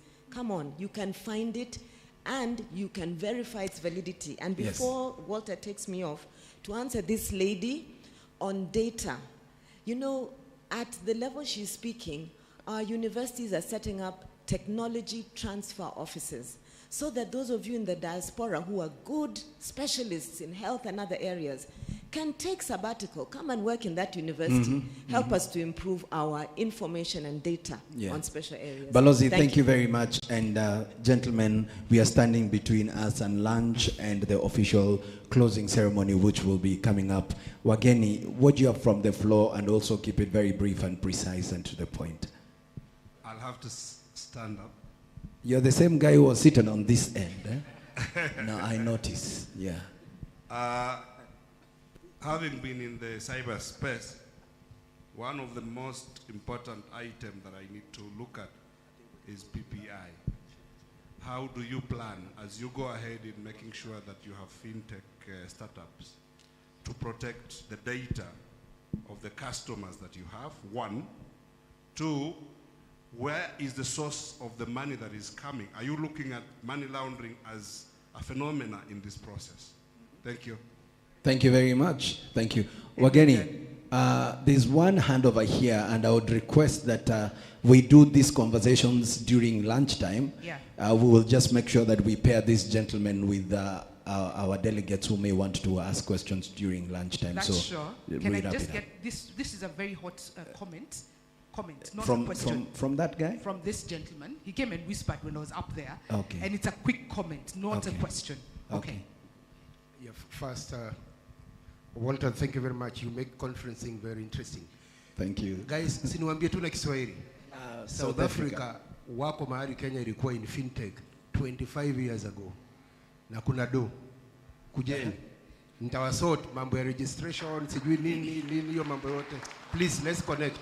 Now that is what we are talking about. Thank you very much. I told you it was a good one. I told you. Now let me have another one like that. Yes. Yes, my name is Soita from the academia. Now what I want to ask about fintechs is most of these apps or systems, as you call them, they deal mostly with money transfer. Money transfer, but there is very little also that is happening in loaning, loaning softwares. But there is very little in terms of managing investments. Like over the past 2 days, we have been discussing about investments in bonds and other areas. Now, you have to develop a module that will be able to cover investments, including savings. And the last thing is just a comment again, is how to manage projects that are being invested here from the diaspora. All right. I'm one of the directors of a company which is there to assist the investors, even to manage their projects while they are away. Okay. So that is the software I think you need to develop quickly about project management module. Oh, you want us to develop it for you, right? Yes, I want you to develop, yes. There is a business opportunity. Thank you very much. We really appreciate. And now, ladies and gentlemen, with a lot of respect to our panelists who have been a catalyst to this conversation, this is an opportunity for you to inspire others to come into the ecosystem you're talking about and probably just invest in your business, going around like that. And then we will finish with Balozi in terms of what the government can do to enhance and make those possibilities come to light. Okay, so quick comment, there are already very many investments up. Check out the Sika, check out Ndovu, check out, I think all the local investment firms have an investment app that you can plug into. So as you were saying, there's just a lack of information. sndbxinternational.com, You can find a platform that has trusted advisors that can help your business to basically verify whether what you're doing locally is legit or not. And we can talk to all those people. We are opening an office in Atlanta and Berlin to be able to plug into the diaspora and increase the size of that network. Wageni, did you hear that?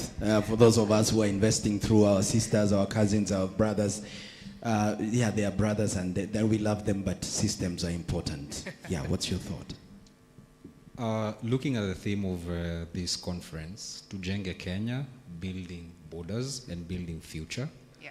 I think at Tujenge, our focus has been the impact that we can have and build using our financials, and especially in line with our focus is using transaction charges to power a whole business ecosystem, impacting individuals, businesses, and the economy itself. In answer to even what the current government is working on is to empower and support the low, the underserved people who are individuals and households.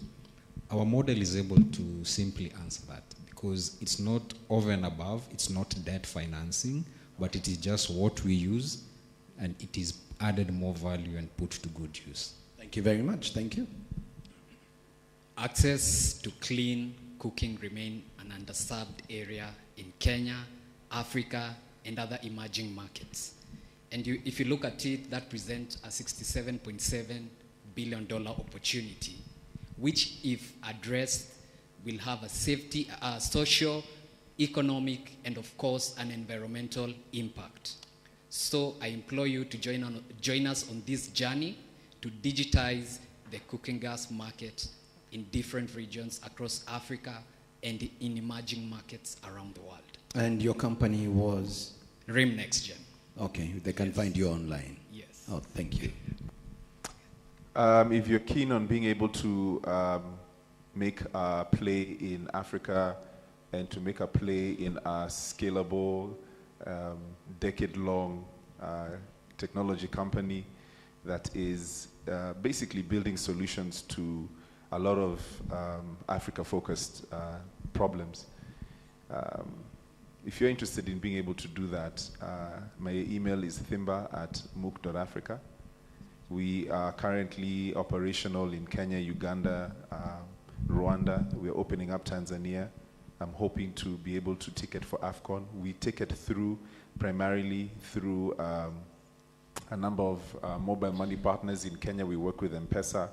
In Uganda, we work with MTN to be able to deliver our solution. And so if you're really keen on being able to really invest in the whole fintech space and you're looking for some really solid companies to be able to deploy your capital, hit me up. From Germany. I believe everyone here has a relative who draws or paints or makes sculptures. Sinukweli. It's true, yeah? So support these people. And my company is going to change and disrupt, the art business. So by investing in us, you will be having commissions and you don't have to own the artwork. You can just buy shares from it, and when we auction it, you'll have dividends, you'll have returns from these artworks. So support us as we go ahead and revolutionize the art industry. Like M-Pesa, this is going to take off. Don't ignore this idea. I'm telling you the truth. If you can see, I've even changed my microphone and even the sound is beginning to change because His Excellency, the Deputy President, is already in the vicinity, eager to come and join us as we close. What is your story? And I have $100 to invest today, and I'd want to give it to the audiences who've been listening to us, what we have been saying, or they have been attending the conference because they're delegates. So, Bishop Gigi, I'll come to ask you a question for $100 as you conclude. Yeah, what's your story? So for non-limited, we are a diverse company in terms of what we do. We're in events, we're in tech, we're in cosmetic, and also in capital. Precisely for capital, it deals mostly in investment management, where we get funds from different investors and put it into known and different businesses ventures that we are dealing into. So I would advise each and every person here who wants to be an investor, either individual or a company, kindly bring the money to the SMEs or home business organizations, and we're going to make a difference to that. So in case you want to reach out to Non Limited, it's info@non.co.ke. Non is known.co.ke. Thank you very much. Thank you very much. Balozi, last but not least, your thoughts, and then Bishop Gigi. It will be nice to have you down here. Please come. They need to know you from, oh, by the way, Bishop Gigi is from Atlanta.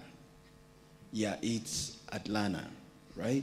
Mambo ya kusema Atlanta mnatuaibisha huko nje. Bishop, please. Thank you very much, Walter. So, responding to a few things I've heard here. One is that for the diaspora, we can point you through our Kenya National Innovation Agency to the right county. Let me just say what I mean by right county. If you're interested in fish tech, we show you where to go in Kisumu, or on the lakefront, or Kilifi. We have county innovation hubs now being created. Safe spaces for young people, where you can not only innovate, you'll be taught about ethics, about self-care, and other things that you need in order to remain viable. We also have, for other business people, the Ajira digital platform, yeah, linking you to the gig economy. People know what that is about, selling your wares, doing your border, it's there, the platform already exists. For those who want to invest money, and big and small money, you know, in Africa now we are calling something, you know, we hear that Dangote and others are called African unicorns. We are encouraging Kenyan unicorns. Come, we'll give you the interface, we'll tell you where the projects are through the repository, bring that money home. We'll show you where you can trust your investment. Yeah. Then, on clean tech, do you know not too long ago, we had King Charles come here to Kenya. And when he was here, we took him to a place where M-Pesa has launched an interface with carbon sequestration through green transitions. Kenyans are planting trees. And on the back end, you get clean energy in your house. Okay. Now, I'm not going to go into the detail, but yes, Kenyans are already there. Just join us on that platform. Let me end by saying, whatever the case, we still need your skills, your talent. Come home and join us. Join us in the universities, in the TVETs, in the bottom-up economic model with Mama Mboga. We need you at home. Thank you. Thank you very much. As we conclude, wapigeni makofi tafadhali. Wageni, if you have some information for us, before Bishop Gigi does a very unique aspect. Yesterday, he gave us 5 pointers, just a reminder of, even as we speak to these investors, what are those 5 key things that we need to have in our mind. And it will be nice for Bishop to remind us of that, because that's what this conference is about. At the same time, he will pray for the food, which we will be having at the tent. Which we will be having the food at the tent that's facing City Hall. Go ahead, Bishop. Good. Do I sit? No, what do you want? I want to start. Okay, go ahead. I'll make it brief. He just set me up, but 5 things. There were actually 6. You have the message. Message. It has to be relevant. Okay. You need to have a messenger. Messenger. A messenger is very key. Okay. After the messenger, you need to have the target group. Target. Who are you targeting? Okay. But you also need to have a strategy. Strategy. On how to go about it. Okay. And then timing is very important. Timing. You may come when it is too little, too late. Got it? MMTST. You're a good teacher. May I good pray student. now? Yes, please go because ahead. I don't want people to hate me that you want to preach. Can I pray? Please go ahead. Now, let us appreciate our panelists at this time. Walter, I'll take that 100 bucks. Was that money? Since he's just going straight to the prayer, there's no offering, so we can pass that. Let us appreciate our panelists. Wapigeni makofi tafadhali. And this is where you also stand. This is where you also stand, because we are about to pray for our lunchtime, and the conversation on diaspora investment begins here. It doesn't end here. Bishop Gigi, please. Let us pray. O God, from whom all blessings flow, we gather as proud people called Kenyans. Thank you for a beautiful country. Thank you for wonderful people. Thank you for an excellent forum where we can gather together so that we can upgrade Kenya and be proud being Kenyan. Now we are going to eat, God. We bless that food. We bless the hands that have made it. And as we eat, give us nice fellowship so that we can come back here energized, focused, and ready to serve you and the wonderful people we call Kenya. And this is our prayer of faith, and we say it in Jesus' name. And all of us say, Amen. Bon appetit. Thank you, Bishop Gigi. Thanks, Wageni. Let us appreciate my sister Wageni, who's been our MC and coordinator. Mpigieni makofi ya kama wale watu wanataka kwenda kula lunch. And let's appreciate Walter Mungare for great moderation. A good round of applause for Walter, please. Asante. A lunch is served at the courtyard. That is where the big tent. Yes. And please make sure that we are back here by 2 o'clock so that we can do the official closing ceremony. And we thank you with that. I think the delegates can clap for themselves. They've been such great delegates. Yeah. A round of applause, delegates. Thank you, conference, what it has been. Enjoy your lunch. Thank you.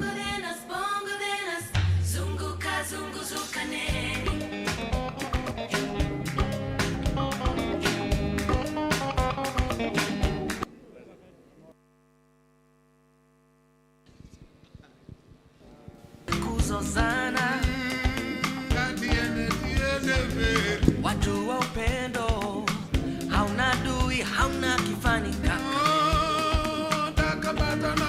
It's pole pole going slow, but still we're keeping time.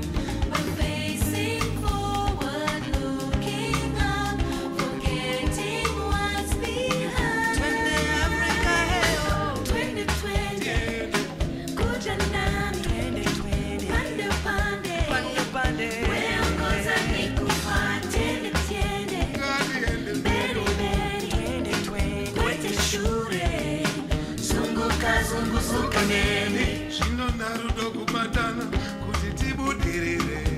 Twahitaji upendo ili tusonge mbele.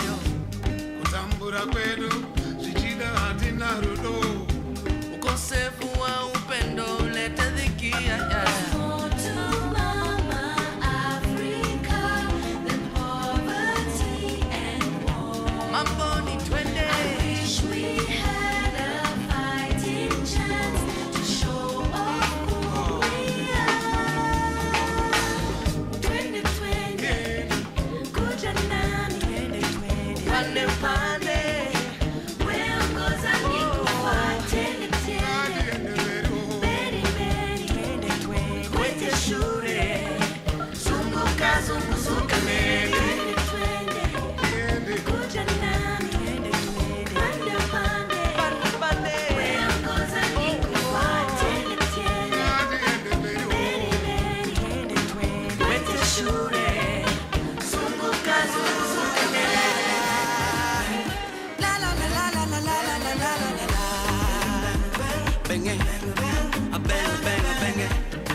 Check. Check.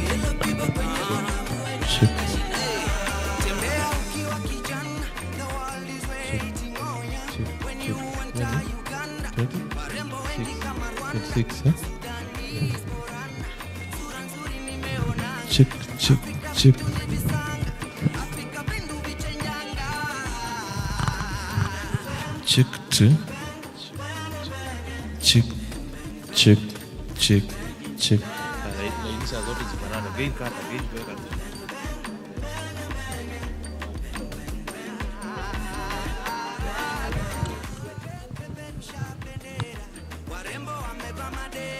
Sound check 1 2 3 4 5.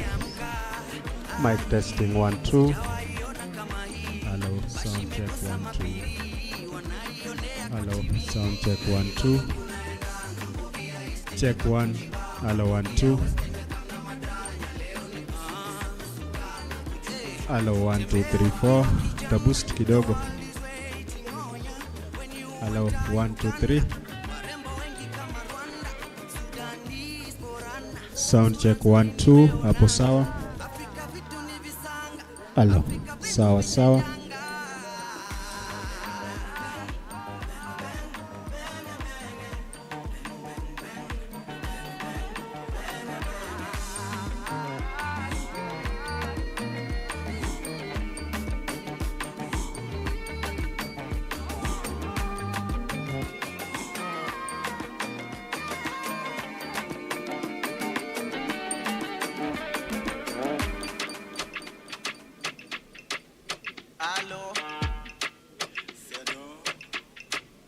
Halo, kama we ni mwenyeji, we ni mwenyeji. Halo, kama we si mwenyeji, mind your business. Unataka ule anaichapa mpaka ilale, basi harakisha njoona. Mima inanukia shasha mane, utupe nini kwa flona. Super komudia ladha gane, nezenda fast au slow. Never nikisikia mambo male, kitafta plan ya do. Tuanzishi vita, tunamaliza. Nani ukinita, tuma mamita. Ama lipsinka, wanawaingiza. Napanda stage, naona miujiza. Check. Sound check. 1 2. Sound check. Sound 1 2. Sound 1 2. Sound 1 2. Check. Mute.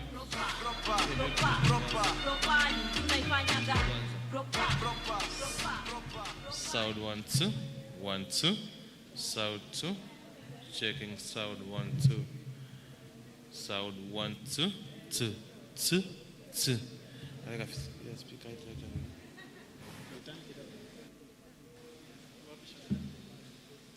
Sound 1 2 2 2. Sound 1 2 1 2 1 1. Sound 2. Sound 1 2 1 2. Sound 1 2. Sound 1 2 1 2 2 2 2 1 2. Sound 1 2 1 2 1 2 1 2 2. Sound 1 2 2. Sound 2. Check sound 1 2. Sound 1 2 1 2 3. Sound 1 2. Jaribu kukipaza sauti adhuhuri ya leo. Sound 1 2.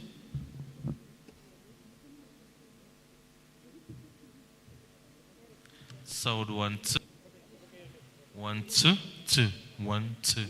Sound 1 2 2. Sound 29. Sound 2 2 2. Sound 2. Sound 1 2. Sound 2. Sound 2. Sound 1 2. 29. 1 2.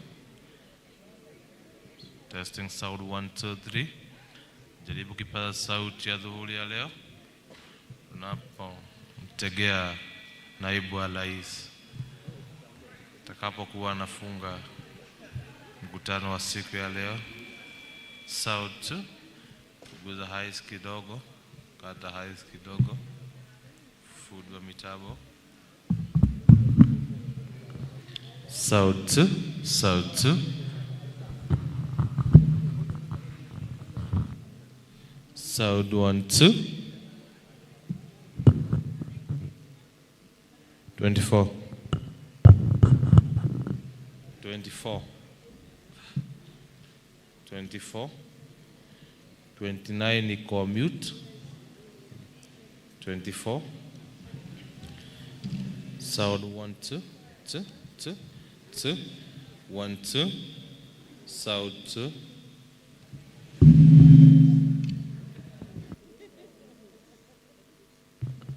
Sound 1 2. Sound 1, 2. High scatter, high scatter. Toa high, toa tuta. Weka punch kidogo. Punch, punch, punch. Sauti moja, mbili, tatu. Napojaribu kipaza sauti adhuhuri ya leo, tukimtegea naibu wa rais atakapokuwa anahudhuria mkutano huu wa leo.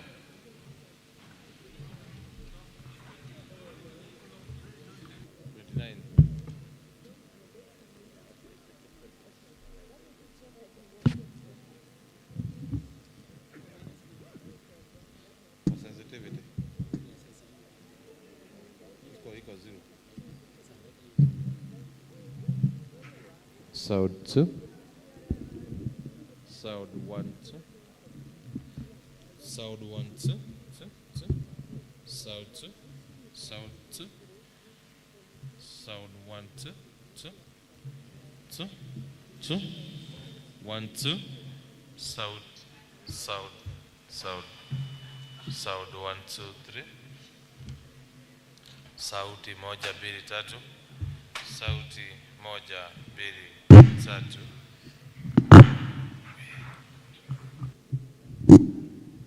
Sound. Sound 1, 2.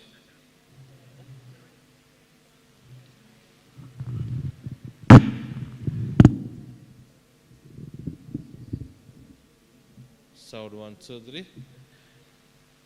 Weka sauti kidogo, kwa chini sana.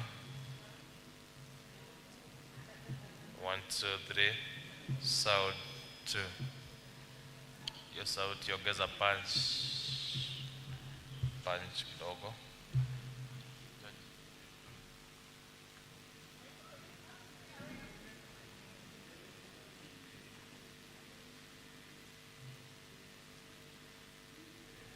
Sound 1, 2, 3, 4, 5. Sound testing 1, 2. 1, 2. 1, 2, 3. 1, 2. Sound 2. Sound 1, 2. 1. 1. 1. 1. 32.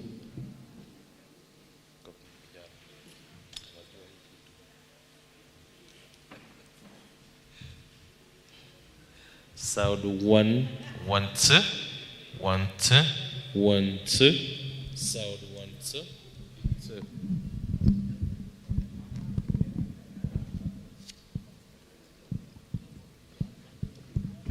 Sound 1, 2, 3.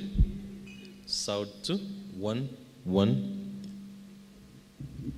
Sound 1, 2, 3. Mic testing 1, mic testing 2, mic testing 1, 2, 2, 1, 2. Mic testing, mic test 1.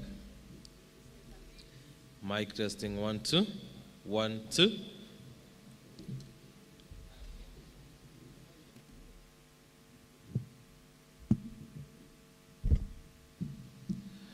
Mic 1, 2, 3, 4. Mic testing 1, 2, 1, 2. Okay. Mic testing 1, 2, 1, 1.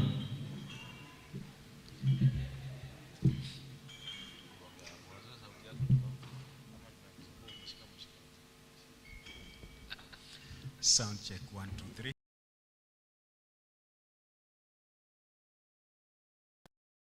Sound check 2.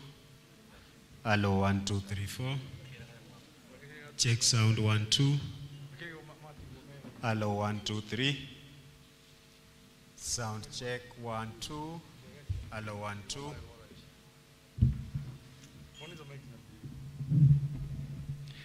"24 iko chini kabisa." Sound check 1, 2, 3, 4, 5, 6. Mic testing 1, 2. Hello 1, 2, 3. Check sound 1, 2. Hello 1, 2, 3. Sound check 1, 2, 3, 4, 5, 6. Hello 1, 2. Hello 1, 2, 3, 4, 5, 6, 7. Hello sound check 1, 2. Check sound. Hello 1, 2, 3. Hello 1, 2. 1, 2, 3. Mic test 1, 2, 3, 4, 5, 6. Check sound. Hello 1, 2. Hello 1, 2, 3. Mic testing 1, 2, 3, 4, 5, 6. Hello 1, 2. Sound check 1. Hello 1, 2. Check sound 1, 2, 3.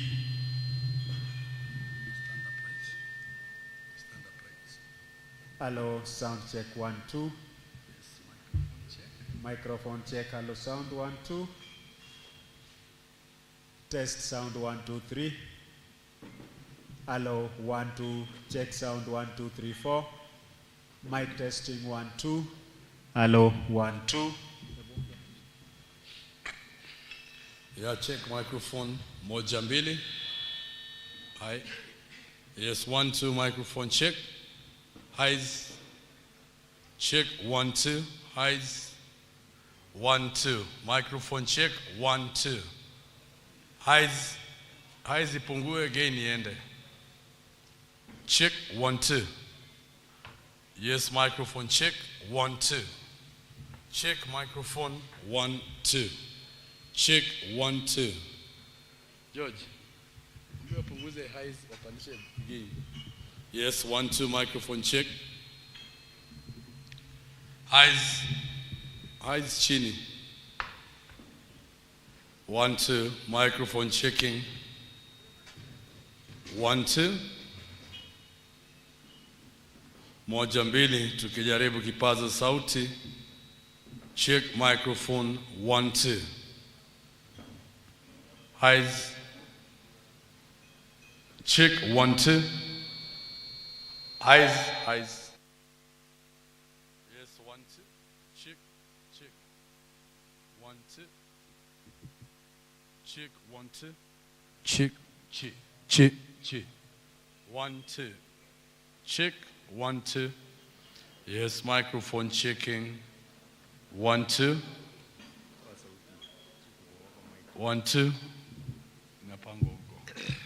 Check 1, 2. Yes, 1, 2. Microphone check 1, 2. Diaspora Conference 2023. 1, 2. Yes. 1, 2. 1, 2. 2. Hizi nama tutakuwa hapa. 1, 2. Tunapatana hapo eh? Yeah, 1, 2. Hapo iko fiti? Hapo fiti. Check 1, 2. Yeah.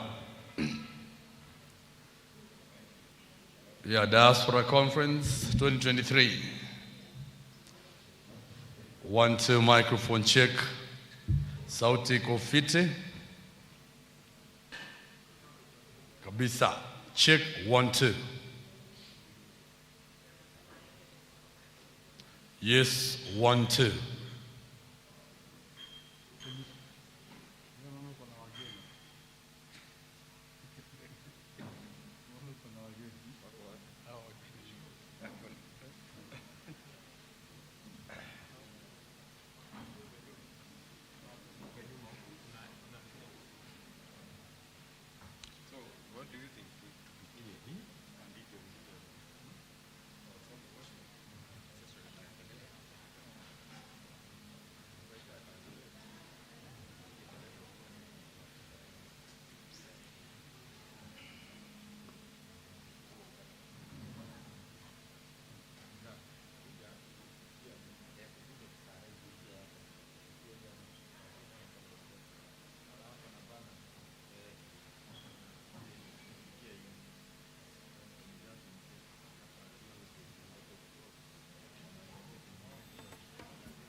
Tunasonga mbele watu wote, kwa Jamhuri Kenya yetu. Tunasonga mbele.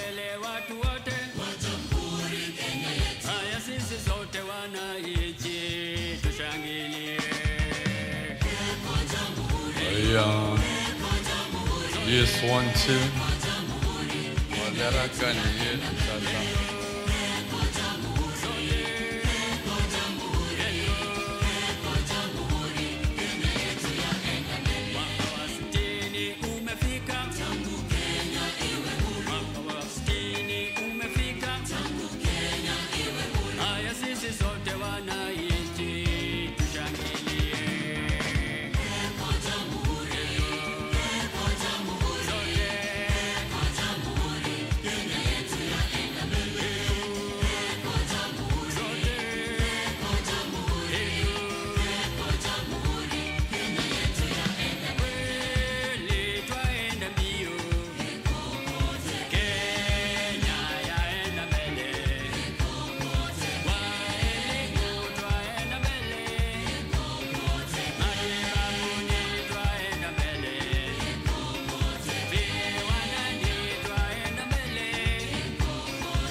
Yes.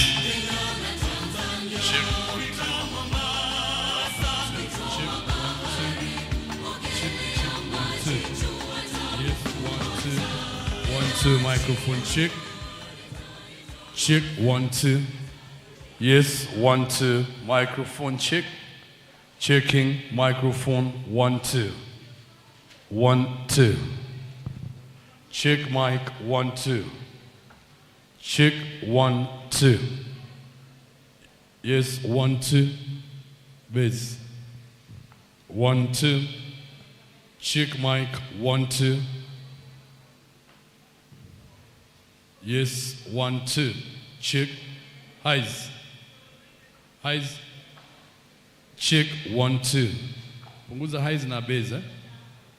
Check. Check. 1, 2. Highs. Check 1, 2. 1, 2. 1, 2. Highs chini. 1, 2. 1. Highs. 1, 2. 1, 2. Check. 1, 2. Highs. 1, 2. Gain ipungue basi kiasi. 1, 2. Check 1, 2. Check 1, 2. 1, 2. 1, 2. Checking 1, 2. Yes, mic 1, 2. 50.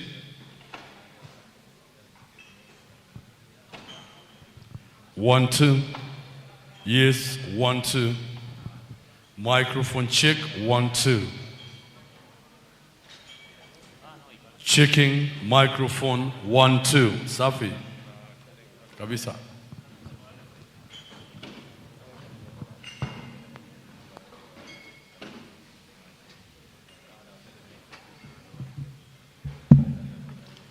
Yes, 1, 2. You go sawa, 1, 2.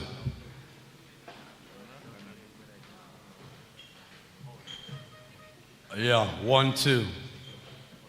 Checking. Diaspora Investment Conference, 13th to 15th December. State Department of Social Media Services. Thank you.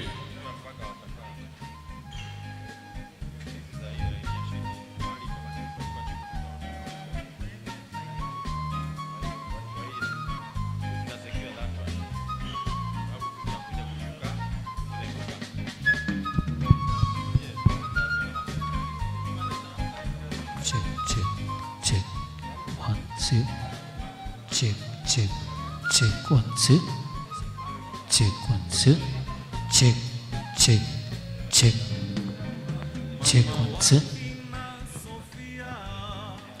Yes, 1, 2 microphone checking. Tukijaribu kipaza sauti. 1, 2, 3. 1, 2 microphone check.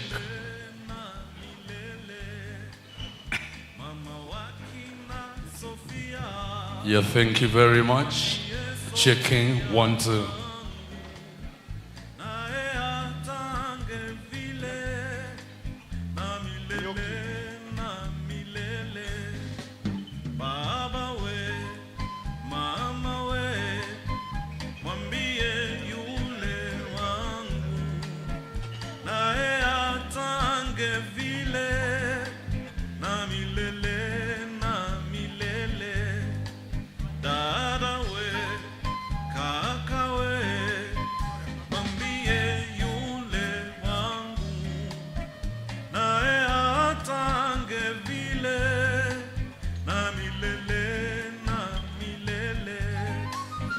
Wasemaji walisema na misemo yao yote haikuwa sawa vile, na milele.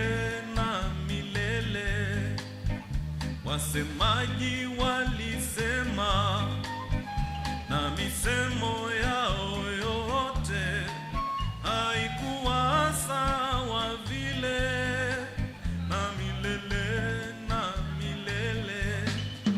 Baba we, mama we, mwambie yule wangu naye atange vile, na milele.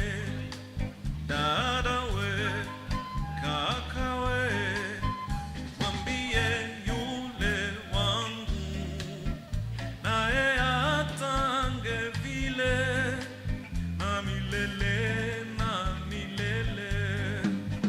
Punda alinyimwa pembe akapewa masikio, akapewa na mlio wa milele. Punda alinyimwa pembe akapewa masikio, akapewa na mlio wa milele. Baba we, mama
wazazi wangu wakinidanganya, najua huwezi nichanganya. Nina mengi ya kusema, chili yawe kuwa mwema. We are more beautiful than the rainbow, 'cause with you I never feel hollow. And I don't wanna let you go. Na na na na na na, nimetangaza msimamo. Wewe ndio tamu cha asali, nakupenda sijali, I cannot trade you for mali. Wakinicheka sijali, mimi I know your love will never go. It's unconditional, oh oh, so oh oh oh oh oh. Wewe ndio tamu cha asali, nakupenda sijali, I cannot trade you for mali. Wakinicheka sijali,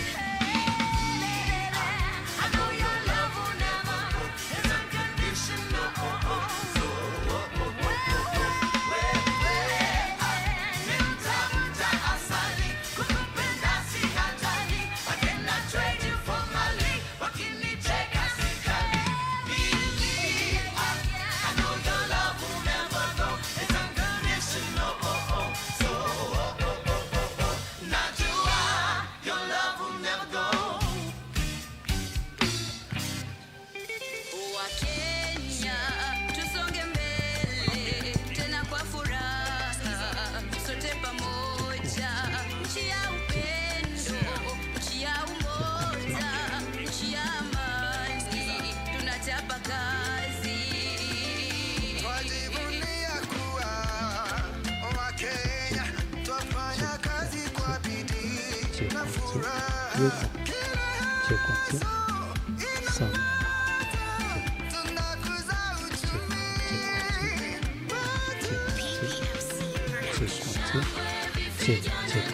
Check 1 2. Sound. Check 1 2. Check 1 2.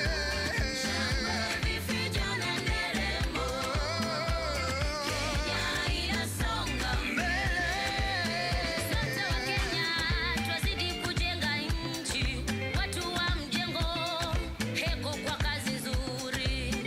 Seremala, piga randa kabisa, tuimarishe uchumi kwa kuuza bidhaa za mbao.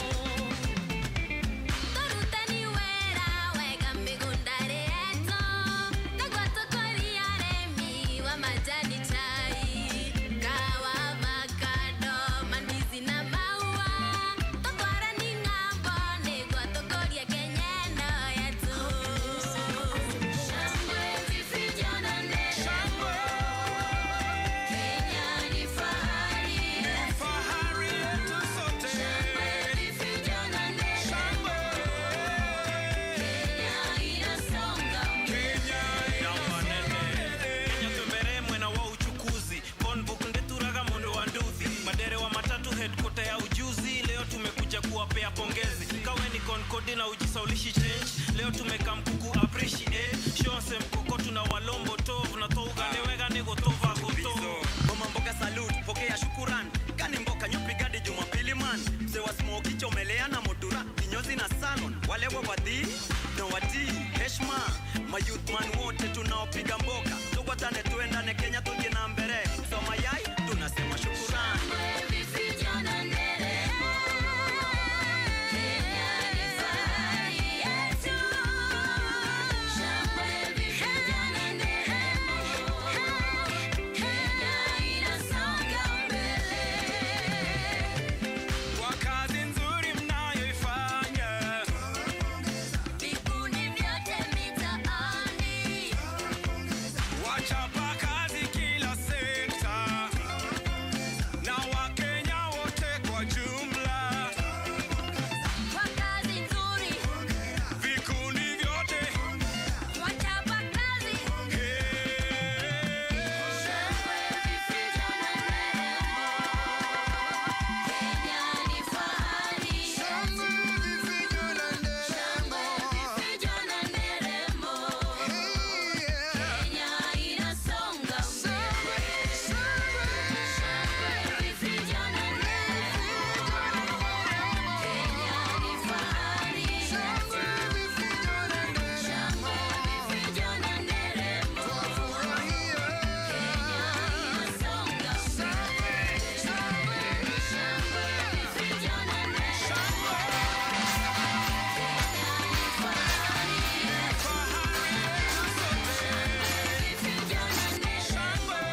Friendships and young romances, breakups and second chances. Our rhythm steers through all these years. If love is a drum, you are my drummer. I'll dance to your beat only forever. If love is a drum, you are my drummer. I'll dance to your beat. My Isukuti love. Is it good for me? Is it good for me? My Isukuti love. Is it good for me? Is it good for me? For me? Bringing the one din din and the boom boom boom. Adding my nyatiti, then it's me and you. My Isukuti love. Is it good for me? Is it good for me? Is it good? Heartbeats and stolen glances, oceans and wedding marches. Our music plays through all these days. If love is a drum, you are my drummer. I'll dance to your beat only forever. If love is a drum, you are my drummer. I'll dance to your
viongozi bora, walimu bora, mafundi bora, Kenya hiyo Kenya, madokta bora, walimu bora, viongozi bora, Kenya hiyo Kenya.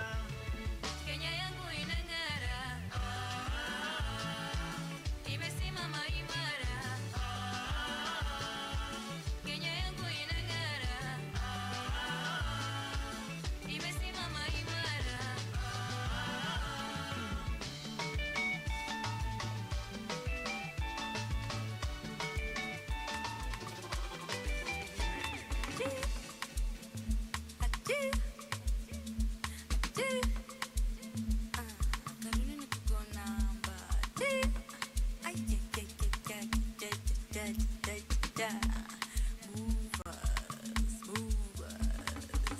Put your hands up in the air, air, air, air, air. Put your hands up in the air, air, air, air, air. Put your hands up in the air, air, air, air. Put your hands up in the air, air. Yo kunzela, kunzela, about that villa. Put your dingy, ya dingy, danger dingy. Oh yo kunzela, kunzela, about that villa. Put your dingy, ya dingy, danger dingy. Oh yo kunzela. Dingy, ya dingy, danger dingy. Oh yo kunzela, kunzela, about that villa. Put your dingy, ya dingy, danger dingy. Ah yebo. Na mangites wako wapi ze? Wako, wako, wako. Na mangotes wako wapi ze? Wako, wako, wako. Warongozaji ndo kufika de. Ndo kufika de. Put your hands in the air. Hata ka unapea, minajua umelemewa. Hizi Kristo zimetengwa. Havibare tu kwa hewa. Mangeo na wamebeba. Hibashi ndo imeweza. Weza. Mina crew tunajibamba. Tunajibamba. Na haka girls mina dai namba. Mina dai namba. Tulikuwa tunanyeshewa, vitu zile zetu zilikuwa zinaoza, mboga nazo zilikuwa zinachomwa na jua sana, lakini wakati wa devolution ilipokuja, tumejengewa, tuko na kabro, tumetoka kwa matope, enyewe hata hatunyeshewi.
Takanyoroshanga na hiyo beat nimeimada. Nimeimada na hiyo beat nimeimada. Si nimeimada. Kunzela, kunzela, about that villa, kuto dindi, ya dindi, denda dindi, oh yo kundela, kundela, apata villa, kuto dindi, ya dindi, denda dindi, oh yo kundela, kundela, apata villa, kuto dindi, ya dindi, denda dindi, oh yo kundela, kundela, apata villa, kuto dindi, ya dindi, denda dindi, ah yebo. Me number get to come through, but niliti washe badendo to bantu. Thanks to Wendy, operation only times 2. Like na beba utadhani ni matatu. Hello, hey, what's your name? Bewa Remy na plus Jane. Wait up, hey, please keep change. Come on, vibe me right, please bump your head. Yeah, go. Put your hands in the air, air, air, air, air. Put your hands in the air, air, air, air, air. Put your hands in the air, air, air, air. Put your hands in the air, air. Niku katika tika, leo niku katika tika, leo ni fiesta forever leo niku pacha kuna kwenda leo tumekuja kuwateka ngama vinembe ndani ya keja wamebeba ngale tatile tavela tunawashanga washa hiyo kitu leo niku katika tika, leo niku party after party, leo niku chachisha piano piano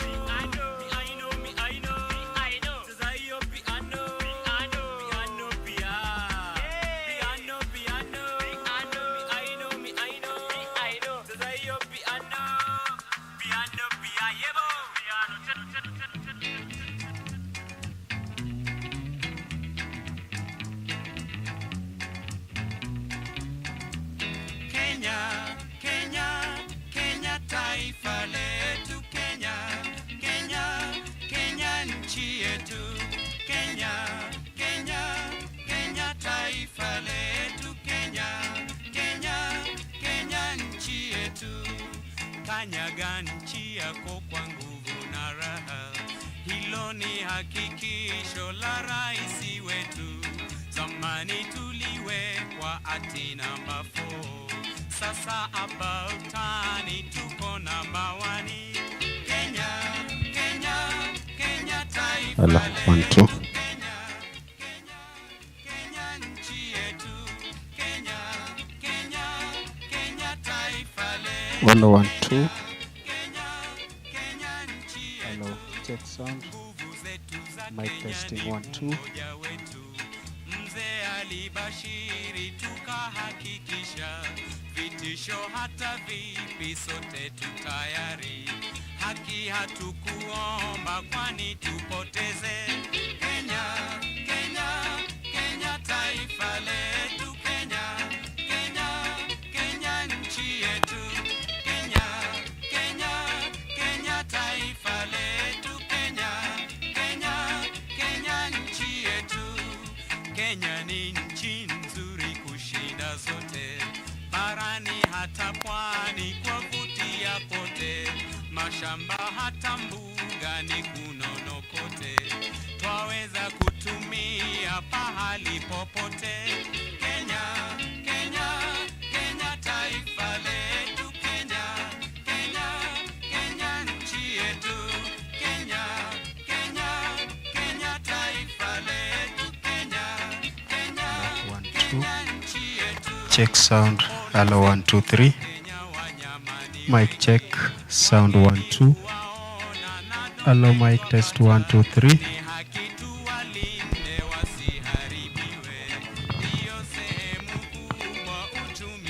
A very good afternoon.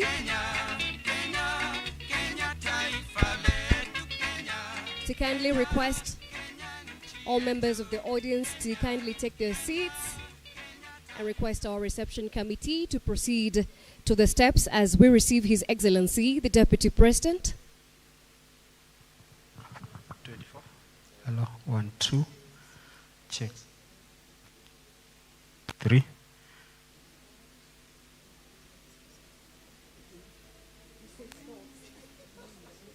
Check sound 1 2 3 4. Hello, 1 2. Check. Hello, sound check 1 2.